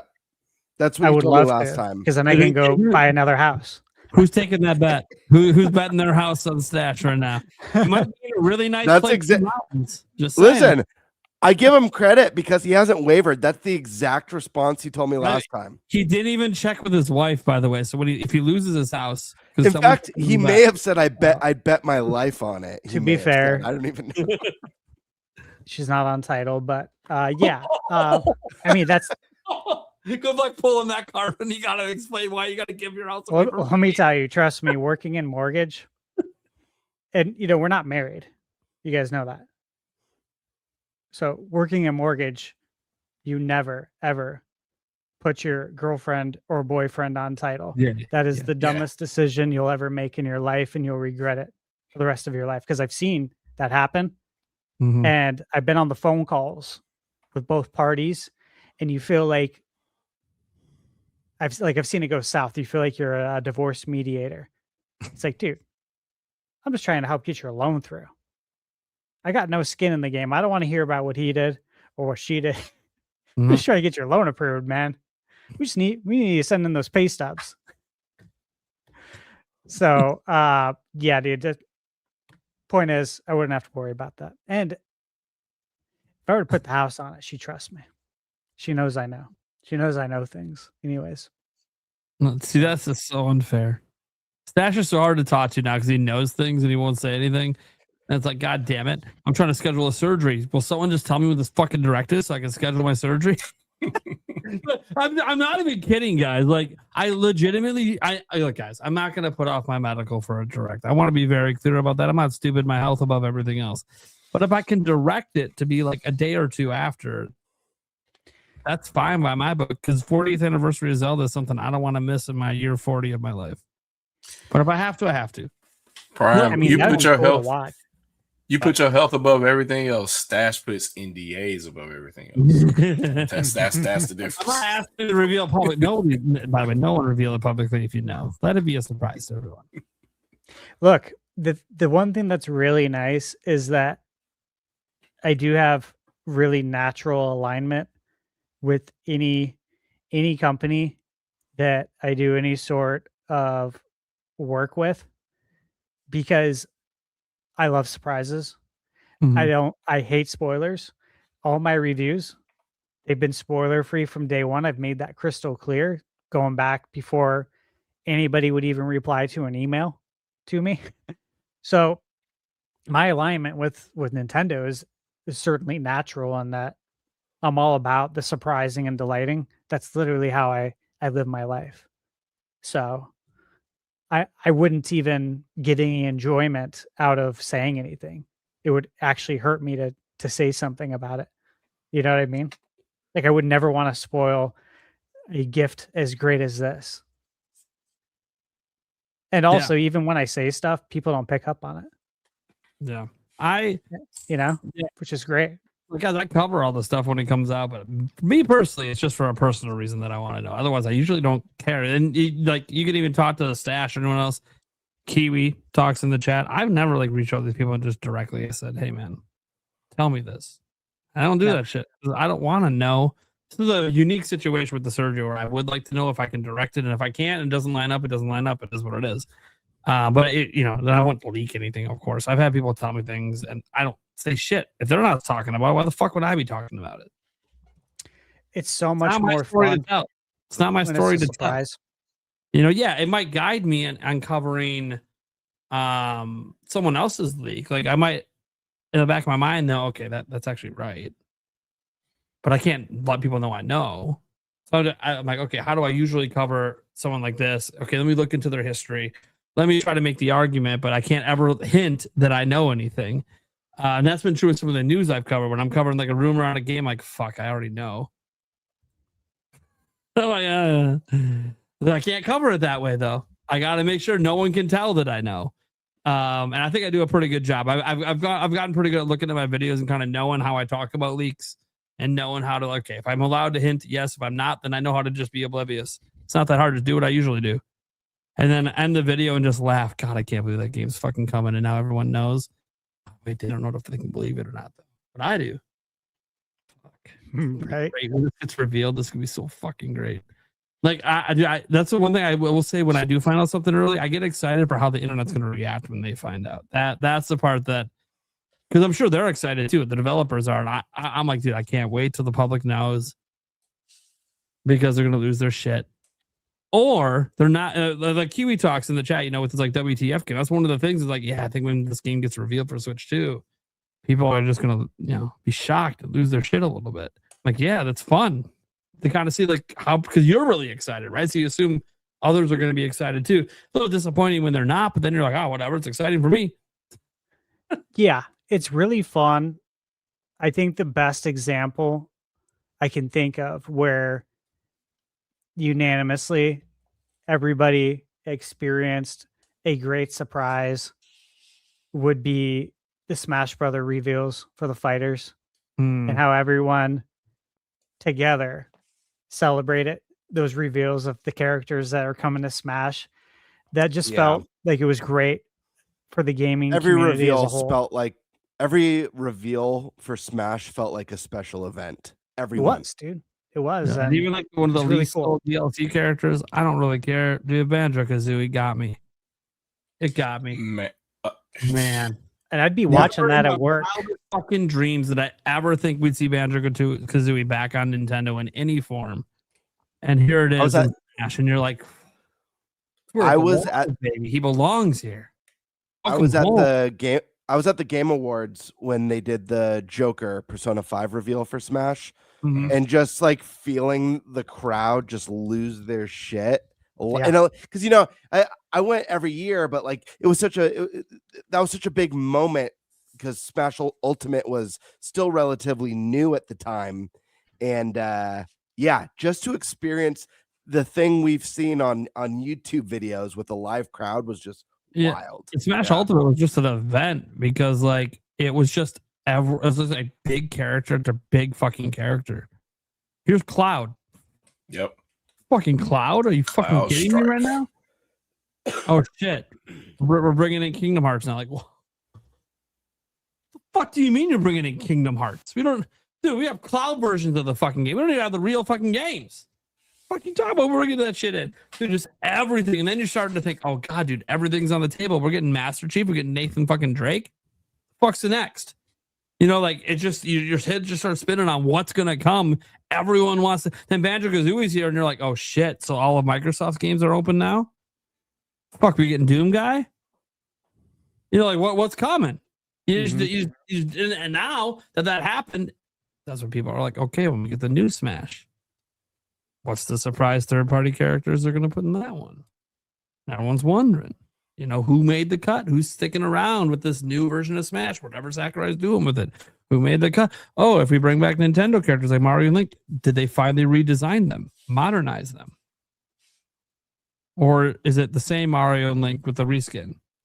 I don't know. We'll see. Really excited. But yeah, that was a really good event. And Nintendo did a good job keeping the wraps on the character reveals. Because a lot of stuff leaks from Nintendo, but for some reason those didn't really get out. So they were like a surprise every time. Like we knew, that we could see a reveal. Like you feel the buzz in the air. Like, okay, yeah, could be at this direct, could be at this event, could be at E3, but we didn't know, and we didn't know who it would be. And that's what the internet was always speculating. All the rumors on who it could be. How many times was Gino said to be coming? Gino, thank God, did not come. To be fair, if he did come, who really cares? I'm not the biggest Smash Bros. Guy, so I would have been happy for people who would have been excited for him. But yeah, I think this is some good shit. And Stat, you thought Majora's Mask was going to come too, right? Like it just makes sense. Yeah, he bet his house on it. Yeah, he bet his house on that. Yeah, so yeah, cool. Is there any other questions? Yeah. I've got a question for everyone. I'm going to touch my thoughts real quick on the controllers and the direct, and then we'll get into the last pieces on this. Obviously, I'm very excited about the controller and console. I do believe these are real, and if they're not real, it just means we're waiting a little longer to see the new controller and new console, because I fully believe that this has been planned for a very long time. It's why I put it on my January bingo card for something we will be getting this year. I think the colors look fantastic. Part of me was hoping that we'd get an option that was just super gold, maybe we'll get some Joy-Cons sold separately. They're just like pure gold with maybe some like Hylian etchings in it, or a Triforce etching. But I just love this. I think it's going to pair nicely with not only the Ocarina of Time remake, the 40th anniversary, but I think it's going to pair nicely with the movie as well in that aesthetic. So I do think it was a smart choice to add the green in this time. Something we really haven't seen with Zelda hardware. We've gotten tons of different iterations of the gold and the gold and black in the inscriptions. And we even got that gorgeous Hylian Shield 3DS as well. That was really, really nice. So this is just more variety. You got to love it. The controller's a no-brainer, I feel like. I'll be honest, I want the console so bad. My biggest concern, more so than dropping another $500 on a Switch 2, my biggest concern is scalpers. Like, I know I want it. I know I'm going to be there when orders go live. Will I be checking out with one? That remains to be seen, because I know the scalpers are going to be there in full force. So we'll see how that goes. But yes, I am beyond excited. I've been waiting for this. Like I said earlier tonight, I specifically only have one Pro controller because I knew they'd be releasing not only a Zelda one, but other special ones throughout Switch 2's life cycle. Excuse me, I'm losing my voice a little bit. As far as the Direct goes, this is an interesting one. Stash is right. It doesn't really matter. They could do it any which way. But I'm personally leaning towards a mainline Direct in September with a 40th anniversary, maybe a 15-minute slot and a 50 to 45-minute Direct dedicated to Zelda. And that can get a little bit of a deep dive on Ocarina of Time. It could go over the new hardware and accessories, a teaser trailer for the movie, maybe an announcement of some theme park goodness for Zelda. You never know. And the big hope at the end of a Zelda segment, and this kind of bleeds into the later part of this question, is the idea of them saying, but before we go, we have one more thing, or before we move on from Zelda, not before we go, before we move on from Zelda, we do have one more Zelda anniversary announcement, and it does some sort of the sequel to Ocarina of Time is now in development. So it's like a Majora's Mask tease. I think would be really cool. I think the stars line up, the timing lines up for a tease of the next mainline Zelda, but I wouldn't be surprised to see some sort of Majora's Mask tease before we see the next mainline. I think that would be really cool. And it's just like a promise that we're going to get this such a nostalgic, such a special era of Zelda brought back and reimagined in the modern age, just to get people pumped up for that. As far as them doing a Zelda specific one or something this month, listen, it's Nintendo. They're the king of curveballs. I don't think there's anything off the table when it comes to them. They could literally drop it tomorrow morning, shadow drop, just like Star Fox. Hey, there's in 10 minutes, we got a Zelda Direct. I wouldn't hold it past them, but I'm leaning towards September and I'm leaning towards mainline. But let's see what else we got. I wanted to. Hey, when in September are you thinking? When in September? Me, it's iPhone week, usually. Here's the thing. I really want something to happen. Even though I'm leaning for September, I really, really, really want something to happen before PAX. Because the thought of getting to go hands-on, especially if we get to go do that private, play sesh with Nintendo, for me, that would probably make my whole YouTube thing, outside of the fans, outside of doing the podcast, like getting to relive a game that's so important to my DNA as a gamer, so many fond memories, and have that behind the scenes Nintendo experience. I don't know, like that. I don't know that any PAX or E3 together, and like we know we're going to talk about it. Even if we can only talk privately back at the hotel about it, because we don't, pry in ears and stuff like that. Fine, we will. Right, we'll go to one of our hotel rooms, we'll get some beers, and we'll just fucking talk about what we play, because we're going to want to talk about it, and we might not be able to talk about it publicly potentially. Like, there's one reason why it'd be so cool to get the Direct with Zelda before then, is because that means there will be a public demo that we can talk about. Yeah, I honestly don't know that anything could top that. On top of it's PAX is my birthday weekend. It's the first day of PAX is the day before my birthday, so just like, if the stars somehow align like that, the Nintendo gods shine upon us, it'll be the most glorious weekend ever. Great, because Saturday night's the night we go out drinking, so it's like, oh look, it's Bramer's birthday. We got double the reason to celebrate. It's be great. But Stash, to go back to your question, if I had to guess now, I'd say week 2 or 3 of September would be my guess. Just my gut guess. As someone who doesn't know, I don't know anything. I just love Nintendo since I was a kid. That's all I know. So why aren't you more informed? Come on. 30 to 40 days after the leak. Going off today's date. When did those pictures come out? Like a couple days ago? Yesterday or the day before? Yeah. And when did all the casting stuff leak? Like a week ago, I want to say. Yeah. So 30, 40, 45 days later is what you're thinking? Yeah. Here's the thing is, like, I don't think Nintendo's a reactive company.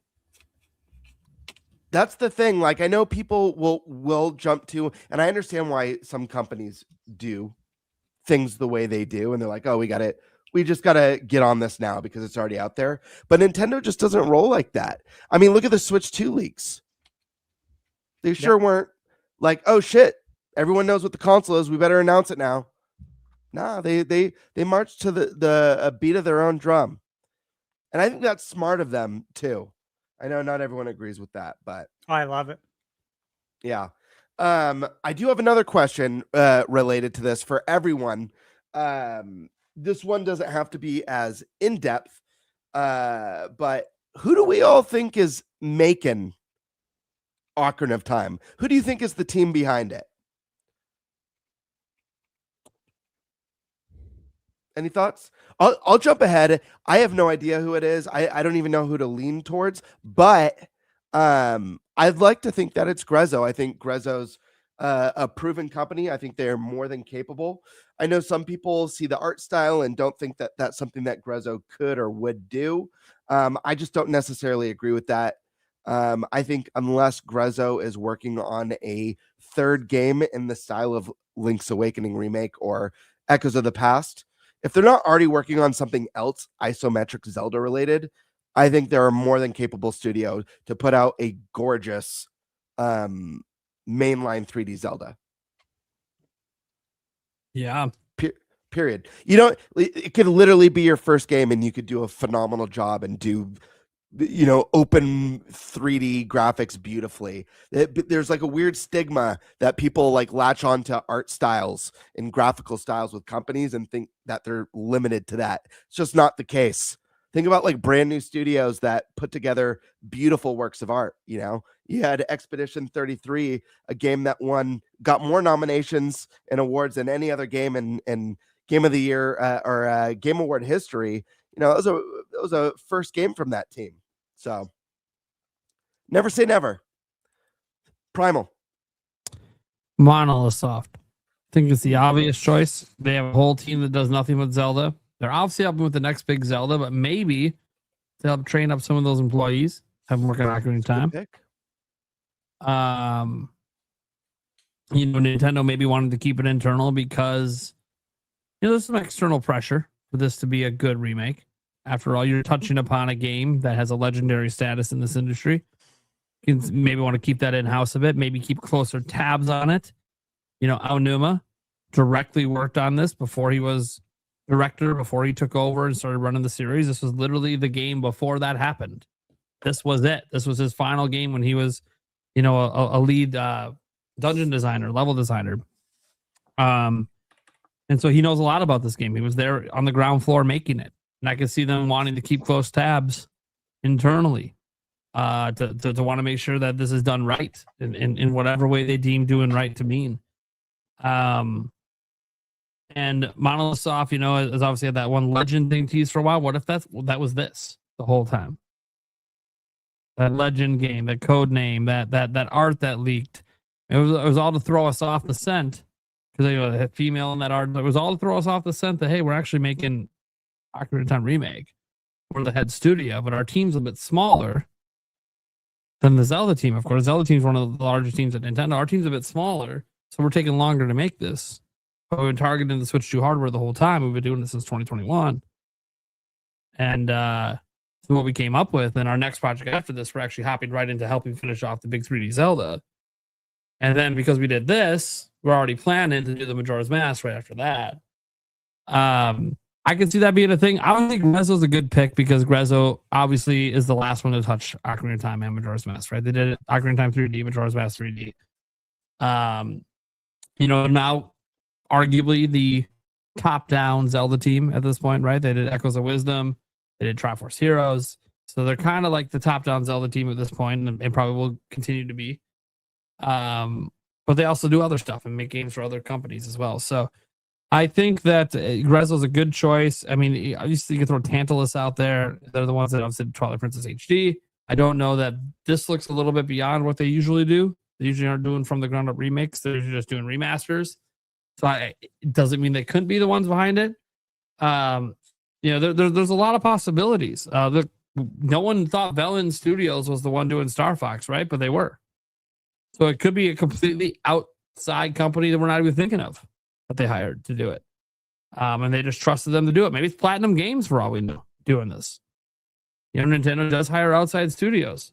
Now, Star Fox, I think, is something that, you know, maybe they wouldn't watch over as much of a hawk as they would with Zelda, especially Ocarina of Time because of its reputation.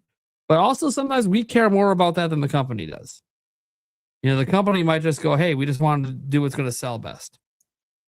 And maybe they thought a certain studio with certain art direction is the way to go, and they just let them go ham. I have no idea, right? So I'm going to pick with Monolith.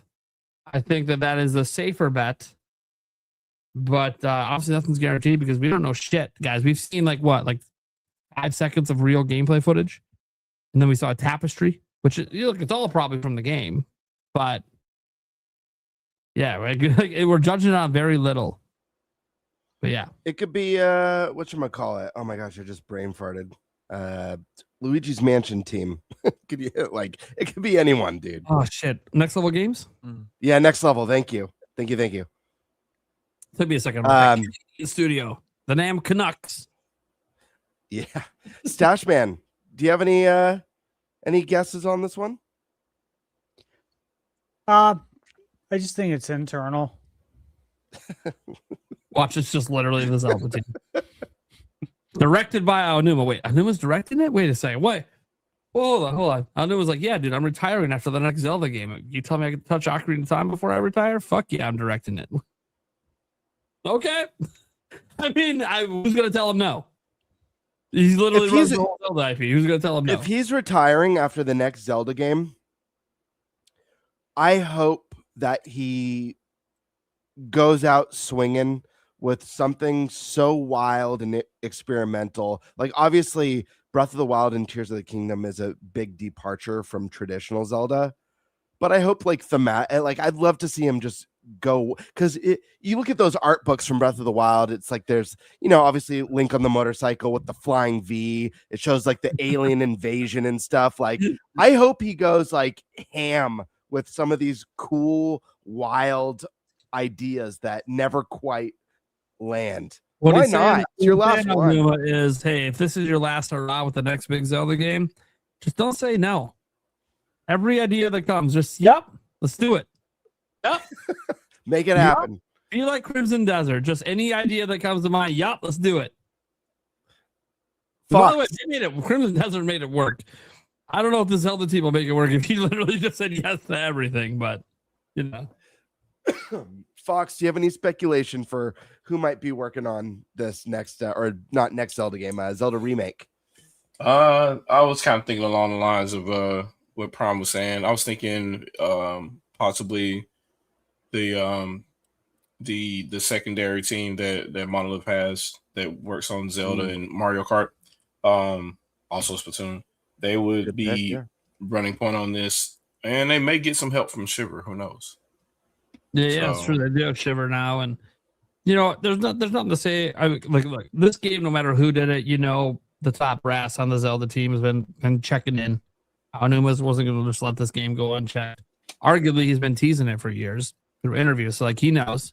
He's been keeping tabs. And I think there's part of them, whatever team this is, they got to be stupidly excited to see how people are going to react to that first big trailer, because it's either going to go really well or really bad. And I think they're, based on the way they teased it, it seems like they're pretty fucking confident that this is going to go extremely well when they show it. Or maybe it's as simple as Nintendo themselves rewrote the code, right? Yeah. And they handed it off to a team and said, "Hey, this is our skeleton to finish the rest." Yeah, could be that. Again, we also have to toss it out there, since obviously we kind of sifted through everyone except Eric. Yeah, what about the Zelda team itself? They did Wind Waker HD. Damn it. They could do this as a training ground for Switch 2 development, right? They could have made this a training ground game. It could have been in development even before Tears of the Kingdom finished. And Tears of the Kingdom, according to Aonuma, was mostly done in 2022. So maybe that team was hopping over to Ocarina of Time right away to get some experience on Switch 2 development because they didn't have any yet. That is something they've done before, so I can't put that past them. Especially if they're using the full Switch 2 feature set, the DLSS, the mouse mode, and everything else in between. Then yeah, maybe you want to get your Zelda team with some direct experience, which also you wonder about Majora's Mask at that point, because are they going to go to Majora's Mask right after this if it is the main Zelda team? I don't know. What I do know is, based on what they teased, I need to see this trailer. Normally I'm good with one trailer. I know if I'm going to get the game. Look, I'm pretty confident I'm going to get this game eventually. It's fucking Ocarina of Time. Unless this is like a Secret of Mana style remake, which was bullshit. Fucking butchering an all-time great. Or Final Fantasy Crystal Chronicle, butchering a game that already was super niche. And then you ruined it for the audience that loved it. So who are you making it for then? So I think that, this is maybe the most excited I've been to see a gameplay reveal trailer in my entire life. And it's a game that's from my childhood, which is weird because I don't like to replay games. But one thing I do like is seeing games from my childhood brought back to life. And I think this trailer is about to show me what I thought Ocarina of Time looked like as a kid. So now I'm going to actually see it. And I can't wait because I never thought they would go back to a realistic art style again the rest of my life with Zelda. I legit thought they'd never touch it. Which is fine. They don't have to. I like the style of Breath of the Wild, Tears of the Kingdom. They can go back to Zelda. They can go in a lot of different directions. I never thought we'd go back to realistic like the old days, except for maybe a Twilight Princess 4K or something. And that's just an old game, put into 4K. Here we are from the ground up, which also establishes that they're willing to do from the ground up, and they're also willing to do realistic, which means Twilight Princess could get a from the ground up remake one day, which is wild to think about. Because it's so dungeon heavy, some people will be very happy to see that come back. Some of their all-time favorite dungeons and boss fights are in that game. Seeing that reimagined would be sick, but with Ocarina of Time, man, yes, guys, it's outside of my top 10 Zelda games until everyone else it's blasphemy, but that doesn't mean this game's any less special to me. Without this game, I'm not here. It started my fandom in terms of making fan websites that eventually led to me becoming a YouTuber.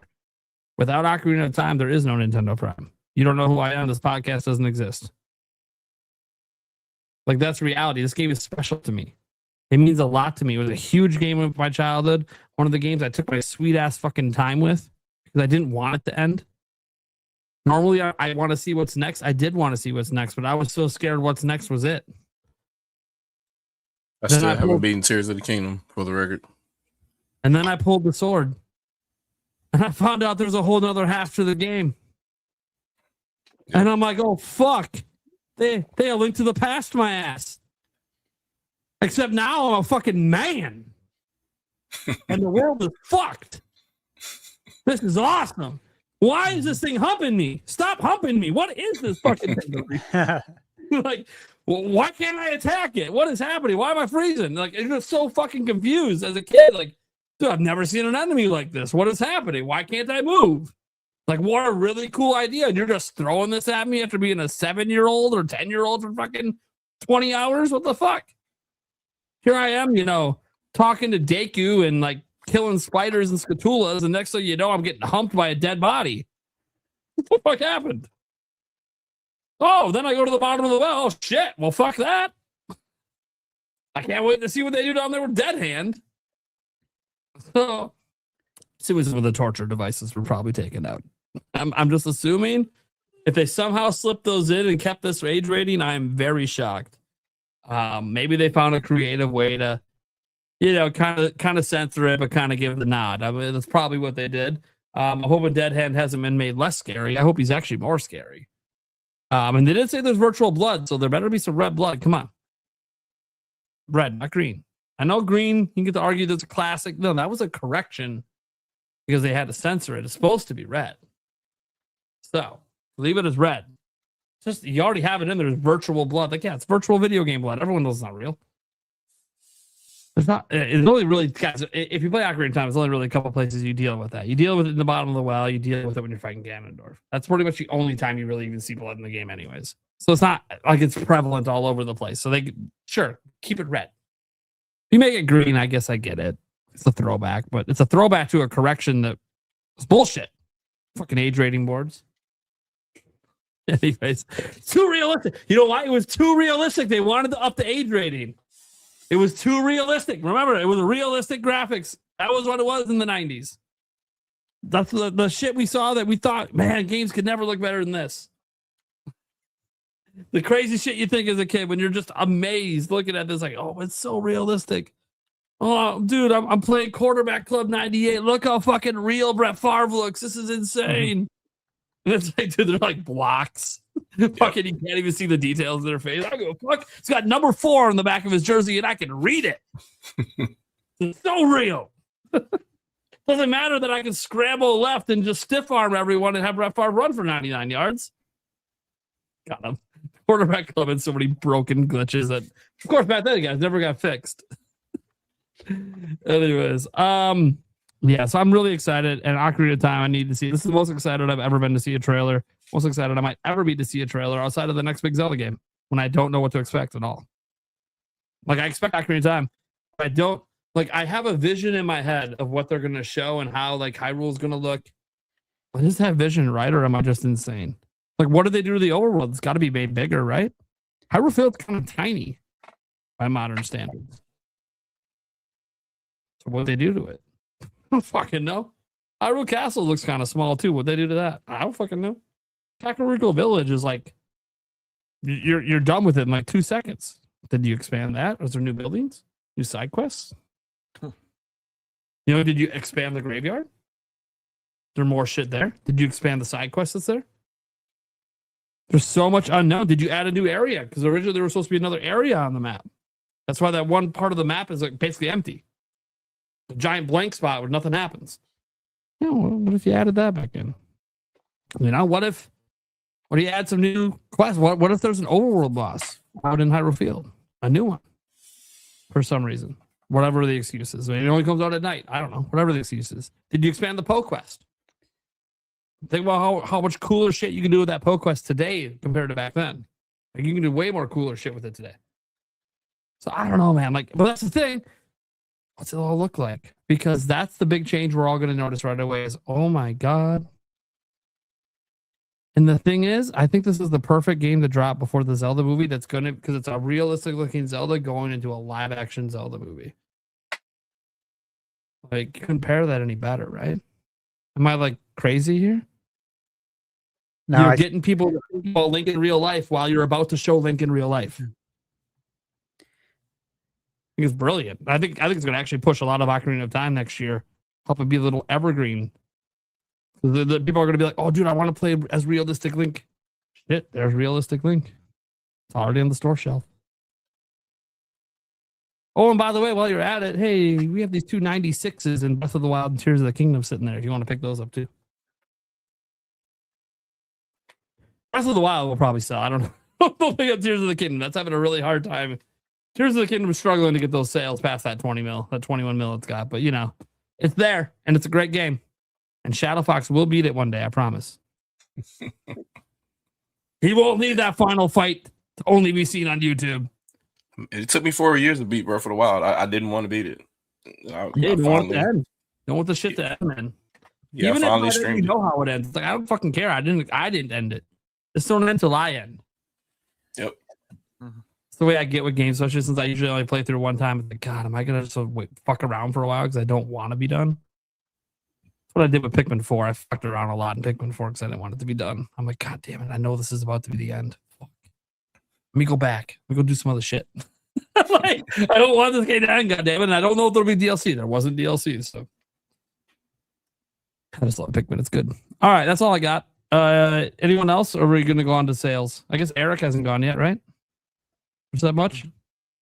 You did? Okay. Well, actually, hold on. Your camera's been down this whole time. I know it bounces in and out. I was trying to find the fan, but yeah, I blame you. It's upstairs. Oh, fun. Reese Riley posted on Twitter while we were doing this topic that he's calling it now. Zelda Direct next week, OOT released and Zelda movie trailer. Yeah, he said that. He's trying to, I know he's trying to manifest. He's it, manifesting. Yeah. He's manifesting. Yeah. He literally said, not a leak. It really. Yeah. No, I know. Sure, could happen. Why not? Hey, I'm not going to be put it out upset at showing Zelda next week. Right. You're not going to find me mad that, oh, they didn't put it in the big direct. Oh, no, I get to see it sooner. Like, I'm cool with that. Oh, and maybe it's because the shit leaked and Nintendo likes to surprise and delight. So it's like, oh, maybe they'll just show it next week. I don't think they're pivoting. I think whatever the plan is the plan, and they're sticking with it. And if the plan was next week, cool. But all right. I guess we can move on to the Nintendo financials. Are we good for now? We'll try to zoom through the financials too. We're not going to spend a lot of time on it, guys.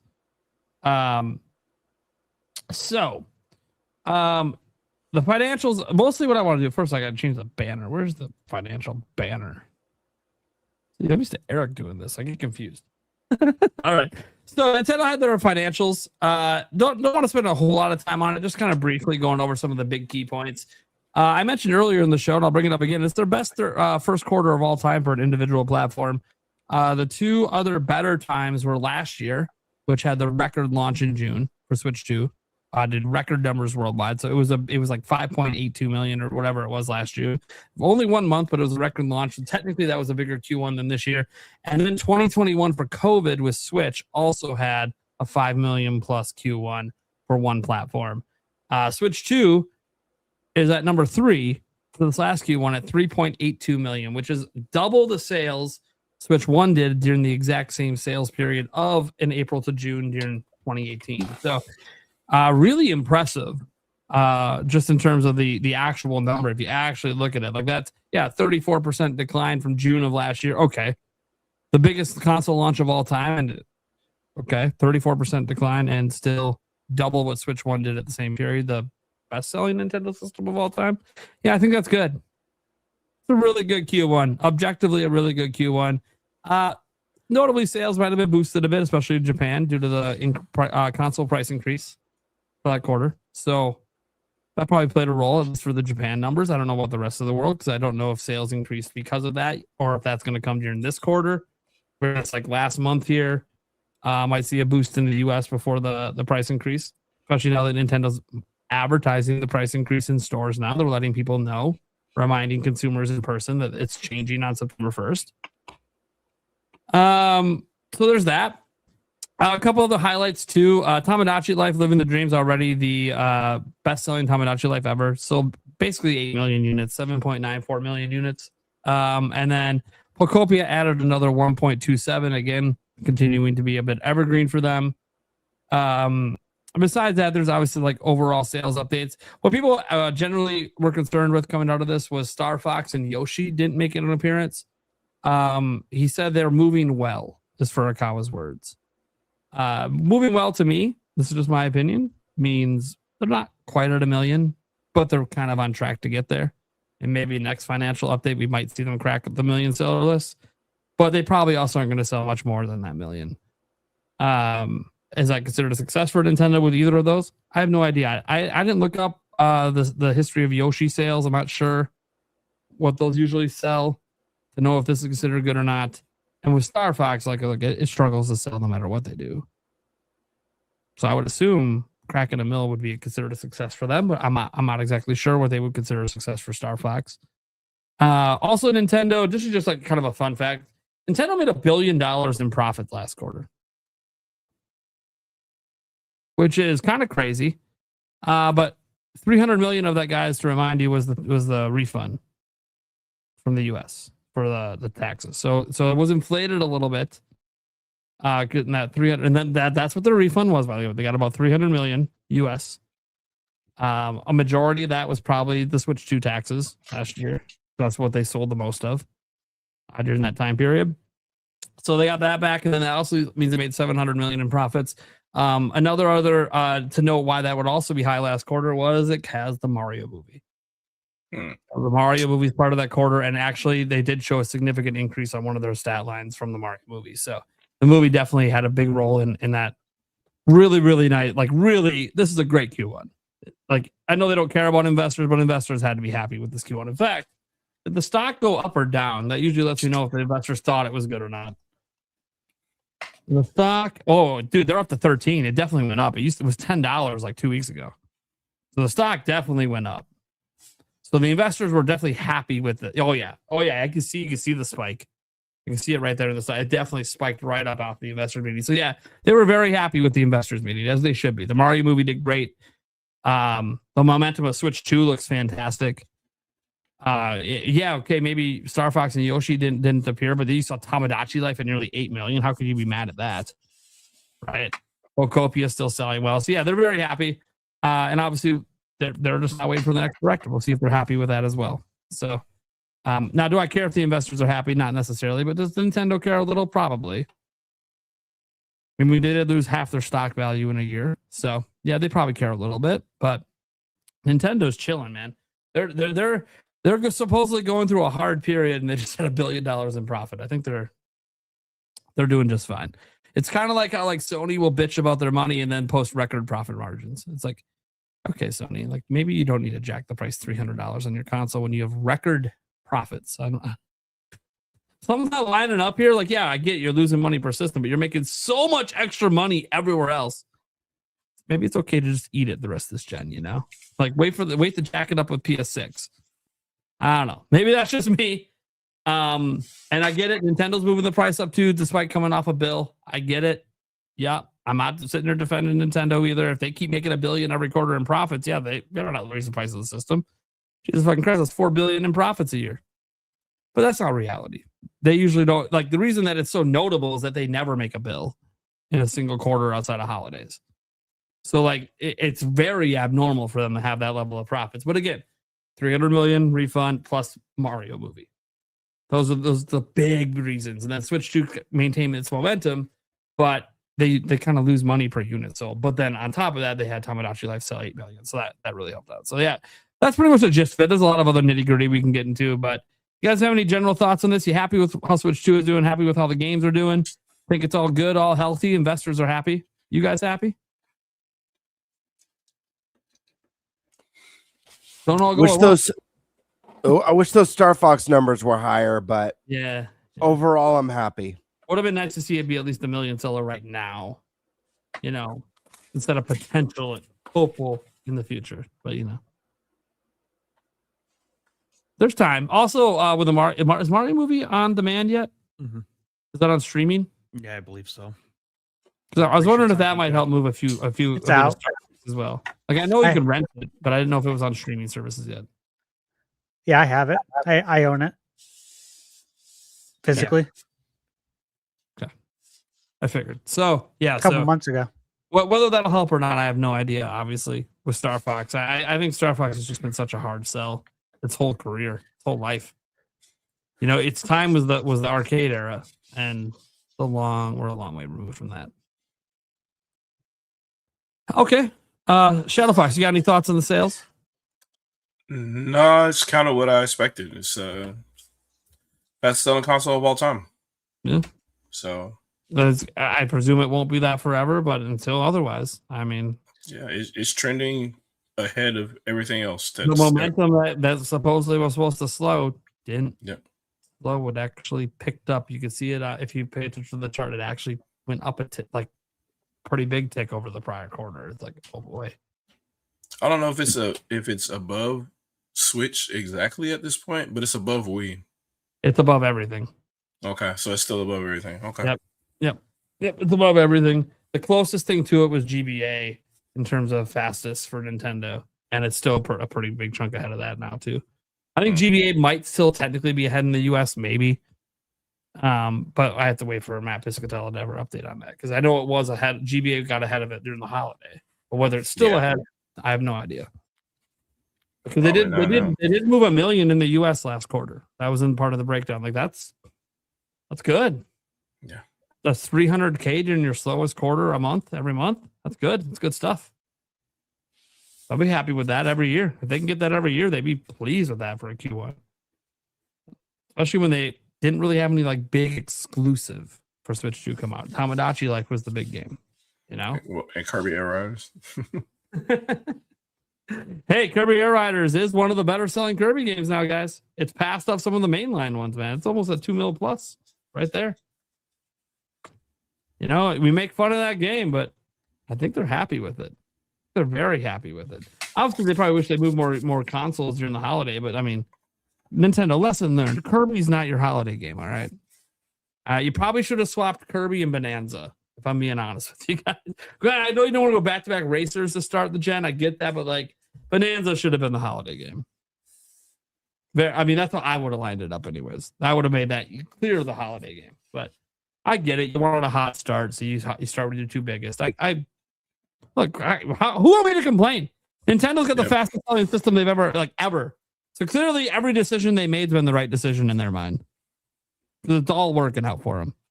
Also, it helps that, and we talked about this briefly before, everyone else around them keeps fucking up. So, like, they just kind of just reap the benefit of everyone else's mistakes.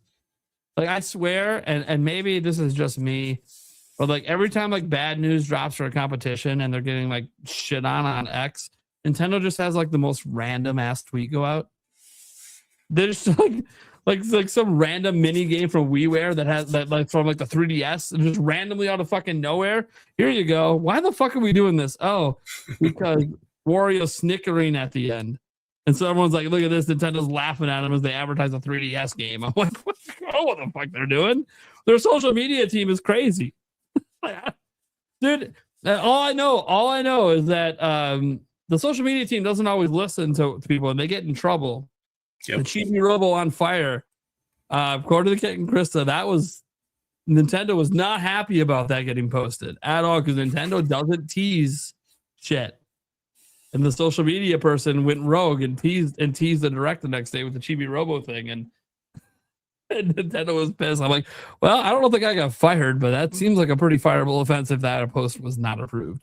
Because that lit the internet. Everyone knew. I'm like, why is Nintendo playing along with the rumors? They never do this. Maybe this is a new Nintendo. They've turned over a new leaf. They're going to start trolling us on socials now. No, Nintendo wasn't happy and they never did it again. But that's what I'm saying. I'm like, well, maybe they're allowed to troll the competition as long as they're marketing their own games, you know? Maybe. I have no idea. But it is kind of funny because Nintendo is such like the polar opposite of so much of the industry. Their games are also whimsical and fun and look really stupid when you glance at some of the trailers. Then you play it and you're like, yeah, okay, this is great. It just is. Like, their games are just fun. You know, I'm surprised they didn't bust out a Famicom Detective Club ad just for the fucking, just for shits and giggles. Love those guys, man. What? Dude, they probably dropped something during our show. Dude, I swear, like every night at 8:00, there's like something that gets posted. Who, Nintendo? Yeah, Nintendo. Their YouTube channel Sunshine just came stayed out. dropping stuff. Yeah, Sunshine. There you go. I knew it was something, right? Something. Yeah. Downloaded and sure as shit, 3 hours ago. Sunshine Music added to Nintendo Music, plus an ad for Sunshine with a trailer. Look at that. See, it's always something with them, man. They're reminding you that games are meant to be fun. They ain't out here. Oh, we gotta spend 20 years talking about why the price is going up on September 1st. Now we told everyone, man. Dude, we're not even increasing the price as much as we could. The bottom line is, yeah, economy sucks ass. We're raising it $50. By the way, here's a cool game. Because no one wants to hear about price increases. They want to hear about the games. You know? They don't want to hear about this shit. They don't like Asha Sharma. I love what you're doing with Xbox. I think you're trying to do the right things. I don't think any of it's going to work in the end, and I don't think that's your fault. I think it's too little, too late. But I like that you're trying, and I like that you're seemingly going down with a fight before the brand gets sold off for Microsoft, because that's what I think is going to happen. Is Xbox is going to get sold off. But until then, sure, Asha, I'm glad you're trying, and you've had success turning around companies, and maybe it all works out. And I hope it does. I like market competition.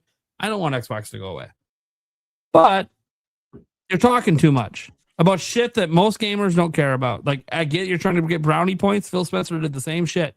Don't run the same playbook. It's okay to just shut up. That's my advice. Stop talking to the fans. If that worked, Xbox would be on top of the world. Market your games. Talk about the games. Market the games. That's what people are here for. Am I wrong? Like, are we not here for games? And I keep hearing these other companies talk about everything but the games. You're not wrong. This is what I said 2 weeks ago when we talked about it. Pretty simple playbook. People are here for games. Yeah, you got bad news. Cool. Now show us kick-ass games we want to play, and we won't give a shit about the bad news. Yeah, price is going up. That sucks. Also, here's Zelda. All right, well, I guess I don't really care about that price increase right now. I got fucking Zelda coming. You know, and I get that PlayStation is arguably trying to do the same thing. Hey, don't worry about us. GTA is coming. The difference is they don't own GTA, so it's a little weird to try to use GTA to mask things, especially when GTA is also doing the no disc, no buy shit going on right now. It's like, actually, they're kind of part of the conversation with your fuck ups, but I get it. Look, if I was Sony, I'd be leaning on GTA as well. That was definitely coordinated, I believe. I think it's smart. I mean, look, I hate, look, the news is bad no matter what. They're going to make the decision. Yeah, you time it with GTA and try to let GTA take the heat off you. I get it. And GTA is going to make you a fuck ton of money. So I get it. I get what you're doing. I think it's smart. I think the whole decision process is stupid and how you're talking to your fans is stupid. But what else is new? It's Sony. The only time they talked to their fans, I think, correctly was when they trolled Xbox by telling you how to borrow a game. Look how that backfires today. How many people have memed that moment? Here's how you borrow a game on PlayStation. It's just the other guy dies. You just don't. You just don't. See, at least on Nintendo, we can be like, well, some games you can game share. We also still have physical for now. Now. Hoping it's staying around for a long time. One thing was, that was one thing out of the financials as well to bring up. Like 38.5% of the revenue for video for their like gaming sector was physical, which some people took that as a negative. And I'm like, dude, they don't count game key cards as physical. They count those as digital sales. Yeah. The digital sales, by the way, people think Nintendo's not counting the other bullshit. No, they're counting NSO subs in there. They're counting the DLC stuff in there. All that stuff's counted in here, and it's still 38.5%. That's because there's that many people buying physical games. And if you want to see proof of it, just look at Japan's numbers that we get every week. Remember how like there was like the story that came out that only 7 PlayStation games sold 100,000 units in the US this year or whatever? Cool. Nintendo's got like 7 in the last week in Japan. Like they're launching at 500,000 plus physical in Japan. Like, yeah, Nintendo cares about physical because they didn't abandon Japan, which is one of their primary user bases, and they fucking love physical in Japan. They're insane over it. Go into any store, it's like all Nintendo shit. Yep. Because they love it. And Nintendo keeps giving it to it. I saw some people in the chat say, hey, it was really cool. We got physical Indiana Jones and physical of the game we were just talking about earlier. Oh my God, I can't know why I'm drawing a blank on another one from Microsoft though, because they didn't do physical on any other platform. And it's like, Oblivion. Oh yeah. And it's like, and they're like, why can't I find a physical copy? I'm like, yeah, they're probably never doing another print run. Just because they're gonna want to drive the digital numbers up to prove that hey, we should be doing digital. It's like, but you bothered to bring physical. We're just asking you to keep bringing it. Like, it's cool it existed at launch. Can we get it past launch? So like I have serious concerns if we're ever going to get a restock on that physical. I hope we do. But look, I'm going to be honest. I think we're just lucky it even existed at all because this is Microsoft and they didn't put physical on anything else. So it's almost like we're almost shocked it happened to begin with. And I'm not shocked if it's a limited run. They wanted the brownie points and now they're done with it. And they're still mostly a digital game. I don't blame them. I might make the same fucking call if I'm a greedy dick that wants to get all the brownie points and then actually don't provide enough copies for it to matter. So everyone's buying digital anyways. I think it's scummy as fuck if that's what they're doing. And maybe I'm wrong and maybe we're about to get a restock. But yeah, I've just been waiting because I know that the one's been sold out for a while. Indiana Jones, that one's pretty much been sold out since day one. Basically. And it's like, I've been waiting for that restock and it keeps not happening. And I'm like, dude, it's been too long. I don't think it's coming. If you guys are lucky, maybe holidays. They might do one more restock at holidays because they know they'll probably sell through it. Because even people that are waiting now, they'll just grab it then. But yeah, I don't know, man. This is also one of the things we talked about with physical going away the other day was that some of this is like manufactured. Like, what is the real physical demand? How would you know if you don't make enough copies? If it's sold out on day one, and is it really an option when you don't restock it? But the fact is, despite this, guys, Nintendo has 38.5%. Why? Because their games sell very strong and they provide physical. Yeah. And their games make up, 50 to 60% of their revenue. And 38.5% physical, man. Physical ain't going anywhere for a while with Nintendo. Let's just put it that way. I don't think they've even had a conversation to get rid of physical. I think the only conversation they had that led to key cards was, hey, we can't make cartridges big enough that are affordable for these big games. What's the compromise?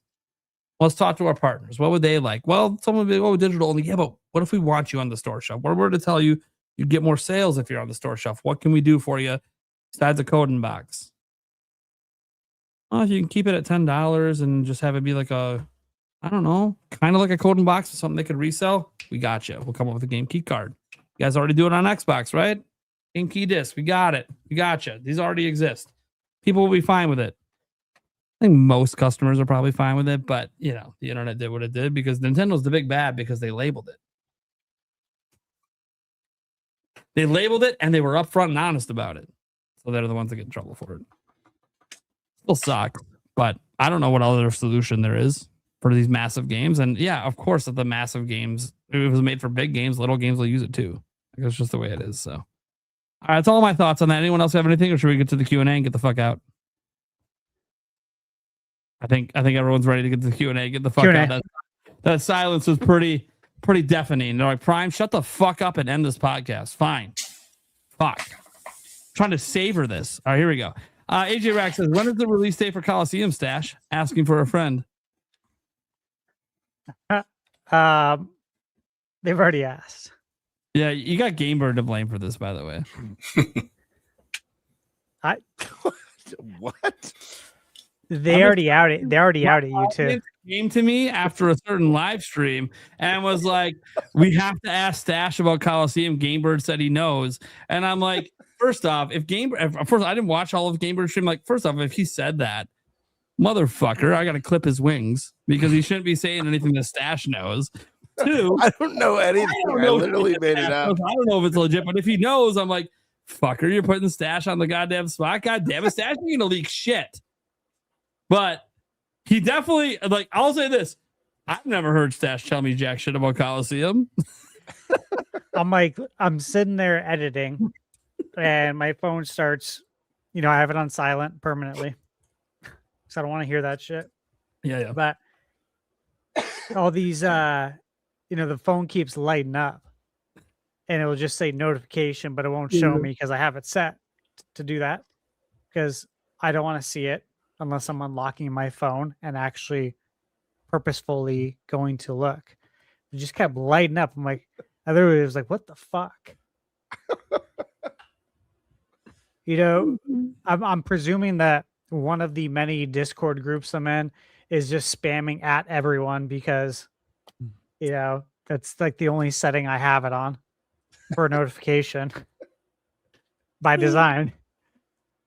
And I'm getting asked about Coliseum. I'm like, fucking bird. And I'm just thinking, like, all over my Discord too. I'm like, I don't know what he's fucking talking about, man.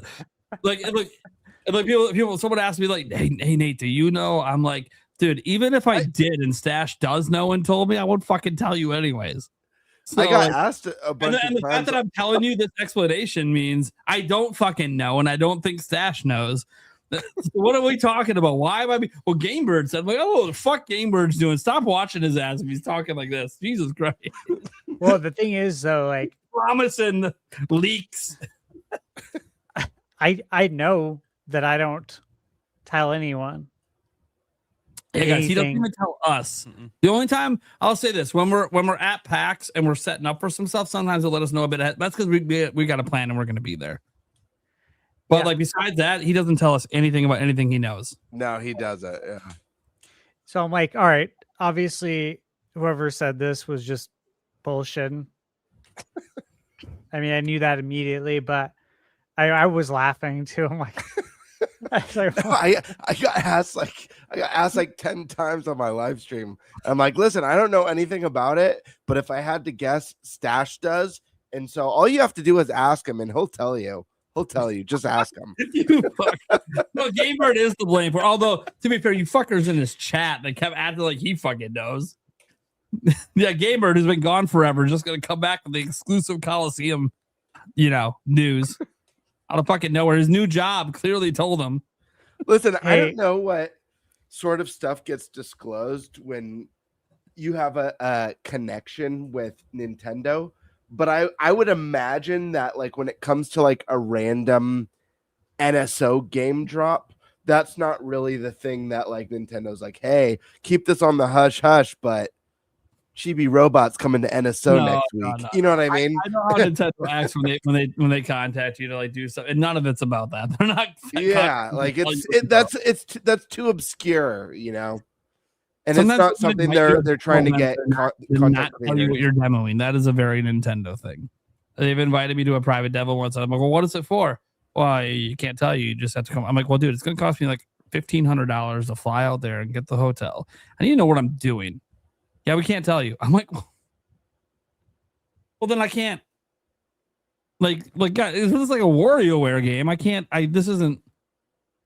Is it a major IP? Can you at least tell me that? No, we can't tell you anything. Well, I don't want to spend $1,500 for WarioWare, but I'll spend it if it's like a Zelda or a Mario demo or something. Couldn't one tell me shit. Just show up if you want to play it. I'm like, well, then I'm not coming. It was a fucking Zelda demo, and I'm fucking pissed I didn't go. But I'm like, but how can I do? Like, I have to make a financial decision based on no information other than, hey, we want to invite you to this private thing, which might just be like Switch Sports or something. You know, it's Nintendo. You never know what it's gonna be. And it sucks I didn't go because I should have went, because then I probably would have maintained my contact to keep getting invited to stuff. But it's fine. I got stashed now. I only go to one event a year. As long as he gets us in, I don't give a shit. Super Groove in my chat wanted me to let you know, Nate, because you were talking about Oblivion. Oh, sure. Yeah. I let Super Groove know that I talked to Bethesda this morning, and that they're restocking Oblivion this month. Yes, they'll have restocks this month. I updated my pinned comment on my review as well. Indiana too, or are they just doing it? Are they doing it for Indiana or just for Oblivion? And we just talked about Oblivion.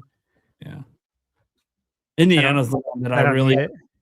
Yeah, I know you don't. For me, dumb fuck, I love the fucking game, and I'm on a game buying freeze, and the only way I'm going to get it is by the time you have to buy it, it might be Indiana loans, huh?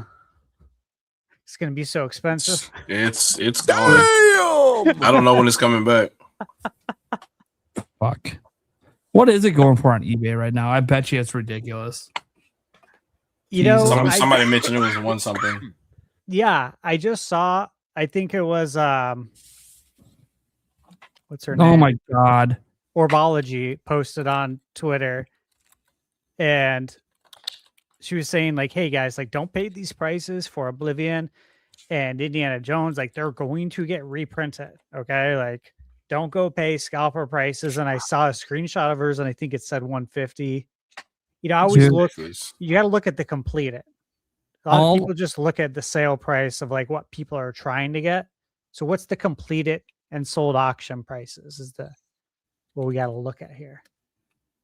Okay, we go to buy it now. I prefer buy it now. And then, sorry, I forgot to sort. How do I sort by sold again? It's been a while. It's bottom left. I check this often. This stuff. Know exactly where it's at. Completed items, sold items. Here we go. Okay, one just sold today. There we go. Dude, what a clown. Someone bought this for $163 today. August 12th. Dude, that is insane. But yeah, so there you go. So it actually sold at that price. Yeah, 163. One sold on August 12th for 175. Yeah. Another one sold on August 12th for 119. So yeah, it's easily clearing 100 right now. Didn't that happen with the Lunar games on Switch 1? Yes. Yeah. Those like shot up to like 150 plus, and then like 5 months later there was meanwhile they communicated reprint. Clear River Games, who did the publishing on it, they communicated so well multiple times. We're reprinting this. Don't buy it from a scalper. We're reprinting these guys. They communicated this an insane amount of times, and I'm just like, this is the reading comprehension problem. Am I gonna break my game buying freeze to get Oblivion just because I don't know if they'll print another run? It all comes down to your ESRB rating preference. If you want ESPR or you want PEGI, because PEGI sold today for $63. Yeah, I know. And there's like there's lots of the Japanese multi-language ones for under 100. I know, I see it, but it's like, yeah, but I want my region one, which is the one that's most fucking expensive. Yeah. ESRB's king. All right. Well, whatever. Now that I know I'm never going to own a physical copy of Indiana Jones, You got to get that MA13 version. Makes me fucking cry because that game is so good, and I wanted to give him my money, and I wanted to buy it legit. And get legit, give him my money, and all right. Moving on. Obviously, Pokey 91's also bugging you about about Coliseum. He doesn't know anything. That's the answer. Jimzo, will there be a DK game with P1 as DK and player 2 as Mario? You mean like a Mario and Donkey Kong game? Yeah, like a co-op game. You know, like kind of already exists. There's a whole franchise built around it. I mean, it's not. I guess it's not. Well, I mean, where you actually control. Technically co-op, though. Yeah, it's not technically co-op. Sure, probably. Some side-scrolling Mario game will slap DK in it just for shits and fucking giggles. I don't fucking know. Probably asking because of the DK Bonanza. Yeah, Mario stuff right now. Yeah. I don't know why they're asking. Like, the thing is, I don't know if they'll ever do it, but I wouldn't put it past them, you know? Yeah. Now, you could argue, yes, it's called Smash Bros. Player 1's DK, player 2's Mario. Sure, yes. But I know that's not what you mean. You mean we're like you're playing together and going through together. Yeah. Okay. Joey Pitts wants to say any updates on Free for All coming to Switch 2. Last I talked to Colin, Switch 2 version had not begun work yet, but they just launched. So it's one of those, like, give them a bit to get through the launch. There are any patches they might have to do for that. And then, you know, we'll see. Obviously, you know, hopefully sales are going really well for them. I know reviews on Steam are great. They're sitting at like a 91% approval rating from user reviews. It's really good. Really happy for them. Hoping that leads to it climbing the charts some more.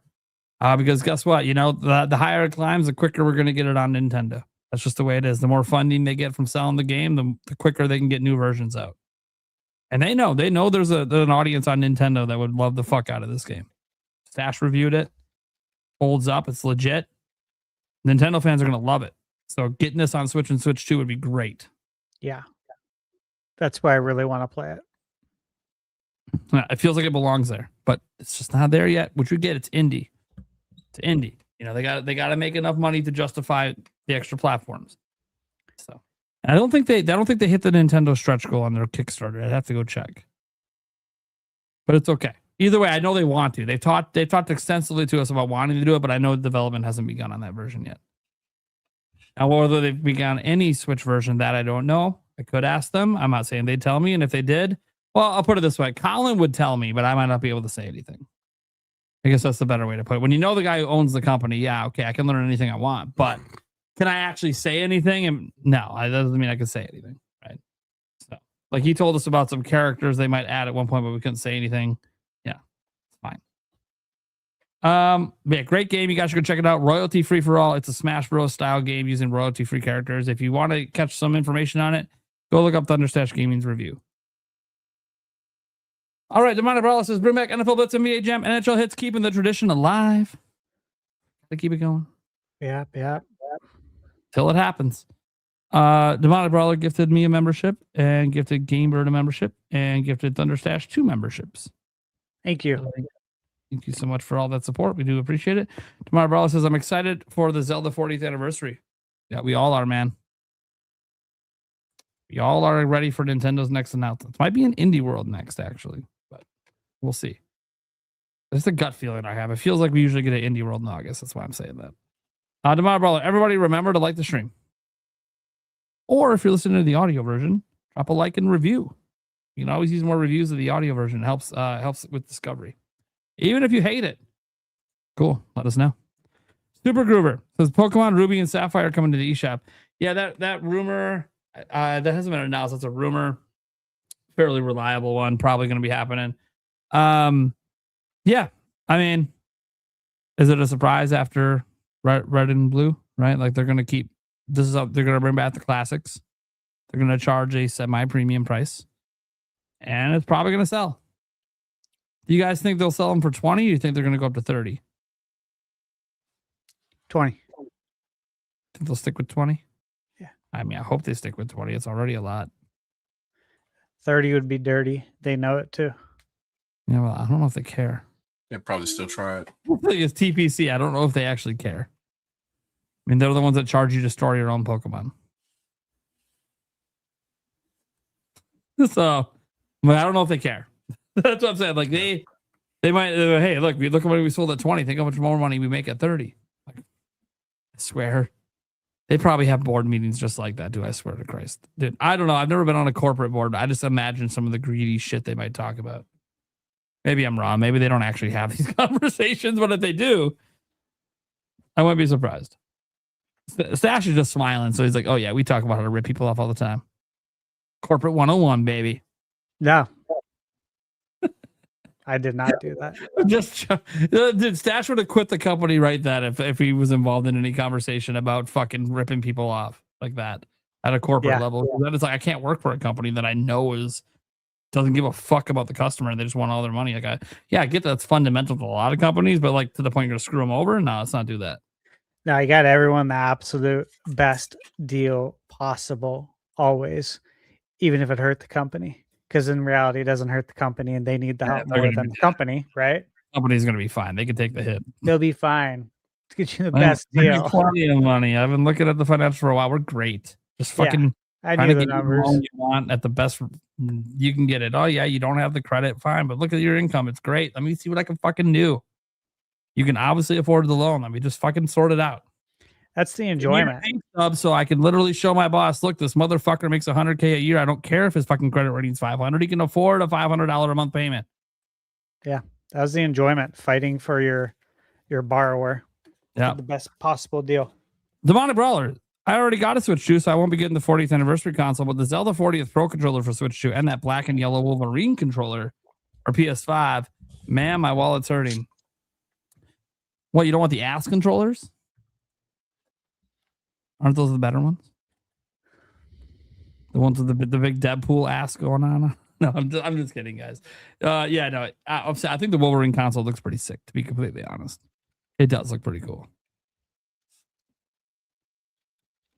Jimzo just threw out a buck. Thank you so much. Demonic Brawler. I'm still holding on for the Switch 2 port of Lego Batman Dark Knight Collection. I really hope it's worth it. Yeah. I mean, it's really good in the other systems. I assume it's going to be good on Switch 2, but bad ports happen sometimes. It is a thing. I hope not with a Lego game because Nintendo's a big market for Lego games. That's why they told Sony we want to put Horizon on Nintendo. That was Lego's call, and Sony said fine. Because they know they have a big audience on Nintendo that buys Lego. So I'm hoping they're going to do right. I think the fact that Skywalker Saga ran great on Switch is a good sign that we should just expect all future Lego games to run fine. But,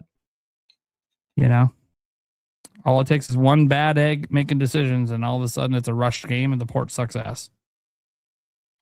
But I don't think it's rushed because otherwise it'd be here already. Jaco Maniac is a member for 2 months. Thank you so much. And then we got O'Downey dropping 10 jewels. Gold coin action. Demonic Brawler, Legend of Zelda, 40 Swords Adventures. Dude, what if they do bring back FSA for the anniversary? That's what I predicted. A couple I weeks know. ago. That would be really fun. You could do that on NSO. That's one NSO. It's GameCube. It'd only be on Switch. I'm trying to think of Switch 1 a little bit. That game needs to live on GameCube NSO with game chat. It needs to be played exactly how it was intended. Dude, can you imagine if it requires you to play game chat and it requires you to look at your little game chat window when you enter a building? That'd be fucking wild if it makes you do. I'm like, okay, this is not an improvement, but this is kind of cool. This is literally like it was, except we had it in our hand instead of on the TV. But this is literally how it was. Oh my god. There's no way. Why would they do it? Like, why? By the way, you better. By the way, if you do that, Nintendo, you better also make it so you don't have to do that. But that would be really cool. There's like a little nostalgia kick to be like, oh my god, you're gonna make us look at those little tiny game chat screens at 15 FPS. This is taking me back. This is taking me way the fuck back now. Oh, I gotta fight this enemy in this building with 15 FPS while I'm looking through game chat. Let's do it. Whatever. All right, cool. Demonic Brawler did 10 jewels saying GG. Then he came in and said, I'll stop a video if their voice is annoying. A lot of people are like that. Even if you like the content, I do have a hard time listening to some voices. I'm like, God, it sucks. I'm sorry for your content, but I can't get through the voice. I always feel bad when, am I wrong to feel bad when I get annoyed by someone's voice? Because it's not their fault. But I always feel guilty that I'm annoyed by it. You know, I think there's some things you can control. Mm-hmm. Like if you sound super whiny, that's on you, dude. The reason your voice is annoying is because you won't stop complaining and you sound attitude. You sound whiny.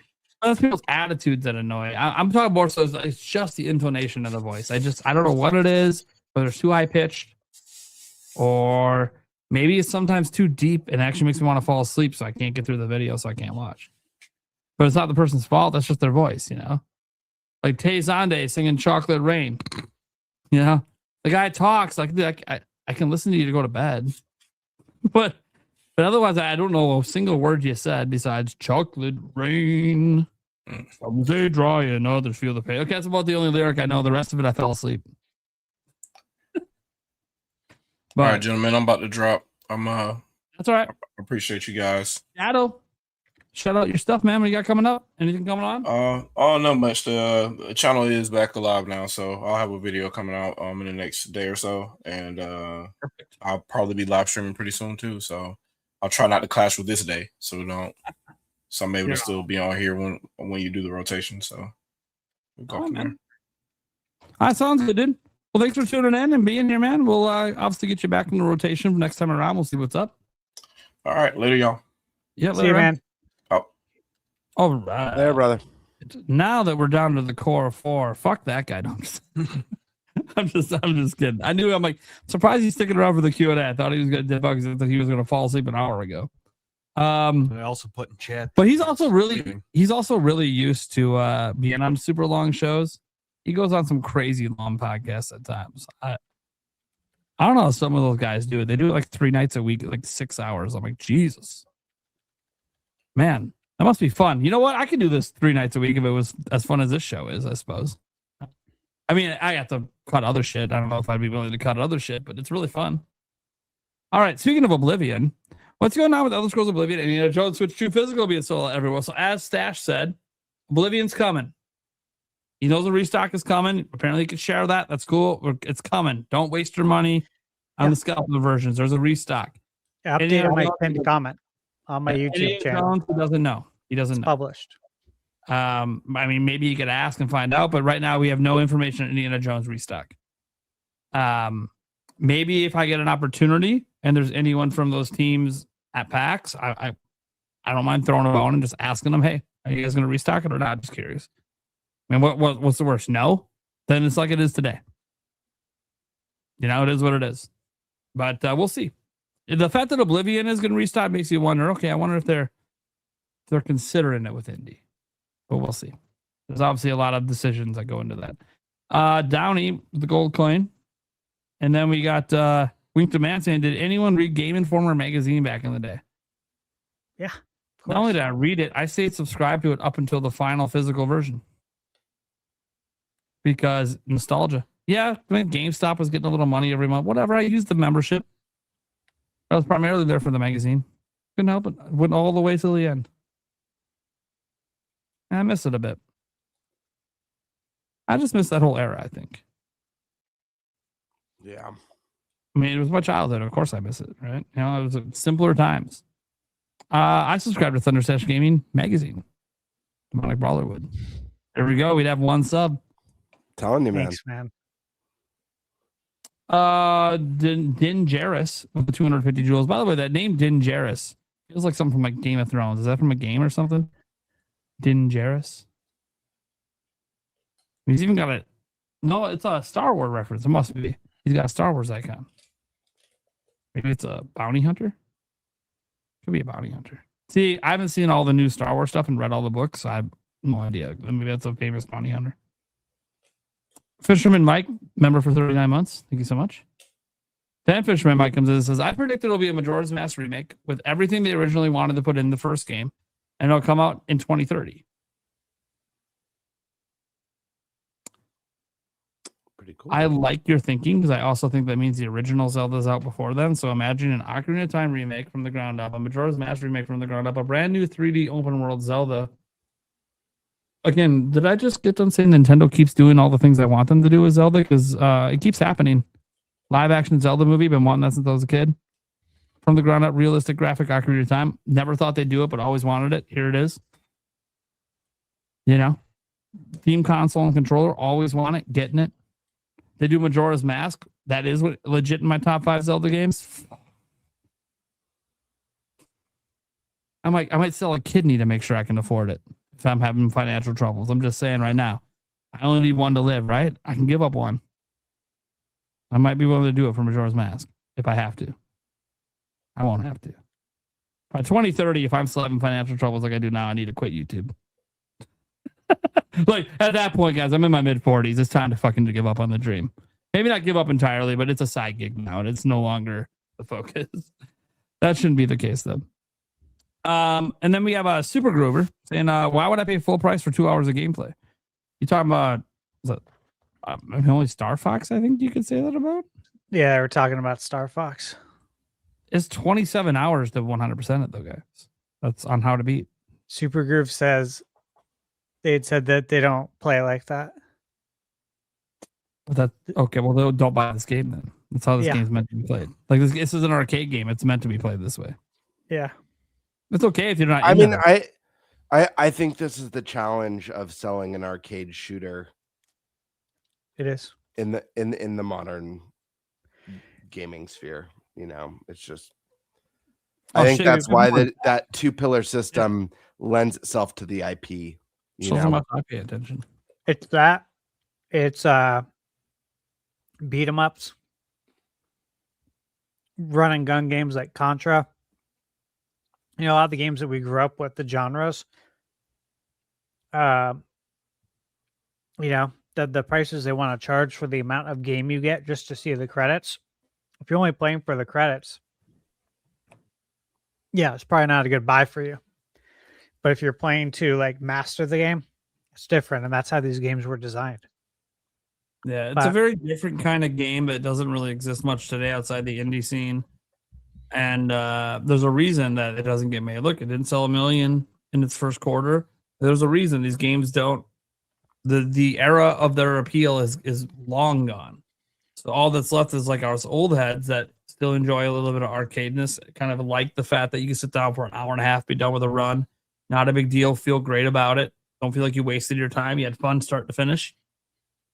But it's not for everyone, especially not in the modern age. It's definitely not designed like modern games.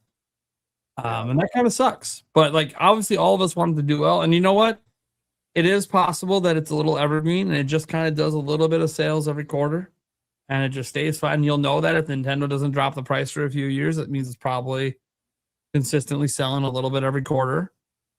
We'll see. What I can guarantee is you'll probably find a physical copy on a shelf in 3 years. Yeah. Indiana Jones, you probably won't. And I just want to say too that even it may be a tough sell in the modern age, but I highly recommend the game to anyone who's even curious. I think it's well worth the money. Very good game. And it's got the multiplayer's actually fun, and like the multiplayer is actually pretty. That's damn the one good. thing I need to do more of. I need to play more of the multiplayer. Yeah, it is really fun. By the way, shout out to Gamebird. The only reason guys I'm playing it is because of Gamebird. Got it for my birthday, so thanks, man.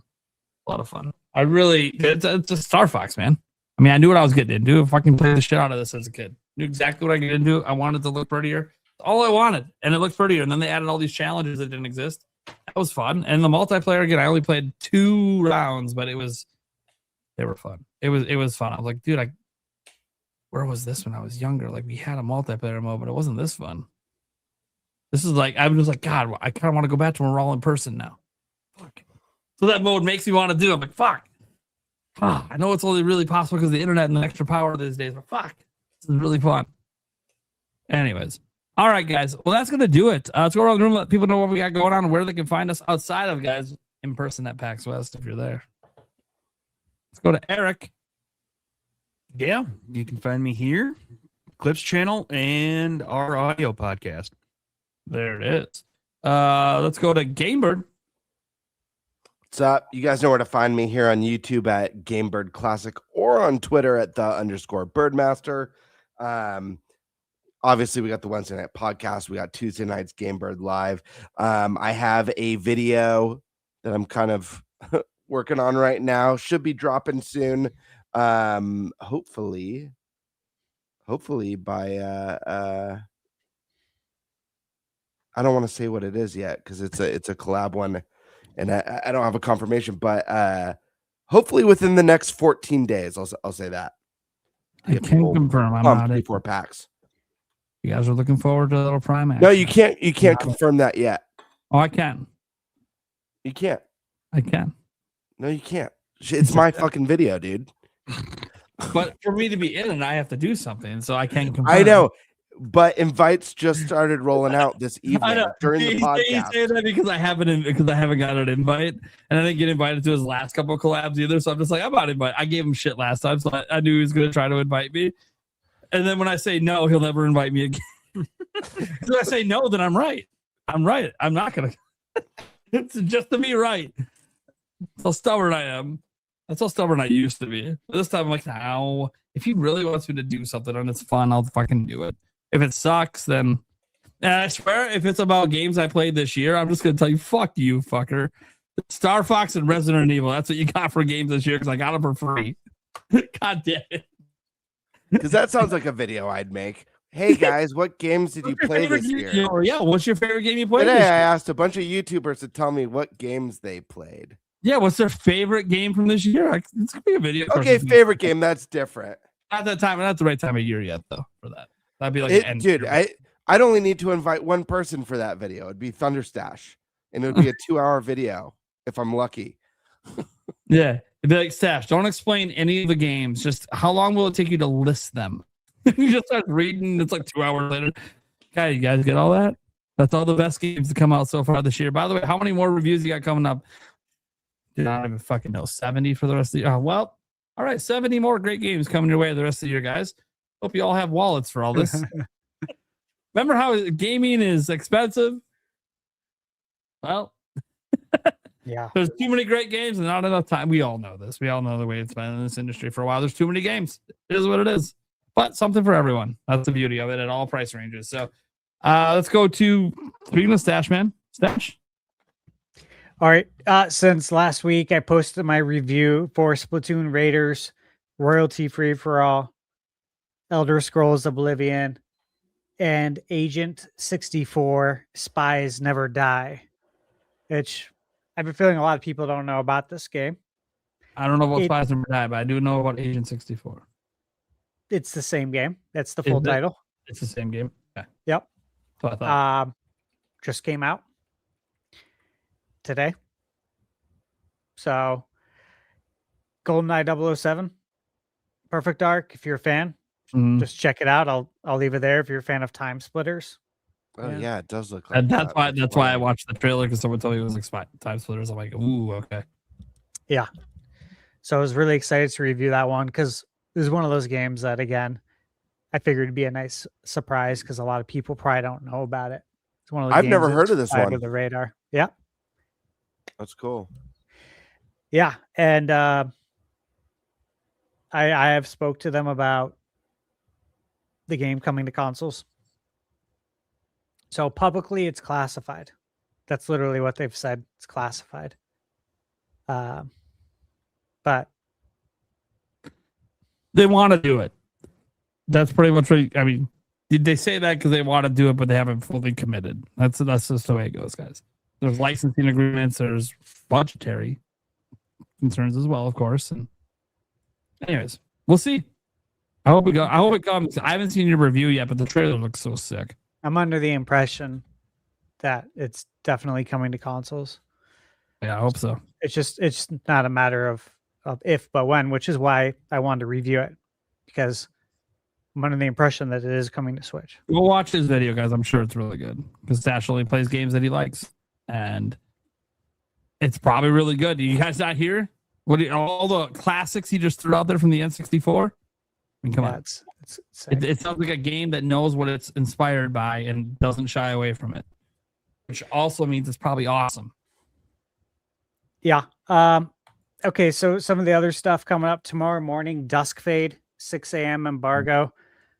I've actually just been putting the finishing touches kind of on it right now before I export and get that uploaded. Lots of games, man. Lots of working on. There's so many coming out. I'm going to be working on Orbitals, I think, this weekend. As long as Michaela can play it. Yeah, as I said, I'm sure you're going to get that because that embargo is probably I cannot wait to play that one. I have it right now. Beautiful. Yeah, it's probably up on the 2nd or something. It's usually. It is the 2nd. So it's actually the 2nd at 2 a.m. Pacific time. Well, okay. Whatever international company, maybe. Well, happens. Yeah, that's why, because they put out a tweet a while ago about the launch time, and it was, a world map with all the different time zones. So that's why the embargo is the way it is. So yeah, 2 a.m. on that one. So that will be scheduled. Yeah, done, ready to roll before I leave. I'm going to be sleeping when that one falls. Maybe I'll watch it on the way to the airport. We'll see. Yeah, I'll tell you guys some of the bigger ones to look forward to this month. I think that might be the best way to kind of tackle everything is, Elden Ring on Switch 2. I'll definitely have that review out on embargo. The Blood of Dawnwalker, that'll be out on embargo. Moonlighter 2, which you might be looking forward to. There's a demo out on the Switch 2 eShop now. And there's a lot of titles that I won't say because I want to surprise you guys. I think I'll be reviewing Wolong Fallen Dynasty Complete Edition as well. Switch 2. And Onimusha, of course. Yeah. That comes out on the 4th. Yeah, I should have that in a week or two to start on that review. So I'm going to have a lot of stuff to do before we leave for PAX West. And then if you need me to take that Onimusha review off your hands, my friend, I'm here for you. I know you got a lot going on. I just want to put that out there. No, I know. And hey, you know what? If they ask if I want any extra codes for anyone, I would ask. I would not turn on a Onimusha. I would actually really enjoy that because game libraries, I'm looking for more to play. Yeah. And I feel, I want to be clear, guys. I got more than just the 2 games. Some companies have reached out and handed me stuff, and I told them, hey, I'm not going to play, or I'm not going to run reviews, but can I still play? And they're like, yeah, I don't care. Don't talk about it until it's time. I'm like, that's easy.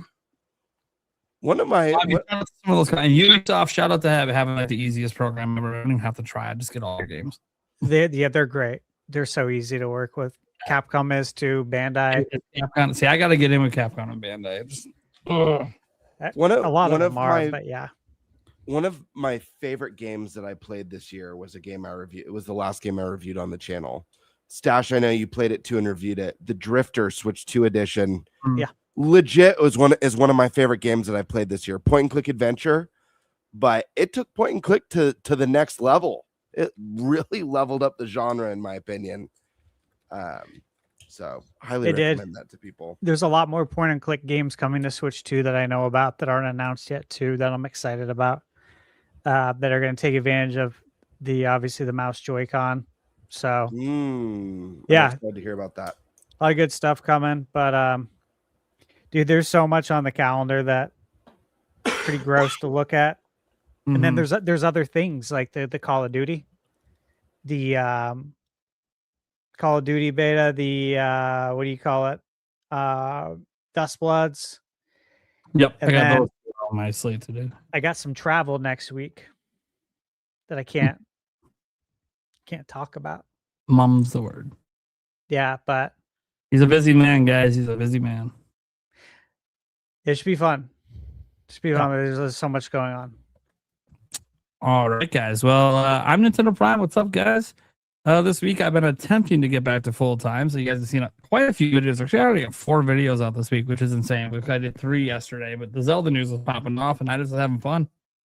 I wish I could do that every day, but I don't always get the kind of news to pull off that kind of content every day. But it was fun. I got 3 videos up and still covered all the rest of the news besides Zelda, because of course I'm not going to leave you guys hanging with the rest of the news. I just going to get an extra video. So today I got a video out as well, trying to keep it going. Got my streak alive 2 days in a row. Got to keep it going. The streams have been popping off as well. Thank you guys so much. We've been tuning into the Q&As. We've been tuning into this show. We had some nice peak viewership today. Hope you guys really enjoyed the conversation. We'll be back same time next week. We do have 1 episode in the future moving, guys. Just going to tell you guys right now that the episode that's usually on September 2nd, it's getting moved to the 1st. So it's going to move to the Tuesday due to travel and stuff going on with the PAX. We're still going to do it. Kiwi Talks is already confirmed for that day. I'm working with the other guests to get them confirmed for that day as well. But that's it. So Kiwi Talks, so that's going to be a nice, fun one to do right before we head on out of here. Because literally after that, we're all traveling at some various point over the next couple of days. So it's going to be kind of chaos. But then we get to PAX, and then it's all good. It's all fun.